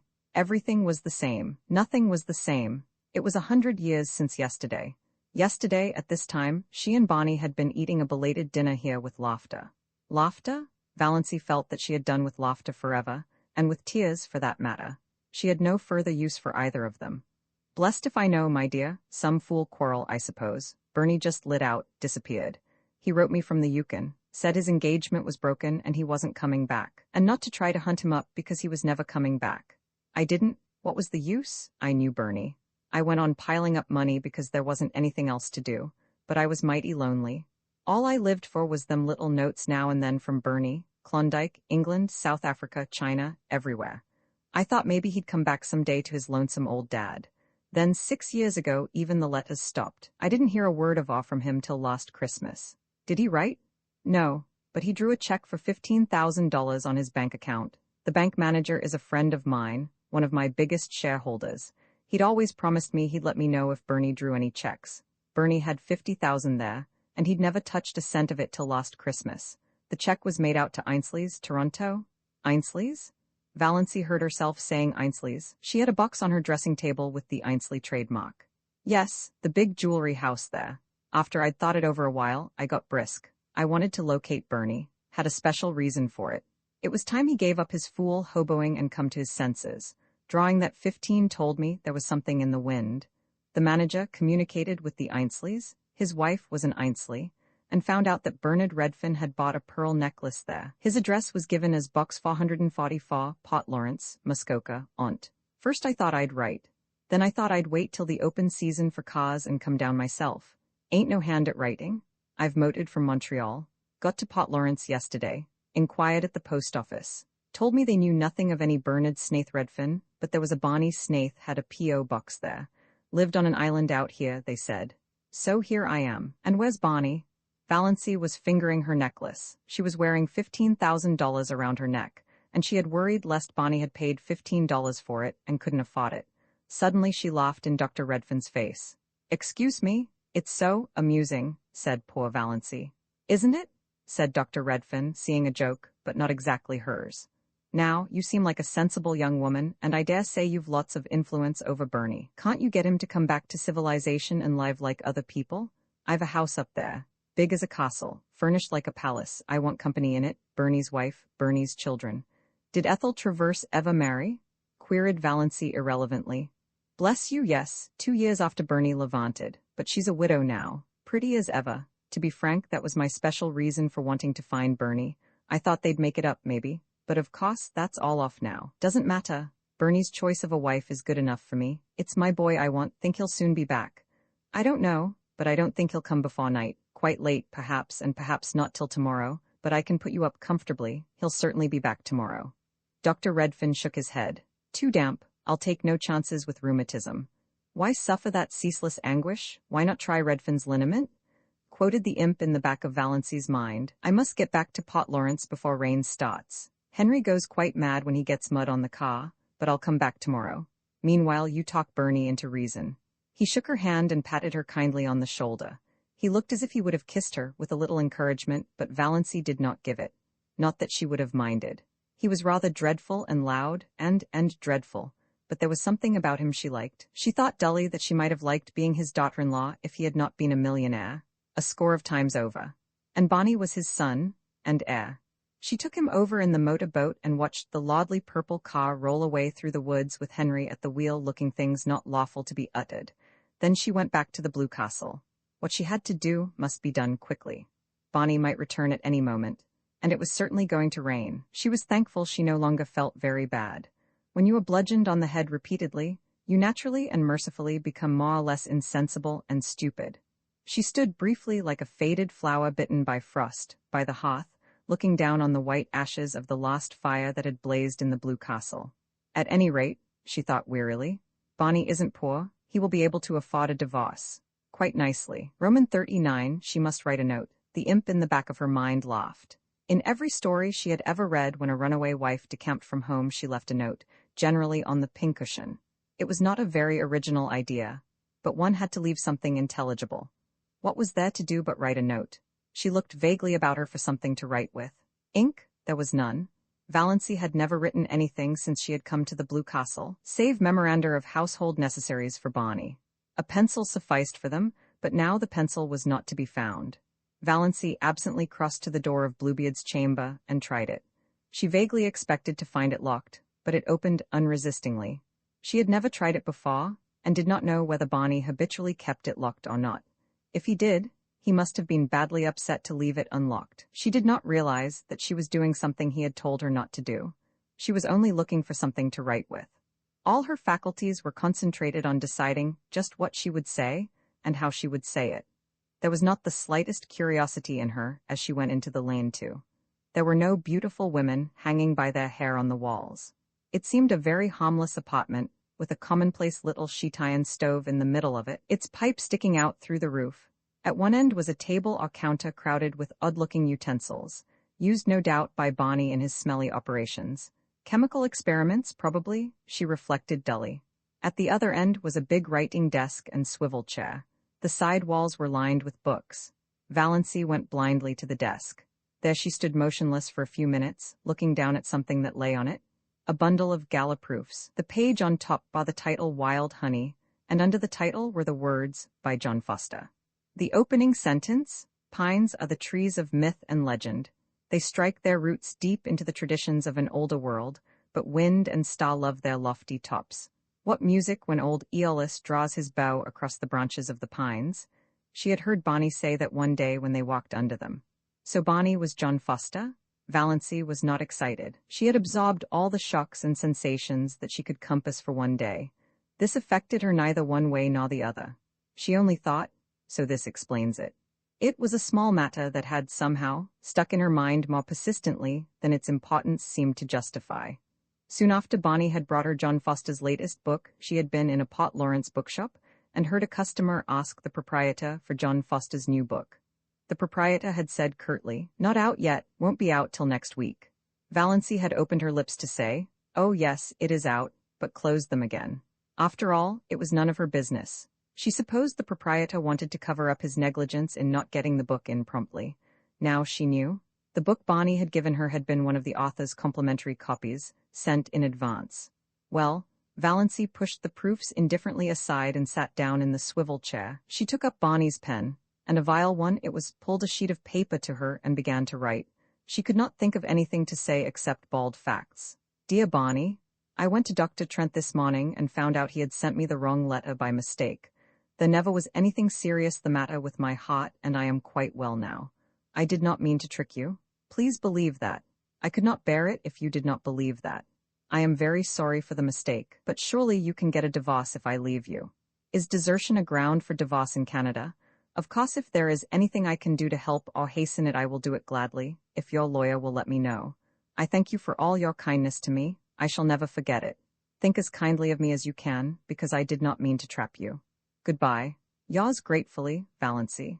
It was very cold and stiff, she knew, but to try to say anything else would be dangerous, like tearing away a dam. She didn't know what torrent of wild incoherences and passionate anguish might pour out.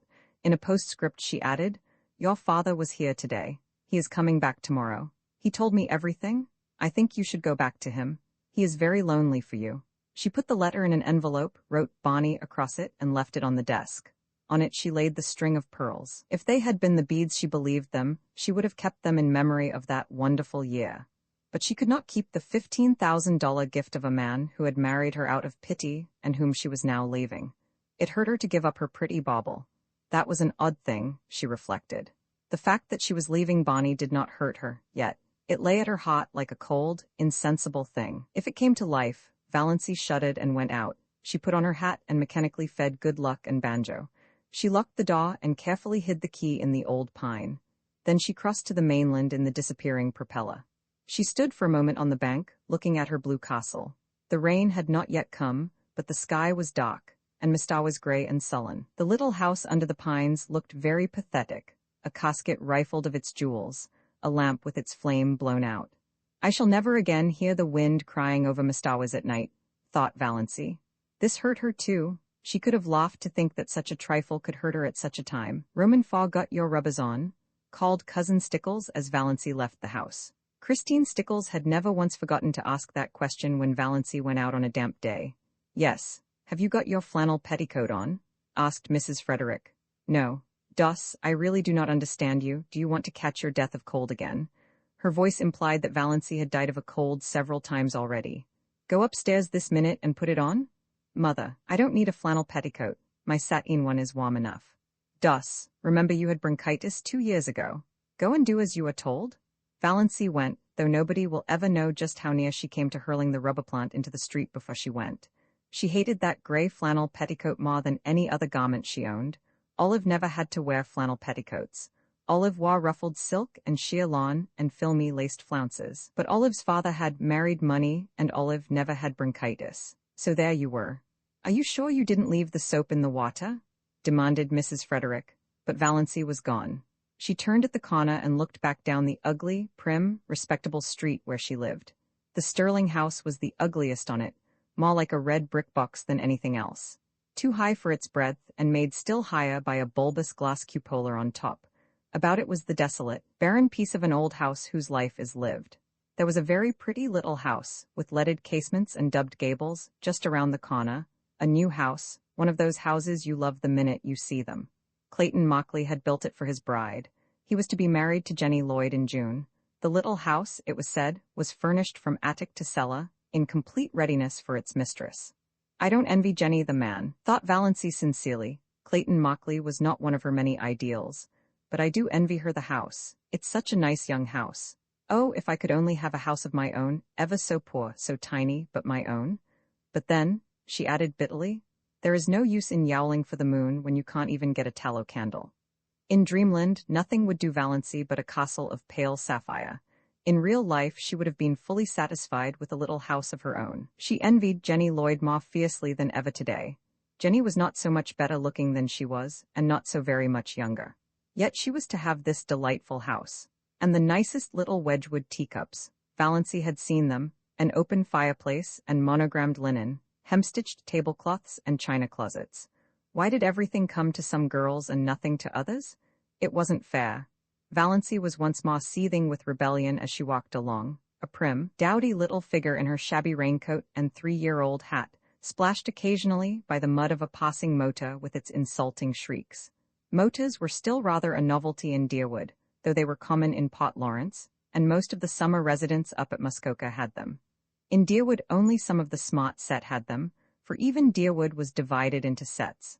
There was the smart set, the intellectual set, the old family set, of which the Sterlings were members, the common run, and a few pariahs. Not one of the Sterling clan had as yet condescended to a motor, though Olive was teasing her father to have one. Valancy had never even been in a motor car, but she did not hanker after this. In truth, she felt rather afraid of motor cars, especially at night. They seemed to be too much like big purring beasts that might turn and crush you, or make some terrible savage leap somewhere. On the steep mountain trails around her blue castle, only gaily caparisoned steeds might proudly pace. In real life, Valancy would have been quite contented to drive in a buggy behind a nice horse. She got a buggy drive only when some uncle or cousin remembered to fling her a chance, like a bone to a dog. XL Valancy paused a moment on the porch of the brick house in Elm Street. She felt that she ought to knock like a stranger. Her rose bush, she idly noticed, was loaded with buds. The rubber plant stood beside the prim door. A momentary horror overcame her, a horror of the existence to which she was returning. Then she opened the door and walked in. I wonder if the prodigal son ever felt really at home again, she thought. Mrs. Frederick and Cousin Stickles were in the sitting room. Uncle Benjamin was there, too. They looked blankly at Valancy, realizing at once that something was wrong. This was not the saucy, impudent thing who had laughed at them in this very room last summer. This was a gray-faced woman with the eyes of a creature who had been stricken by a mortal blow. Valancy looked indifferently around the room. She had changed so much, and it had changed so little. The same pictures hung on the walls. The little orphan who knelt at her never-finished prayer by the bed whereon reposed the black kitten that never grew up into a cat. The gray, steel engraving of Quatre Bras, where the British regiment forever stood at bay. The crayon enlargement of the boyish father she had never known, though they all hung in the same places. The green cascade of Wandering Jew still tumbled out of the old granite saucepan on the window stand. The same elaborate, never-used pitcher stood at the same angle on the sideboard shelf. The blue and gilt vases that had been among her mother's wedding presents still primly adorned the mantelpiece, flanking the china clock of berosed and besprayed where that never went. The chairs in exactly the same places. Her mother and Cousin Stickles, likewise unchanged, regarding her with stony unwelcome. Valancy had to speak first. "I've come home, Mother," she said tiredly. "So I see." Mrs. Frederick's voice was very icy. She had resigned herself to Valancy's desertion. She had almost succeeded in forgetting there was a Valancy.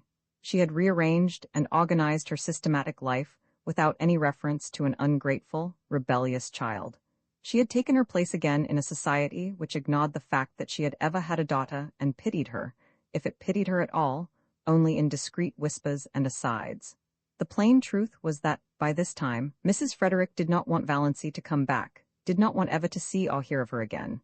And now, of course, Valancy was here, with tragedy and disgrace and scandal trailing after her visibly. "So I see," said Mrs. Frederick. "May I ask why?"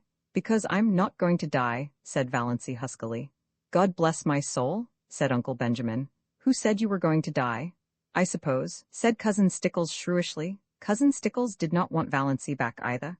"I suppose you found out he has another wife, as we've been sure all along." "No, I only wish he had," said Valancy. She was not suffering particularly, but she was very tired. If only the explanations were all over and she were upstairs in her old, ugly room, alone. Just alone? The rattle of the beads on her mother's sleeves as they swung on the arms of the reed chair almost drove her crazy. Nothing else was worrying her, but all at once it seemed that she simply could not endure that thin, insistent rattle. "My home, as I told you, is always open to you," said Mrs. Frederick stonily, "but I can never forgive you." Valancy gave a mirthless laugh. "I'd care very little for that if I could only forgive myself," she said. "Come, come," said Uncle Benjamin testily, but rather enjoying himself. He felt he had Valancy under his thumb again. "We've had enough of mystery. What has happened? Why have you left that fellow? No doubt there's reason enough, but what particular reason is it?" Valancy began to speak mechanically. She told her tale bluntly and barely. "A year ago Dr. Trent told me I had angina pectoris and could not live long.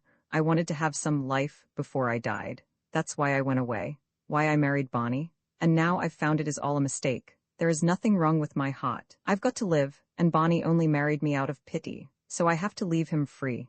"God bless me," said Uncle Benjamin. Cousin Stickles began to cry. "Valancy, if you'd only had confidence in your own mother." "Yes, yes, I know," said Valancy impatiently. "What's the use of going into that now? I can't undo this year. God knows I wish I could. I've tricked Bonnie into marrying me, and he's really Bernard Redfin. Dr. Redfin's son of Montreal, and his father wants him to go back to him." Uncle Benjamin made a queer sound. Cousin Stickles took her black-spotted handkerchief away from her eyes and stared at Valancy. A queer gleam suddenly shot into Mrs. Frederick's stone-gray orbs. "Dr. Redfin, not the purple pill man?" she said. Valancy nodded. "He's John Foster, too, the writer of those nature books." But, Mrs. Frederick was visibly agitated, though not over the thought that she was the mother-in-law of John Foster. "Dr. Redfin is a millionaire?" Uncle Benjamin shut his mouth with a snap. 10 times over, he said. Valancy nodded.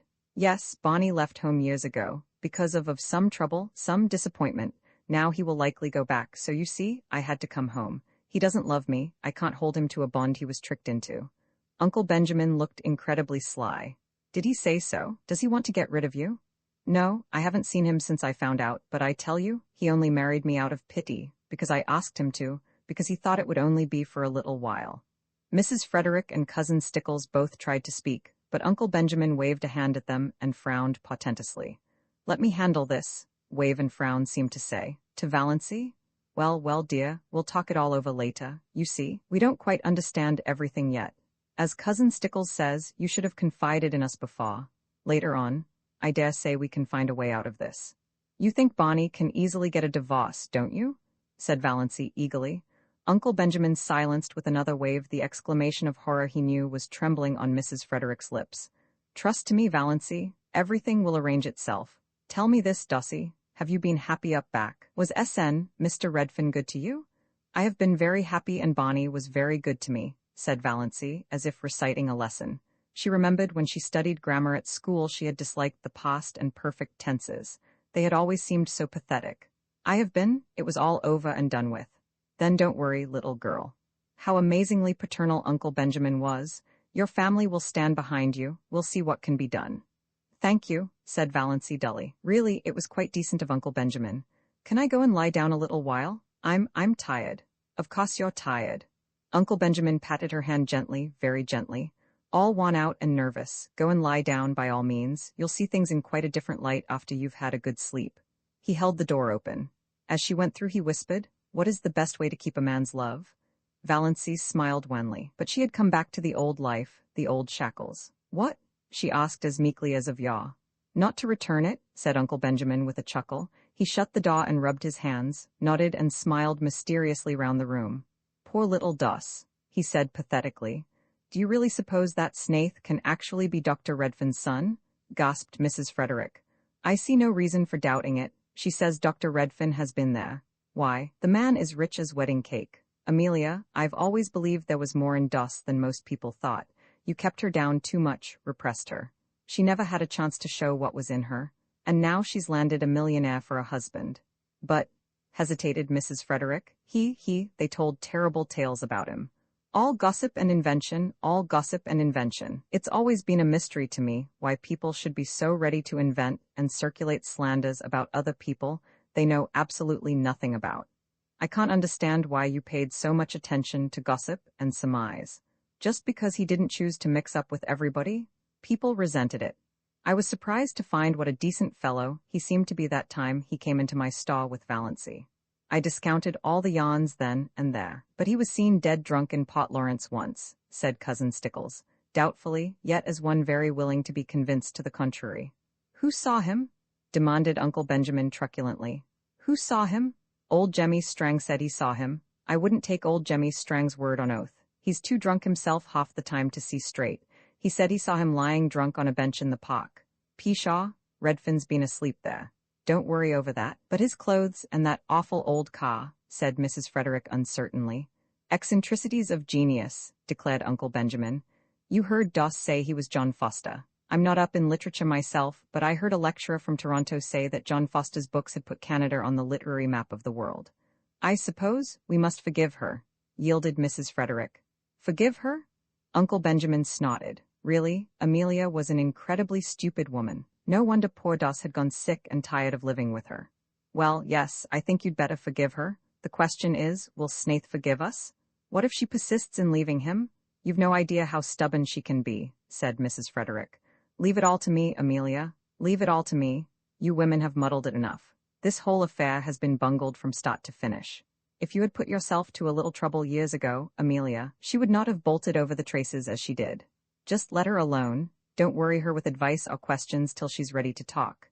She's evidently run away in a panic because she's afraid he'd be angry with her for fooling him. Most extraordinary thing of Trent to tell her such a yarn. That's what comes of going to strange doctors. Well, we mustn't blame her too harshly, poor child. Redfin will come after her. If he doesn't, I'll hunt him up and talk to him as man to man. He may be a millionaire, but Valancy is a sterling. He can't repudiate her just because she was mistaken about her heart disease. Not likely he'll want to. Doss is a little overstrung. Bless me, I must get in the habit of calling her Valancy. She isn't a baby any longer. Now, remember, Amelia, be very kind and sympathetic. It was something of a large order to expect Mrs. Frederick to be kind and sympathetic, but she did her best. When supper was ready, she went up and asked Valancy if she wouldn't like a cup of tea.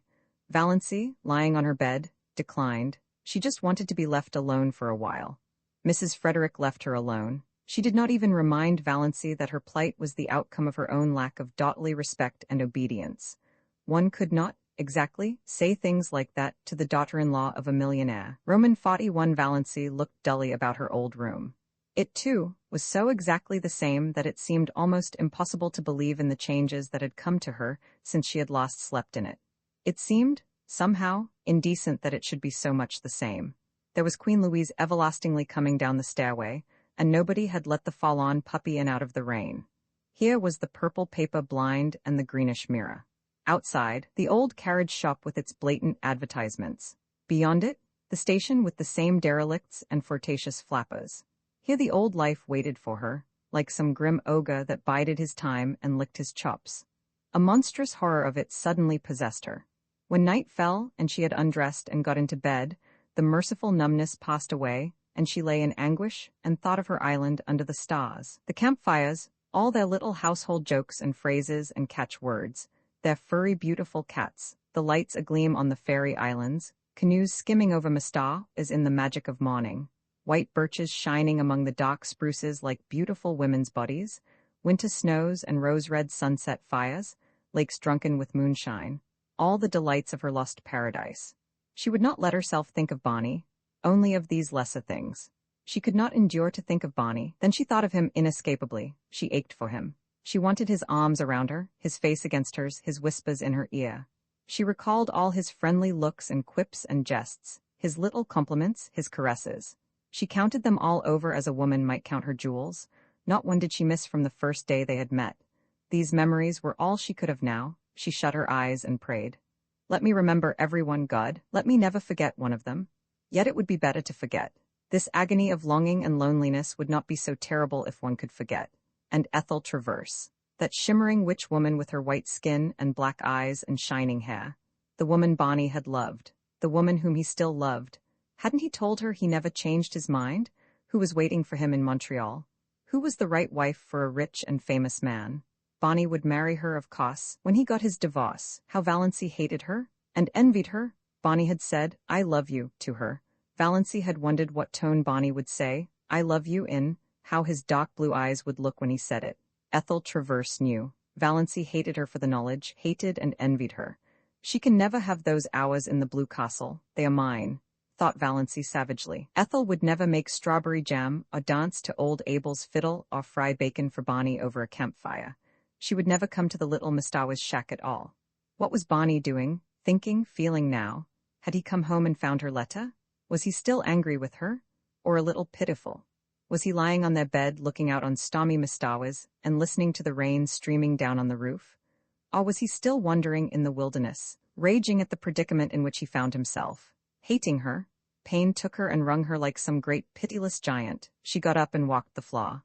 Would morning never come to end this hideous night? And yet what could morning bring her? The old life without the old stagnation that was at least bearable. The old life with the new memories, the new longings, the new anguish. Oh, why can't I die? moaned Valancy. Roman 42. It was not until early afternoon the next day that a dreadful old car clanked up Elm Street and stopped in front of the brick house. A hatless man sprang from it and rushed up the steps. The bell was rung as it had never been rung before, vehemently, intensely. The ringer was demanding entrance, not asking it. Uncle Benjamin chuckled as he hurried to the door. Uncle Benjamin had just dropped in to inquire how dear Dos Valancy was. Dear Dos Valancy, he had been informed, was just the same. She had come down for breakfast, which she didn't eat, gone back to her room, come down for dinner, which she didn't eat, gone back to her room. That was all. She had not talked, and she had been let kindly, considerately, alone. Very good, Redfin will be here today, said Uncle Benjamin. And now Uncle Benjamin's reputation as a prophet was made. Redfin was here, unmistakably so. Is my wife here? He demanded of Uncle Benjamin without preface. Uncle Benjamin smiled expressively. Mr. Redfin, I believe. Very glad to meet you, sir. Yes, that naughty little girl of yours is here. We have been? I must see her. Bonnie cut Uncle Benjamin ruthlessly short. Certainly, Mr. Redfin, just step in here. Valancy will be down in a minute. He ushered Bonnie into the parlor and betook himself to the sitting room and Mrs. Frederick. Go up and tell Valancy to come down. Her husband is here. But so dubious was Uncle Benjamin as to whether Valancy could really come down in a minute, or at all, that he followed Mrs. Frederick on tiptoe up the stairs and listened in the hall. Valancy, dear, said Mrs. Frederick tenderly, your husband is in the parlor, asking for you. Oh, mother. Valancy got up from the window and wrung her hands. I cannot see him. I cannot tell him to go away, ask him to go away. I can't see him. Tell her, hissed Uncle Benjamin through the keyhole, that Redfin says he won't go away until he has seen her. Redfin had not said anything of the kind, but Uncle Benjamin thought he was that sort of a fellow. Valancy knew he was. She understood that she might as well go down first as last. She did not even look at Uncle Benjamin as she passed him on the landing. Uncle Benjamin did not mind. Rubbing his hands and chuckling, he retreated to the kitchen, where he genially demanded of Cousin Stickles. Why are good husbands like bread? Cousin Stickles asked why. Because women need them, beamed Uncle Benjamin. Valancy was looking anything but beautiful when she entered the parlor. Her white night had played fearful havoc with her face. She wore an ugly old brown and blue gingham, having left all her pretty dresses in the blue castle, but Bonnie dashed across the room and caught her in his arms. Valancy, darling. Oh, you darling little idiot. Whatever possessed you to run away like that? When I came home last night and found your letter, I went quite mad. It was 12 o'clock. I knew it was too late to come here then. I walked the floor all night. Then this morning Dad came. I couldn't get away till now. Valancy, whatever got into you? Divorce, forsooth, don't you know? I know you only married me out of pity, said Valancy, brushing him away feebly. I know you don't love me, I know. You've been lying awake at 3 o'clock too long, said Bonnie, shaking her. That's all that's the matter with you. Love you? Oh, don't I love you, my girl? When I saw that train coming down on you, I knew whether I loved you or not. Oh, I was afraid you would try to make me think you cared, cried Valancy passionately. Don't, I know all about Ethel Traverse. Your father told me everything. Oh, Bonnie, don't torture me. I can never go back to you. Bonnie released her and looked at her for a moment. Something in her pallid, resolute face spoke more convincingly than words of her determination. Valancy, he said quietly, Father couldn't have told you everything because he didn't know it. Will you let me tell you everything? Yes, said Valancy wearily. Oh, how dear he was. How she longed to throw herself into his arms. As he put her gently down in a chair, she could have kissed the slender, brown hands that touched her arms. She could not look up as he stood before her. She dared not meet his eyes. For his sake, she must be brave. She knew him kind, unselfish. Of course he would pretend he did not want his freedom. She might have known he would pretend that, once the first shock of realization was over. He was so sorry for her. He understood her terrible position. When had he ever failed to understand? But she would never accept his sacrifice. Never. You've seen Dad and you know I'm Bernard Redfin. And I suppose you've guessed that I'm John Foster, since you went into Bluebeard's chamber. Yes, but I didn't go in out of curiosity. I forgot you had told me not to go in. I forgot? Never mind. I'm not going to kill you and hang you up on the wall, so there's no need to call for Sister Anne. I'm only going to tell you my story from the beginning. I came back last night intending to do it. Yes, I'm old Doc Redfin's son, of purple pills and bitters fame. Oh, don't I know it? Wasn't it rubbed into me for years? Bonnie laughed bitterly and strode up and down the room a few times. Uncle Benjamin, tiptoeing through the hall, heard the laugh and frowned. Surely Doss wasn't going to be a stubborn little fool. Bonnie threw himself into a chair before Valancy.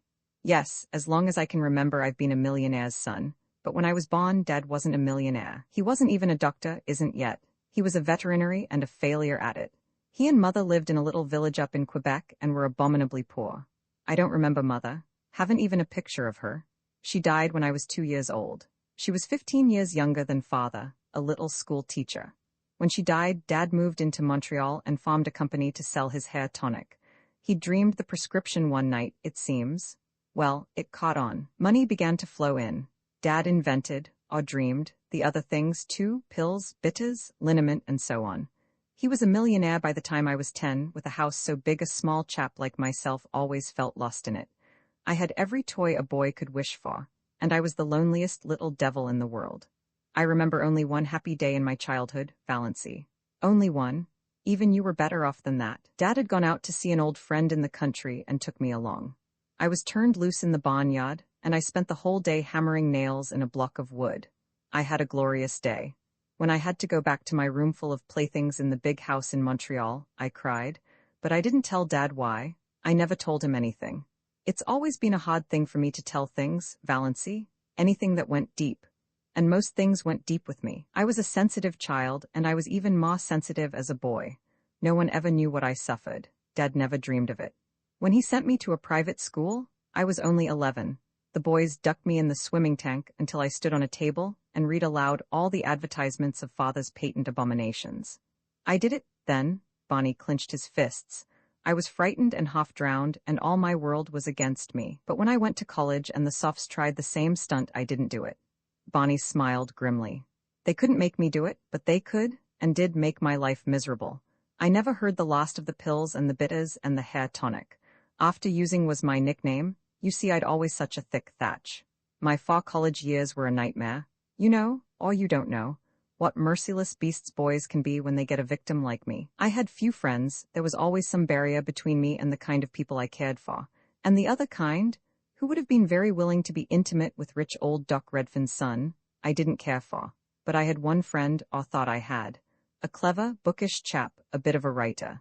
That was a bond between us. I had some secret aspirations along that line. He was older than I was. I looked up to him and worshipped him. For a year, I was happier than I'd ever been. Then, a burlesque sketch came out in the college magazine, a modern thing, ridiculing Dad's remedies. The names were changed, of course, but everybody knew what and who was meant. Oh, it was clever, damnably so, and witty. McGill rocked with laughter over it. I found out he had written it. Oh, were you sure? Valency's dull eyes flamed with indignation. Yes, he admitted it when I asked him.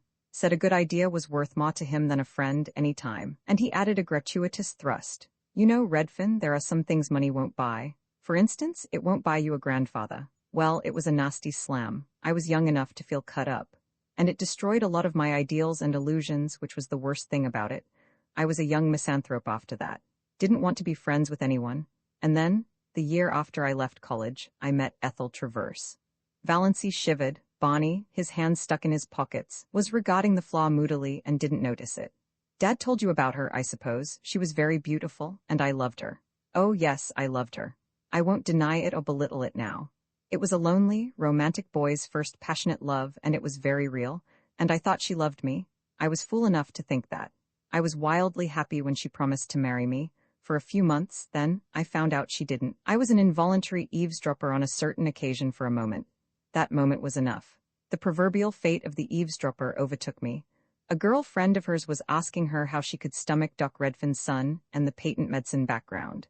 His money will gild the pills and sweeten the bitters, said Ethel, with a laugh. Mother told me to catch him if I could. We're on the rocks, but Pa, I smell turpentine whenever he comes near me. Oh, Bonnie, cried Valency, wrung with pity for him. She had forgotten all about herself and was filled with compassion for Bonnie and rage against Ethel Traverse. How dared she? Well, Bonnie got up and began pacing round the room. That finished me, completely. I left civilization and those accursed dopes behind me and went to the Yukon. For 5 years I knocked about the world, in all sorts of outlandish places. I earned enough to live on. I wouldn't touch a cent of Dad's money. Then one day I woke up to the fact that I no longer cared to hang about Ethel, one way or another. She was somebody I'd known in another world, that was all. But I had no hankering to go back to the old life. None of that for me. I was free and I meant to keep so. I came to Mestawas, saw Tom Mac Murray's Island. My first book had been published the year before and made a hit. I had a bit of money from my royalties. I bought my island, but I kept away from people. I had no faith in anybody. I didn't believe there was such a thing as real friendship or true love in the world, not for me anyhow, the son of purple pills. I used to revel in all the wild yarns they told of me. In fact, I'm afraid I suggested a few of them myself, by mysterious remarks which people interpreted in the light of their own prepossessions. Then, you came.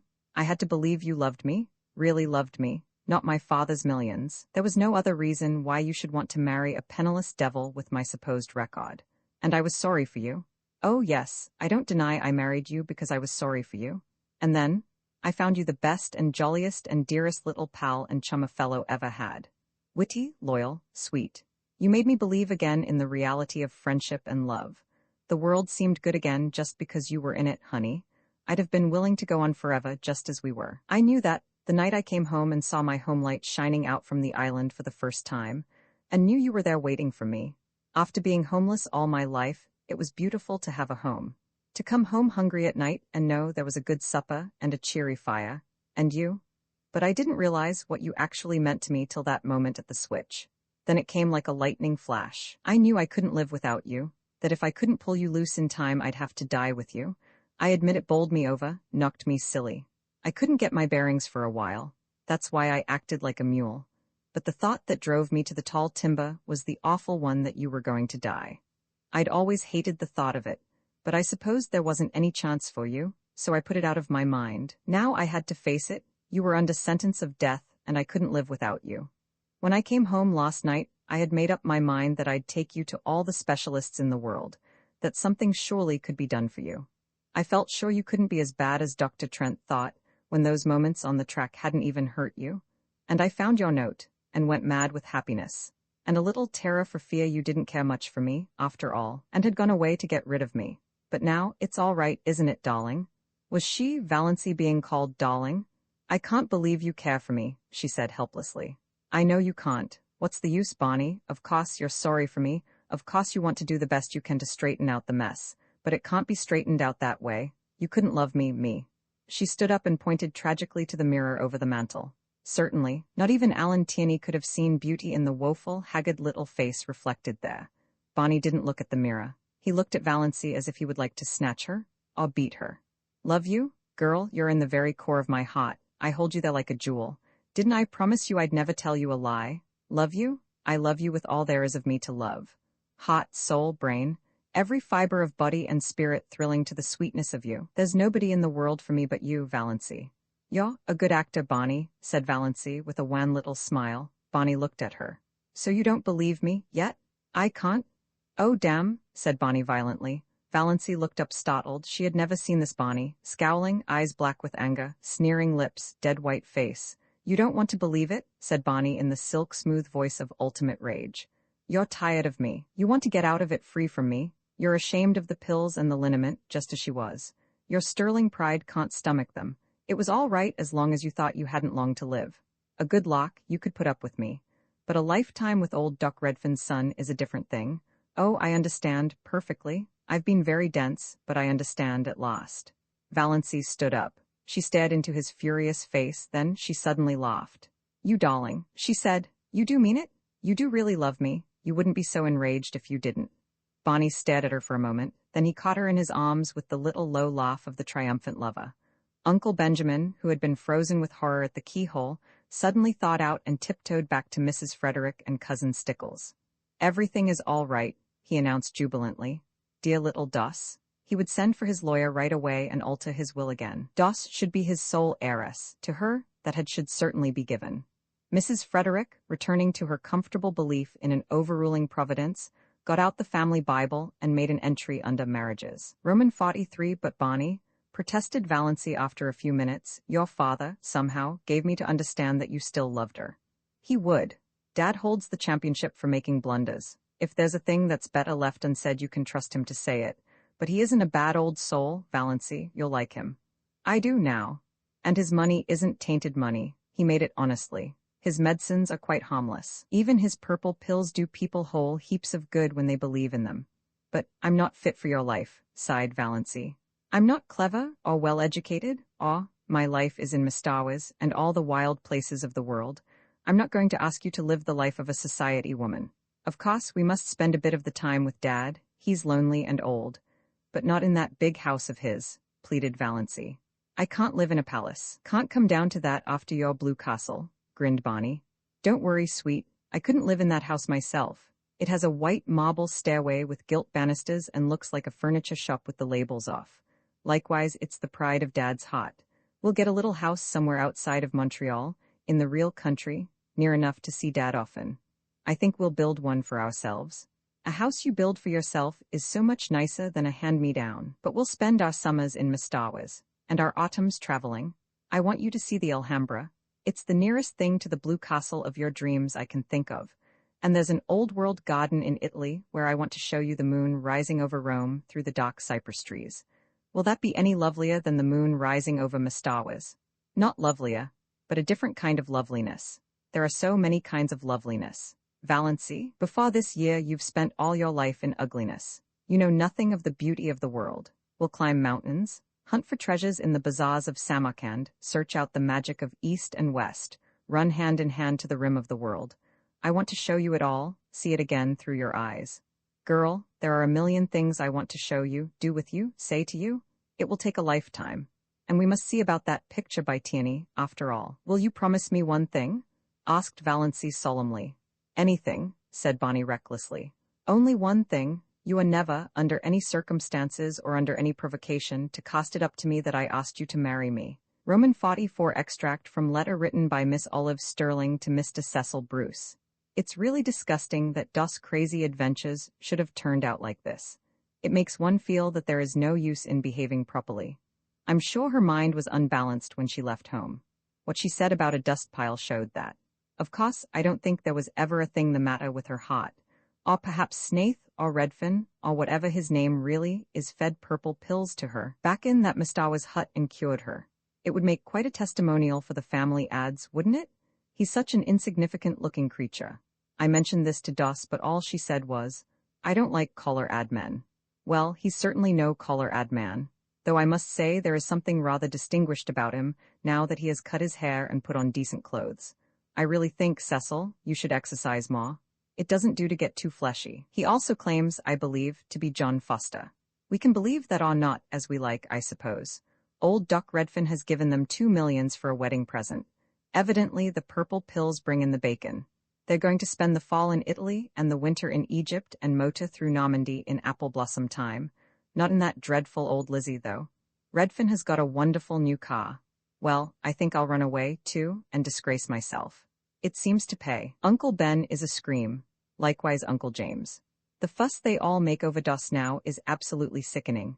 To hear Aunt Amelia talking of my son-in-law, Bernard Redfin, and my daughter, Mrs. Bernard Redfin. Mother and father are as bad as the rest, and they can't see that Valancy is just laughing at them all in her sleeve. Roman 45 Valancy, and Bonnie turned under the mainland pines in the cool dusk of the September night for a farewell look at the blue castle. Mistawas was drowned in sunset lilac light, incredibly delicate and elusive. Nip and Tuck were cawing lazily in the old pines.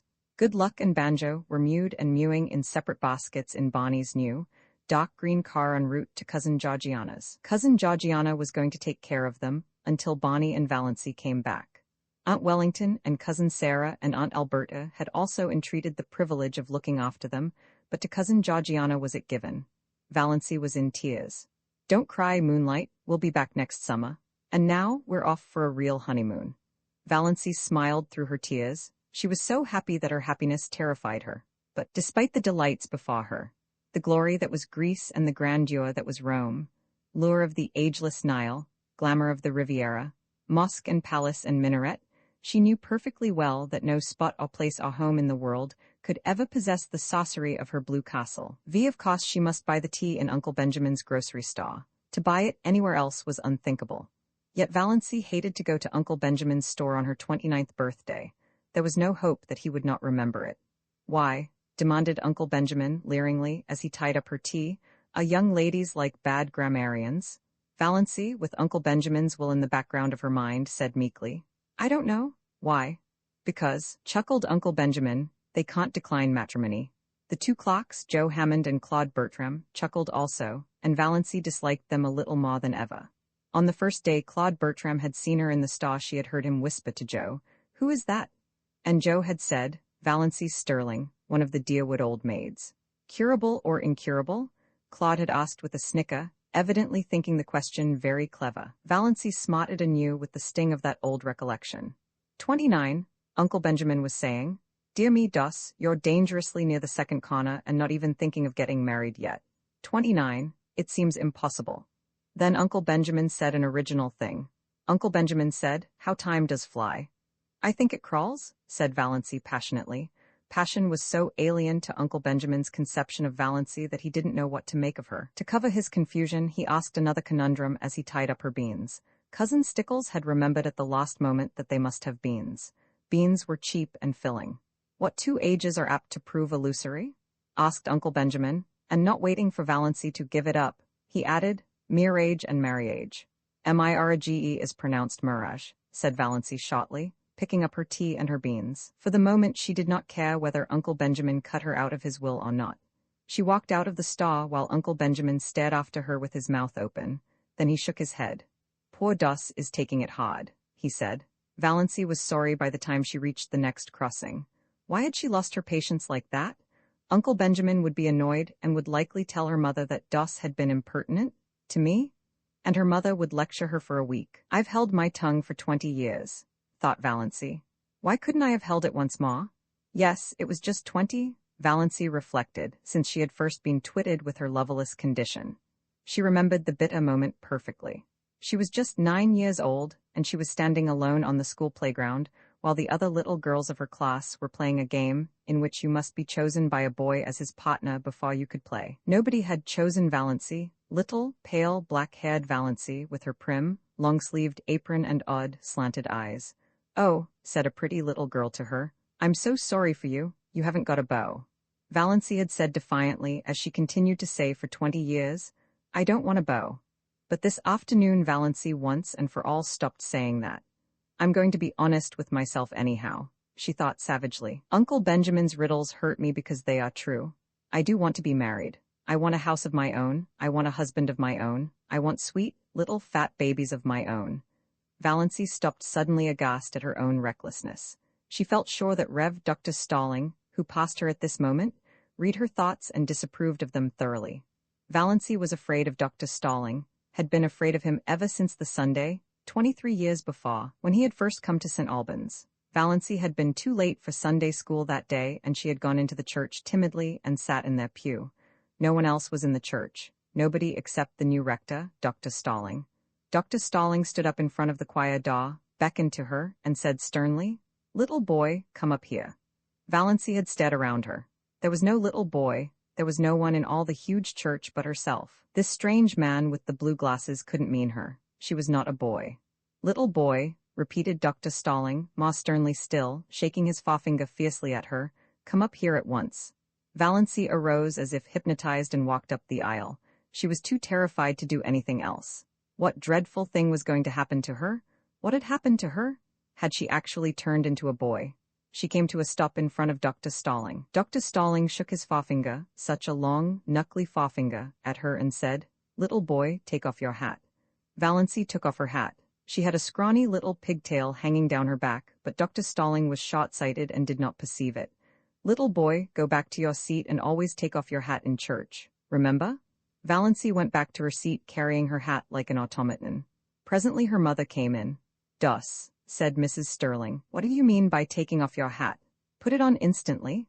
Valancy put it on instantly. She was cold with fear lest Dr. Stalling should immediately summon her up front again. She would have to go, of course. It never occurred to her that one could disobey the rector, and the church was full of people now. Oh, what would she do if that horrible, stabbing forefinger were shaken at her again before all those people? Valancy sat through the whole service in an agony of dread and was sick for a week afterwards. Nobody knew why. Mrs. Frederick again bemoaned herself of her delicate child. Dr. Stalling found out his mistake and laughed over it to Valancy, who did not laugh. She never got over her dread of Dr. Stalling. And now to be caught by him on the street corner, thinking such things? Valancy got her John Foster book, Magic of Wings. His latest, all about birds. said Miss Clarkson. She had almost decided that she would go home, instead of going to see Dr. Trent. Her courage had failed her. She was afraid of offending Uncle James, afraid of angering her mother, afraid of facing gruff, shaggy-browed old Dr. Trent, who would probably tell her, as he had told Cousin Gladys, that her trouble was entirely imaginary, and that she only had it because she liked to have it. No, she would not go. She would get a bottle of Redfern's purple pills instead. Redfern's purple pills were the standard medicine of the Sterling clan. Had they not cured second cousin Geraldine, when 5 doctors had given her up? Valancy always felt very skeptical concerning the virtues of the purple pills, but there might be something in them, and it was easier to take them than to face Dr. Trent alone. She would glance over the magazines in the reading room a few minutes and then go home. Valancy tried to read a story, but it made her furious. On every page was a picture of the heroine surrounded by adoring men, and here was she, Valancy Sterling, who could not get a solitary beau. Valancy slammed the magazine shut. She opened Magic of Wings. Her eyes fell on the paragraph that changed her life. "Fear is the original sin," wrote John Foster. "Almost all the evil in the world has its origin in the fact that someone is afraid of something. It is a cold, slimy serpent coiling about you. It is horrible to live with fear, and it is of all things degrading." Valancy shut Magic of Wings and stood up. She would go and see Dr. Trent. The ordeal was not so dreadful, after all. Dr. Trent was as gruff and abrupt as usual, but he did not tell her ailment was imaginary. After he had listened to her symptoms and asked a few questions and made a quick examination, he sat for a moment looking at her quite intently. Valancy thought he looked as if he were sorry for her. She caught her breath for a moment. Was the trouble serious? Oh, it couldn't be. Surely, it really hadn't bothered her much, only lately it had got a little worse. Dr. Trent opened his mouth, but before he could speak the telephone at his elbow rang sharply. He picked up the receiver. Valancy, watching him, saw his face change suddenly as he listened. Low, yes, what? Yes, a brief interval. My God. Dr. Trent dropped the receiver, dashed out of the room and upstairs without even a glance at Valancy. She heard him rushing madly about overhead, barking out a few remarks to somebody, presumably his housekeeper. Then he came tearing downstairs with a club bag in his hand, snatched his hat and coat from the rack, jerked open the street door, and rushed down the street in the direction of the station. Valancy sat alone in the little office, feeling more absolutely foolish than she had ever felt before in her life. Foolish and humiliated. So this was all that had come of her heroic determination to live up to John Foster and cast fear aside. Not only was she a failure as a relative and non-existent as a sweetheart or friend, but she was not even of any importance as a patient. Dr. Trent had forgotten her very presence in his excitement over whatever message had come by the telephone. She had gained nothing by ignoring Uncle James and flying in the face of family tradition. For a moment she was afraid she was going to cry. It was all so ridiculous. Then she heard Dr. Trent's housekeeper coming down the stairs. Valancy rose and went to the office door. "The doctor forgot all about me," she said with a twisted smile. "Well, that's too bad," said Mrs. Patterson sympathetically. "But it wasn't much wonder, poor man. That was a telegram they phoned over from the pot. His son has been terribly injured in an auto accident in Montreal. The doctor had just 10 minutes to catch the train. I don't know what he'll do if anything happens to Ned. He's just bound up in the boy. You'll have to come again, Miss Sterling. I hope it's nothing serious." "Oh, no, nothing serious," agreed Valancy. She felt a little less humiliated. It was no wonder poor Dr. Trent had forgotten her at such a moment. Nevertheless, she felt very flat and discouraged as she went down the street. Valancy went home by the shortcut of Lover's Lane. She did not often go through Lover's Lane, but it was getting near supper time, and it would never do to be late. Lover's Lane wound back of the village, under great elms and maples, and deserved its name. It was hard to go there at any time and not find some canoodling couple, or young girls in pairs, arms intertwined, earnestly talking over their little secrets. Valancy didn't know which made her feel more self-conscious and uncomfortable. This evening she encountered both. She met Connie Hale and Kate Bailey, in new pink organdy dresses with flowers stuck coquettishly in their glossy, bare hair. Valancy had never had a pink dress or worn flowers in her hair. Then she passed a young couple she didn't know, dandering along, oblivious to everything but themselves. The young man's arm was around the girl's waist quite shamelessly. Valancy had never walked with a man's arm about her. She felt that she ought to be shocked. They might leave that sort of thing for the screening twilight, at least. But she wasn't shocked. In another flash of desperate, stock honesty, she owned to herself that she was merely envious. When she passed them, she felt quite sure they were laughing at her, pitying her. There's that queer little old maid, Valancy Sterling. They say she never had a beau in her whole life. Valancy fairly ran to get out of Lover's Lane. Never had she felt so utterly colorless and skinny and insignificant. Just where Lover's Lane debouched on the street, an old car was parked. Valancy knew that car well, by sound at least, and everybody in Deerwood knew it. This was before the phrase Tin Lizzie had come into circulation, in Deerwood at least, but if it had been known, this car was the tinniest of Lizzes, though it was not a Ford but an old grey Slosson. Nothing more battered and disreputable could be imagined. It was Barney Snaith's car, and Barney himself was just scrambling up from under it, in overalls plastered with mud. Valancy gave him a swift, furtive look as she hurried by. This was only the second time she had ever seen the notorious Barney Snaith, though she had heard enough about him in the 5 years that he had been living up back in Muskoka. The first time had been nearly a year ago, on the Muskoka Road. He had been crawling out from under his car then, too, and he had given her a cheerful grin as she went by, a little, whimsical grin that gave him the look of an amused gnome. He didn't look bad. She didn't believe he was bad, in spite of the wild yarns that were always being told of him. Of course he went tearing in that terrible old grey Slosson through Deerwood at hours when all decent people were in bed, often with old Roaring Abel, who made the night hideous with his howls. Both of them dead drunk, my dear, and everyone knew that he was an escaped convict and a defaulting bank clerk, and a murderer in hiding, and an infidel, and an illegitimate son of old Roaring Abel Gay, and the father of Roaring Abel's illegitimate grandchild, and a counterfeiter, and a forger, and a few other awful things. But still Valancy didn't believe he was bad. Nobody with a smile like that could be bad, no matter what he had done. It was that night the Prince of the Blue Castle changed from a being of grim jaw and hair with a dash of premature grey to a rakish individual with overlong, tawny hair, dashed with red, dark brown eyes, and ears that stuck out just enough to give him an alert look, but not enough to be called flying jibs. But he still retained something a little grim about the jaw. Barney Snaith looked even more disreputable than usual just now. It was very evident that he hadn't shaved for days, and his hands and arms, bare to the shoulders, were black with grease. But he was whistling gleefully to himself, and he seemed so happy that Valancy envied him. She envied him his light-heartedness, and his irresponsibility, and his mysterious little cabin up on an island in Lake Mastawis, even his rackety old grey Slosson. Neither he nor his car had to be respectable and live up to traditions. When he rattled past her a few minutes later, bareheaded, leaning back in his Lizzie at a raffish angle, his longish hair blowing in the wind, a villainous-looking old black pipe in his mouth, she envied him again. Men had the best of it, no doubt about that.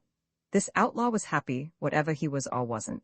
She, Valancy Sterling, respectable, well-behaved to the last degree, was unhappy and had always been unhappy. So there you were. Valancy was just in time for supper. The sun had clouded over, and a dismal, drizzling rain was falling again. Cousin Stickles had the neuralgia. Valancy had to do the family donning, and there was no time for magic of wings. "Can't the donning wait till tomorrow?" she pleaded. "Tomorrow will bring its own duties," said Mrs. Frederick inexorably. Valancy donned all the evening and listened to Mrs. Frederick and Cousin Stickles talking the eternal, niggling gossip of the clan, as they knitted drearily at interminable black stockings. They discussed second cousin Lillian's approaching wedding in all its bearings. On the whole, they approved. Second cousin Lillian was doing well for herself. "Though she hasn't hurried," said Cousin Stickles. "She must be 25. "There have not, fortunately, been many old maids in our connection," said Mrs. Frederick bitterly. Valancy flinched. She had run the donning needle into her finger. Third cousin Aaron Gray had been scratched by a cat and had blood poisoning in his finger. "Cats are most dangerous animals," said Mrs. Frederick. "I would never have a cat about the house." She glared significantly at Valancy through her terrible glasses. Once, 5 years ago, Valancy had asked if she might have a cat. She had never referred to it since, but Mrs. Frederick still suspected her of harboring the unlawful desire in her heart of hearts. Once Valancy sneezed. Now, in the Sterling Code, it was very bad form to sneeze in public. "You can always repress a sneeze by pressing your finger on your upper lip," said Mrs. Frederick rebukingly. "9:30 and so, as Mr. Pepys would say, to bed. But first cousin Stickles' neuralgic back must be rubbed with Redfin's liniment." Valancy did that. Valancy always had to do it. She hated the smell of Redfin's liniment, she hated the smug, beaming, potly, bewhiskered, bespectacled picture of Dr. Redfin on the bottle. Her fingers smelled of the horrible stuff after she got into bed, in spite of all the scrubbing she gave them. Valency's day of destiny had come and gone. She ended it as she had begun it, in tears. Romans 7, there was a rose bush on the little Sterling lawn, growing beside the gate. It was called Doss's rose bush. Cousin Georgiana had given it to Valency 5 years ago, and Valency had planted it joyfully. She loved roses, but, of course, the rose bush never bloomed. That was her luck. Valency did everything she could think of and took the advice of everybody in the clan, but still the rose bush would not bloom. It throve and grew luxuriantly, with great leafy branches untouched of rust or spider, but not even a bud had ever appeared on it. Valency, looking at it 2 days after her birthday, was filled with a sudden, overwhelming hatred for it. The thing wouldn't bloom. Very well then, she would cut it down. She marched to the tool room in the barn for her garden knife, and she went at the rosebush viciously. A few minutes later, horrified Mrs. Frederick came out to the veranda and beheld her daughter slashing insanely among the rosebush boughs. Half of them were already strewn on the walk. The bush looked sadly dismantled. "Doss, what on earth are you doing? Have you gone crazy?" "No," said Valency. She meant to say it defiantly, but habit was too strong for her. She said it deprecatingly. I just made up my mind to cut this bush down. It is no good. It never blooms, never will bloom." "That is no reason for destroying it," said Mrs. Frederick sternly. "It was a beautiful bush and quite ornamental. You have made a sorry-looking thing of it." "Rose trees should bloom," said Valency a little obstinately. "Don't argue with me, Doss. Clear up that mess and leave the bush alone. I don't know what Georgiana will say when she sees how you have hacked it to pieces. Really, I'm surprised at you. And to do it without consulting me." "The bush is mine," muttered Valency. "What's that? What did you say, Doss?" "I only said the bush was mine," repeated Valency humbly. Mrs. Frederick turned without a word and marched back into the house. The mischief was done now. Valency knew she had offended her mother deeply, and would not be spoken to or noticed in any way for 2 or 3 days. Cousin Stickles would see to Valency's bringing up, but Mrs. Frederick would preserve the stony silence of outraged majesty. Valency sighed and put away her garden knife, hanging it precisely on its precise nail in the tool shop. She cleared away the severed branches and swept up the leaves. Her lips twitched as she looked at the straggling bush. It had an odd resemblance to its shaken, scrawny Donna, little cousin Georgiana herself. "I certainly have made an awful-looking thing of it," thought Valency, but she did not feel repentant, only sorry she had offended her mother. Things would be so uncomfortable until she was forgiven. Mrs. Frederick was one of those women who can make their anger felt all over a house. Walls and doors are no protection from it. "You'd better go uptown and get the mail," said Cousin Stickles, when Valency went in. "I can't go. I feel all sorta peaky and piney this spring. I want you to stop at the drugstore and get me a bottle of Redfin's blood bitters. There's nothing like Redfin's bitters for building a body up. Cousin James says the purple pills are the best, but I know better. My poor dear husband took Redfin's bitters right up to the day he died. Don't let them charge you more 90 cents. I can get it for that at the pot. And what have you been saying to your poor mother? Do you ever stop to think, Doss, that you can only have one mother?" "One is enough for me," thought Valency undutifully, as she went uptown. She got Cousin Stickles' bottle of bitters, and then she went to the post office and asked for her mail at the general delivery. Her mother did not have a box. They got too little mail to bother with it. Valency did not expect any mail, except the Christian Times, which was the only paper they took. They hardly ever got any letters.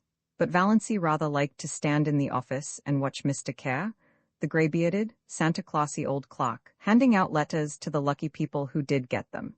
He did it with such a detached, impersonal, Jove-like air, as if it did not matter in the least to him what supernal joys or shattering horrors might be in those letters for the people to whom they were addressed. Letters had a fascination for Valency, perhaps because she so seldom got any. In her blue castle, exciting epistles, bound with silk and sealed with crimson, were always being brought to her by pages in livery of gold and blue, but in real life her only letters were occasional perfunctory notes from relatives or an advertising circular. Consequently, she was immensely surprised when Mr. Kerr, looking even more jovian than usual, poked a letter out to her. Yes, it was addressed to her plainly, in a fierce, black hand. "Miss Valency Sterling, Elm Street, Deerwood?" And the postmark was Montreal. Valency picked it up with a little quickening of her breath. Montreal? It must be from Dr. Trent. He had remembered her after all. Valency met Uncle Benjamin coming in as she was going out and was glad the letter was safely in her bag. "What," said Uncle Benjamin, "is the difference between a donkey and a postage stamp?" "I don't know." "What?" answered Valency dutifully. "When you lick with a stick and the other you stick with a lick." "Ha ha." Uncle Benjamin passed in, tremendously pleased with himself. Cousin Stickles pounced on the times when Valency got home, but it did not occur to her to ask if there were any letters. Mrs. Frederick would have asked it, but Mrs. Frederick's lips at present were sealed. Valency was glad of this. If her mother had asked if there were any letters, Valency would have had to admit there was. Then she would have had to let her mother and Cousin Stickles read the letter, and all would be discovered. Her heart acted strangely on the way upstairs, and she sat down by her window for a few minutes before opening her letter. She felt very guilty and deceitful. She had never before kept a letter secret from her mother. Every letter she had ever written or received had been read by Mrs. Frederick. That had never mattered. Valency had never had anything to hide, but this did matter. She could not have anyone see this letter. But her fingers trembled with a consciousness of wickedness and unfilial conduct. As she opened it, trembled a little too, perhaps with apprehension. She felt quite sure there was nothing seriously wrong with her heart, but one never knew. Dr. Trent's letter was like himself, blunt, abrupt, concise, wasting no words. Dr. Trent never beat about the bush. "Dear Miss Sterling," and then a page of black, positive writing. Valency seemed to read it at a glance. She dropped it on her lap, her face ghost white. Dr. Trent told her that she had a very dangerous and fatal form of heart disease, angina pectoris, evidently complicated with an aneurysm, whatever that was, and in the last stages. He said, without mincing matters, that nothing could be done for her. If she took great care of herself, she might live a year, but she might also die at any moment. Dr. Trent never troubled himself about euphemisms. She must be careful to avoid all excitement and all severe muscular efforts. She must eat and drink moderately, she must never run, she must go upstairs and uphill with great care. Any sudden jolt or shock might be fatal. She was to get the prescription he enclosed filled and carry it with her always, taking a dose whenever her attacks came on. And he was hers truly, H.B. Trent.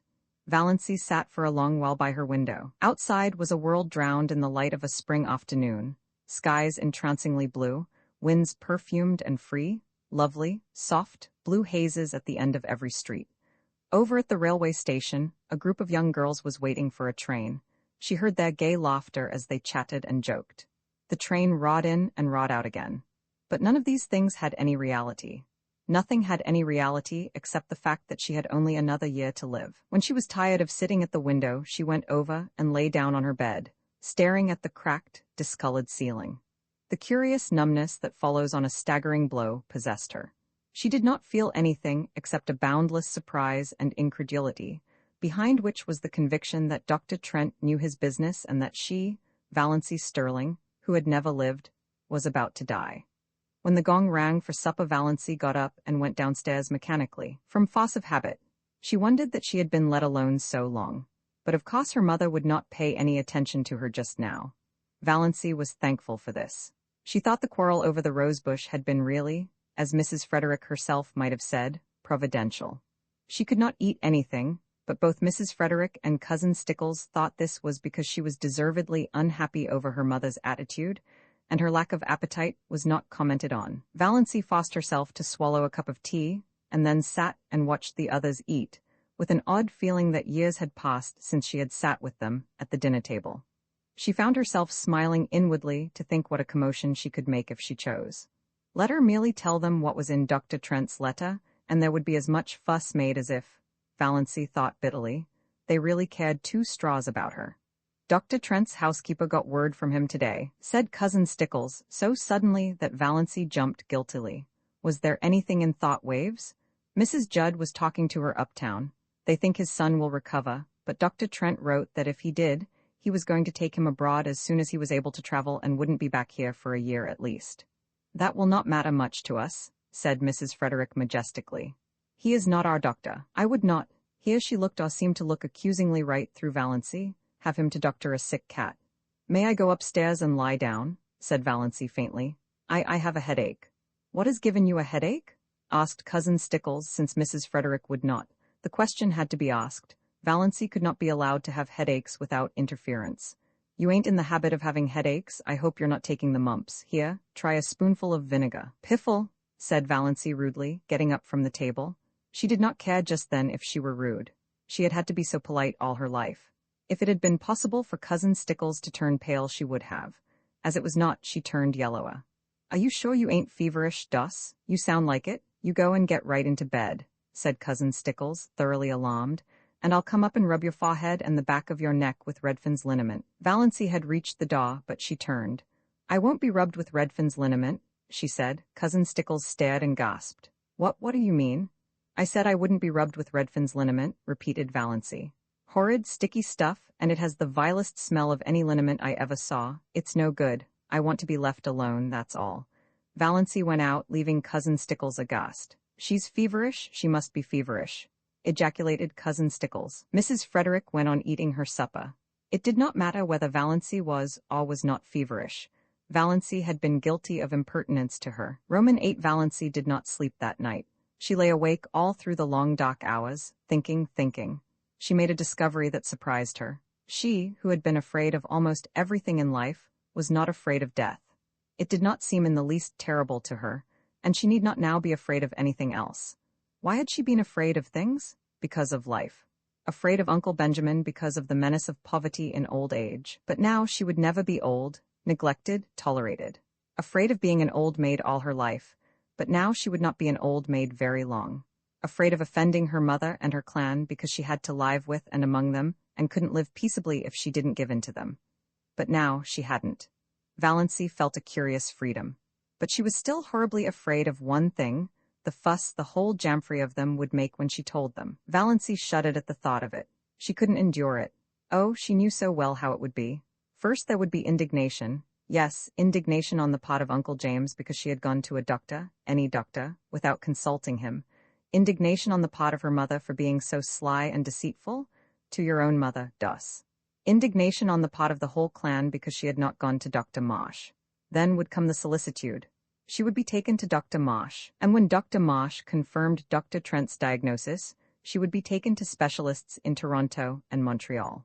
Uncle Benjamin would foot the bill with a splendid gesture of munificence in thus assisting the widow and orphan, and talk forever after of the shocking fees specialists charged for looking wise and saying they couldn't do anything. And when the specialists could do nothing for her Uncle James, would insist on her taking purple pills.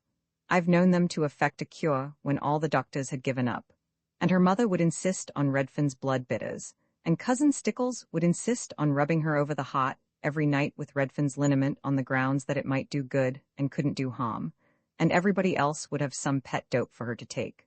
Dr. Stalling would come to her and say solemnly, "You are very ill. Are you prepared for what may be before you?" Almost as if he were going to shake his forefinger at her, the forefinger that had not grown any shorter or less nobly with age, and she would be watched and checked like a baby, and never let do anything or go anywhere alone. Perhaps she would not even be allowed to sleep alone lest she die in her sleep. Cousin Stickles or her mother would insist on sharing her room and bed. Yes, undoubtedly they would. It was this last thought that really decided Valency. She could not put up with it, and she wouldn't. As the clock in the hall below struck 12, Valency suddenly and definitely made up her mind that she would not tell anybody. She had always been told, ever since she could remember, that she must hide her feelings. It is not ladylike to have feelings. Cousin Stickles had once told her disapprovingly. Well, she would hide them with a vengeance. But though she was not afraid of death, she was not indifferent to it. She found that she resented it. It was not fair that she should have to die when she had never lived.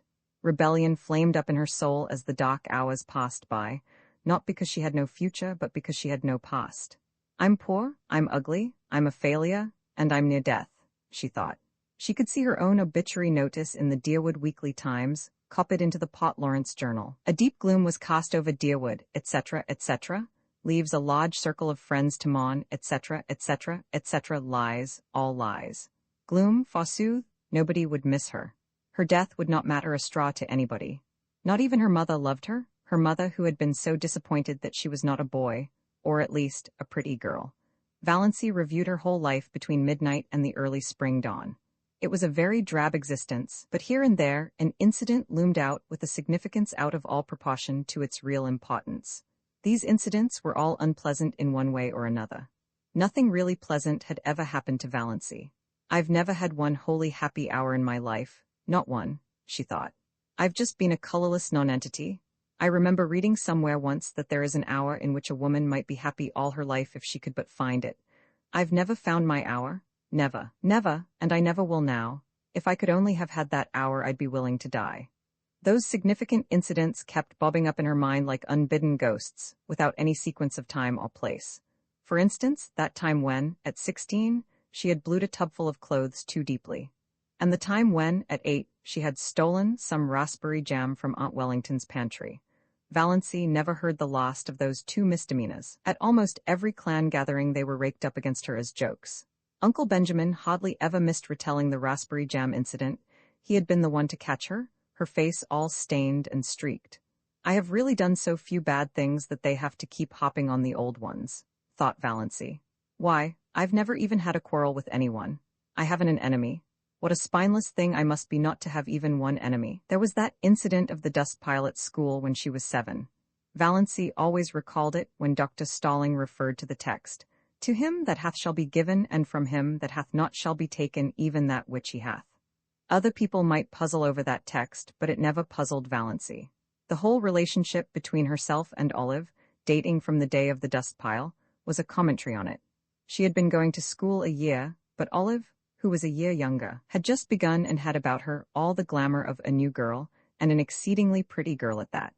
It was at recess, and all the girls, big and little, were out on the road in front of the school making dust piles. The aim of each girl was to have the biggest pile. Valancy was good at making dust piles, there was an art in it, and she had secret hopes of lading. But Olive, working off by herself, was suddenly discovered to have a larger dust pile than anybody. Valancy felt no jealousy. Her dust pile was quite big enough to please her. Then one of the older girls had an inspiration. "Let's put all our dust on Olive's pile and make a tremendous one," she exclaimed. A frenzy seemed to seize the girls. They swooped down on the dust piles with pails and shovels, and in a few seconds Olive's pile was a veritable pyramid. In vain, Valancy, with scrawny, outstretched little arms, tried to protect hers. She was ruthlessly swept aside, her dust pile scooped up and pawed on Olive's. Valancy turned away resolutely and began building another dust pile. Again a bigger girl pounced on it. Valancy stood before it, flushed, indignant, arms outspread. "Don't take it," she pleaded. "Please don't take it." "But why?" demanded the older girl. "Why won't you help to build Olive's bigger?" "I want my own little dust pile," said Valancy piteously. Her plea went unheeded. While she argued with one girl, another scraped up her dust pile. Valancy turned away, her heart swelling, her eyes full of tears. "Jealous? You're jealous?" said the girls mockingly. "You were very selfish," said her mother coldly, when Valancy told her about it at night. That was the first and last time Valancy had ever taken any of her troubles to her mother. Valancy was neither jealous nor selfish. It was only that she wanted a dust pile of her own, small or big mattered not. A team of horses came down the street. Olive's dust pile was scattered over the roadway. The bell rang. The girls trooped into school and had forgotten the whole affair before they reached their seats. Valancy never forgot it. To this day she resented it in her secret soul. But was it not symbolical of her life? "I've never been able to have my own dust pile," thought Valancy. The enormous red moon she had seen rising right at the end of the street one autumn evening of her 6th year. She had been sick and cold with the awful, uncanny horror of it. So near to her, so big. She had run in trembling to her mother, and her mother had laughed at her. She had gone to bed and hidden her face under the clothes in terror, lest she might look at the window and see that horrible moon glaring in at her through it. The boy who had tried to kiss her at a party when she was 15. She had not let him, she had evaded him and run. He was the only boy who had ever tried to kiss her. Now, 14 years later, Valancy found herself wishing that she had let him. The time she had been made to apologize to Olive for something she hadn't done. Olive had said that Valancy had pushed her into the mud and spoiled her new shoes on purpose. Valancy knew she hadn't. It had been an accident, and even that wasn't her fault, but nobody would believe her. She had to apologize and kiss Olive to make up. The injustice of it burned in her soul tonight. That summer when Olive had the most beautiful hat, trimmed with creamy yellow net, with a wreath of red roses and little ribbon bows under the chin. Valancy had wanted a hat like that more than she had ever wanted anything. She pleaded for one, and had been laughed at. All summer she had to wear a horrid little brown sailor with elastic that cut behind her ears. None of the girls would go around with her because she was so shabby.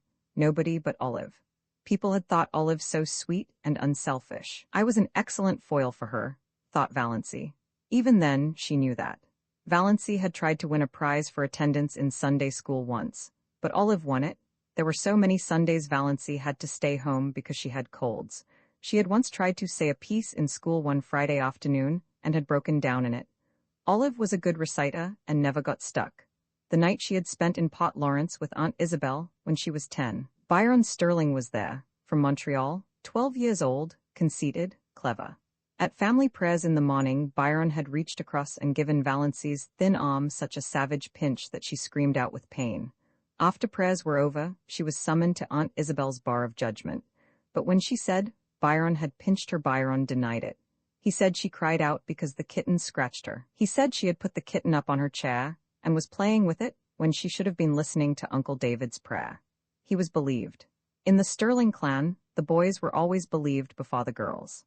Valancy was sent home in disgrace because of her exceedingly bad behavior during family prayers, and she was not asked to Aunt Isabel's again for many moons. The time Cousin Betty Sterling was married. Somehow Valancy got wind of the fact that Betty was going to ask her to be one of her bridesmaids. Valancy was secretly uplifted. It would be a delightful thing to be a bridesmaid. And of course she would have to have a new dress for it. A pretty new dress, a pink dress. Betty wanted her bridesmaids to dress in pink, but Betty had never asked her, after all. Valancy couldn't guess why, but long after her secret tears of disappointment had been dried, Olive told her. Betty, after much consultation and reflection, had decided that Valancy was too insignificant. She would spoil the effect. That was 9 years ago. But tonight, Valancy caught her breath with the old pain and sting of it.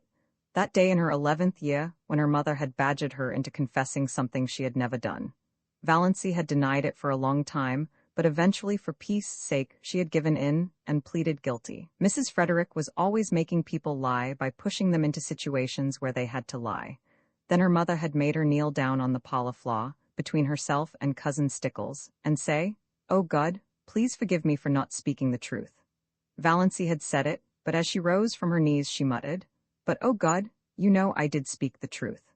Valancy had not then heard of Galileo, but her fate was similar to his. She was punished just as severely as if she hadn't confessed and prayed. The winter she went to dancing school. Uncle James had decreed she should go and had paid for her lessons. How she had looked forward to it, and how she had hated it? She had never had a voluntary partner. The teacher always had to tell some boy to dance with her, and generally he had been sulky about it. Yet Valancy was a good dancer, as light on her feet as thistledown. Olive, who never lacked eager partners, was heavy. The affair of the button string, when she was 10.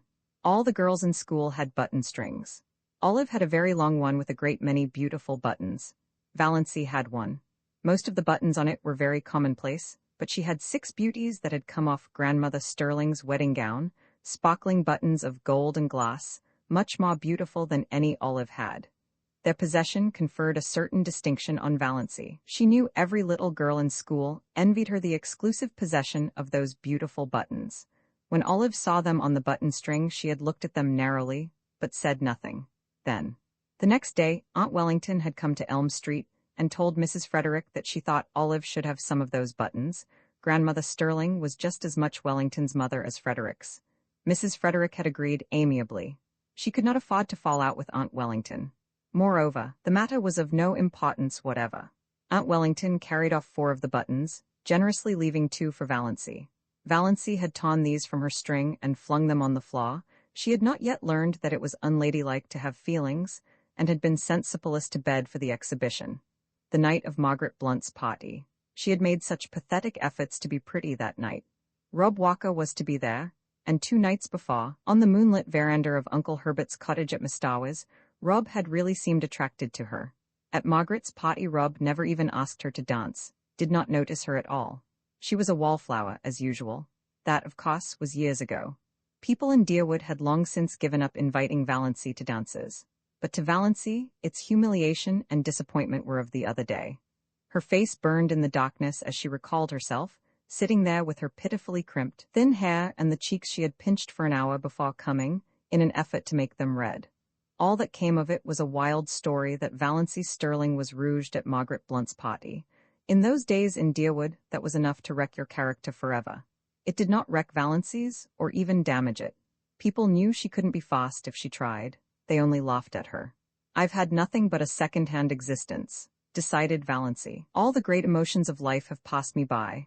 I've never even had a grief. And have I ever really loved anybody? Do I really love Mother? No, I don't. That's the truth, whether it is disgraceful or not. I don't love her. I've never loved her. What's worse, I don't even like her, so I don't know anything about any kind of love. My life has been empty, empty. Nothing is worse than emptiness. Nothing? Valancy ejaculated the last nothing aloud passionately. Then she moaned and stopped thinking about anything for a while. One of her attacks of pain had come on. When it was over, something had happened to Valancy, perhaps the culmination of the process that had been going on in her mind ever since she had read Dr. Trent's letter. It was 3 o'clock in the morning, the wisest and most accursed hour of the clock, but sometimes it sets us free. I've been trying to please other people all my life and failed, she said. After this, I shall please myself. I shall never pretend anything again. I've breathed an atmosphere of fibs and pretenses and evasions all my life. What a luxury it will be to tell the truth. I may not be able to do much that I want to do, but I won't do another thing that I don't want to do. Mother can pout for weeks. I shan't worry over it. Despair is a free man. Hope is a slave. Valancy got up and dressed, with a deepening of that curious sense of freedom. When she had finished with her hair, she opened the window and hurled the jar of potpourri over into the next lot. It smashed gloriously against the schoolgirl complexion on the old carriage shop. I'm sick of the fragrance of dead things, said Valancy. Roman 9 Uncle Herbert and Aunt Alberta's silver wedding was delicately referred to among the Sterlings during the following weeks, as the time we first noticed poor Valancy was a little, you understand. Not for worlds would any of the Sterlings have said out and out at first that Valancy had gone mildly insane, or even that her mind was slightly deranged. Uncle Benjamin was considered to have gone entirely too far when he had ejaculated, "She's dippy, I tell you, she's dippy," and was only excused because of the outrageousness of Valancy's conduct at the aforesaid wedding dinner. But Mrs. Frederick and Cousin Stickles had noticed a few things that made them uneasy before the dinner. It had begun with the rose bush, of course, and Valancy never was really quite right again. She did not seem to worry in the least over the fact that her mother was not speaking to her. You would never suppose she noticed it at all. She had flatly refused to take either purple pills or Redfern's bitters. She had announced coolly that she did not intend to answer to the name of Doss any longer. She had told Cousin Stickles that she wished she would give up wearing that brooch with Cousin Ottoma's Stickles' hair in it. She had moved her bed in her room to the opposite corner.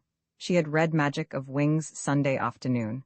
When Cousin Stickles had rebuked her, Valancy had said indifferently, "Oh, I forgot it was Sunday," and had gone on reading it. Cousin Stickles had seen a terrible thing.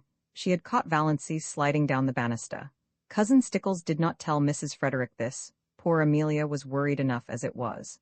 But it was Valancy's announcement on Saturday night that she was not going to go to the Anglican church anymore that broke through Mrs. Frederick's stony silence. "Not going to church anymore? Doss, have you absolutely taken leave?" "Oh, I'm going to church," said Valancy airily. "I'm going to the Presbyterian church, but to the Anglican church I will not go." This was even worse. Mrs. Frederick had recourse to tears, having found outraged majesty had ceased to be effective. "What have you got against the Anglican church?" she sobbed. "Nothing, only just that you've always made me go there. If you'd made me go to the Presbyterian church, I'd want to go to the Anglican. Is that a nice thing to say to your mother? Oh, how true it is that it is sharper than a serpent's tooth to have a thankless child. Is that a nice thing to say to your daughter?" said unrepentant Valancy. So Valancy's behavior at the Silva wedding was not quite the surprise to Mrs. Frederick and Christine Stickles that it was to the rest.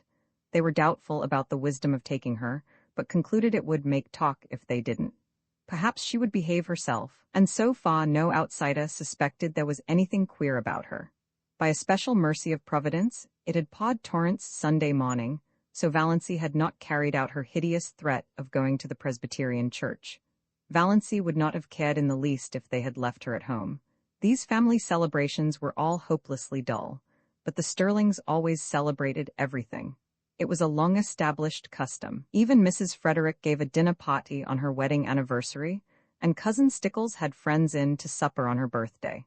Valancy hated these entertainments because they had to pinch and save and contrive for weeks afterwards to pay for them, but she wanted to go to the Silva wedding. It would hurt Uncle Herbert's feelings if she stayed away, and she rather liked Uncle Herbert. Besides, She wanted to look over all her relatives from her new angle. It would be an excellent place to make public her declaration of independence if occasion offered. "Put on your brown silk dress," said Mrs. Sterling. As if there were anything else to put on, Valancy had only the one festive dress, that snuffy brown silk Aunt Isabel had given her. Aunt Isabel had decreed that Valancy should never wear colors. They did not become her. When she was young, they allowed her to wear white, but that had been tacitly dropped for some years. Valancy put on the brown silk. It had a high collar and long sleeves. She had never had a dress with low neck and elbow sleeves, although they had been worn, even in Deerwood, for over a year. But she did not do her hair pompadour. She knotted it on her neck and pulled it out over her ears. She thought it became her, only the little knot was so absurdly small. Mrs. Frederick resented the hair, but decided it was wisest to say nothing on the eve of the party. It was so important that Valancy should be kept in good humor, if possible, until it was over. Mrs. Frederick did not reflect that this was the first time in her life that she had thought it necessary to consider Valancy's humors. But then Valancy had never been queer before. On their way to Uncle Herbert's, Mrs. Frederick and Cousin Stickles walking in front, Valancy trotting meekly along behind, Roaring Abel drove past them. Drunk as usual, but not in the roaring stage, just drunk enough to be excessively polite. He raised his disreputable old tartan cap with the air of a monarch saluting his subjects, and swept them a grand bow. Mrs. Frederick and Cousin Stickles dared not cut Roaring Abel altogether. He was the only person in Deerwood who could be got to do odd jobs of carpentering and repairing when they needed to be done, so it would not do to offend him. But they responded with only the stiffest, slightest of bows. Roaring Abel must be kept in his place. Valancy, behind them, did a thing they were fortunately spared seeing. She smiled gaily and waved her hand to Roaring Abel. Why not? She had always liked the old sinner. He was such a jolly, picturesque, unashamed reprobate, and stood out against the drab respectability of Deerwood and its customs like a flame-red flag of revolt and protest. Only a few nights ago Abel had gone through Deerwood in the wee sma's, shouting oaths at the top of his stentorian voice, which could be heard for miles, and lashing his horse into a furious gallop as he tore along prim, proper Elm Street. Yelling and blaspheming like a fiend, shuddered Cousin Stickles at the breakfast table. "I cannot understand why the judgment of the Lord has not fallen upon that man long ere this," said Mrs. Frederick petulantly, as if she thought Providence was very dilatory and ought to have a gentle reminder. "He'll be picked up dead some morning. He'll fall under his horse's hoofs and be trampled to death," said Cousin Stickles reassuringly.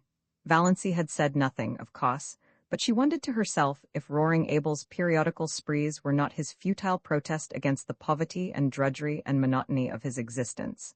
She went on dream sprees in her blue castle. Roaring Abel, having no imagination, could not do that.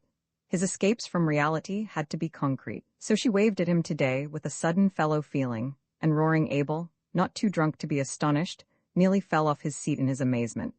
By this time, they had reached Maple Avenue and Uncle Herbert's house, a large, pretentious structure peppered with meaningless bay windows and excrescent porches. A house that always looked like a stupid, prosperous, self-satisfied man with warts on his face. "A house like that," said Valancy solemnly, "is a blasphemy." Mrs. Frederick was shaken to her soul. What had Valancy said? Was it profane? Or only just queer? Mrs. Frederick took off her hat in Aunt Alberta's spare room with trembling hands. She made one more feeble attempt to avert disaster. She held Valancy back on the landing as Cousin Stickles went downstairs. "Won't you try to remember you're a lady?" she pleaded. "Oh, if there were only any hope of being able to forget it," said Valancy wearily. Mrs. Frederick felt that she had not deserved this from Providence,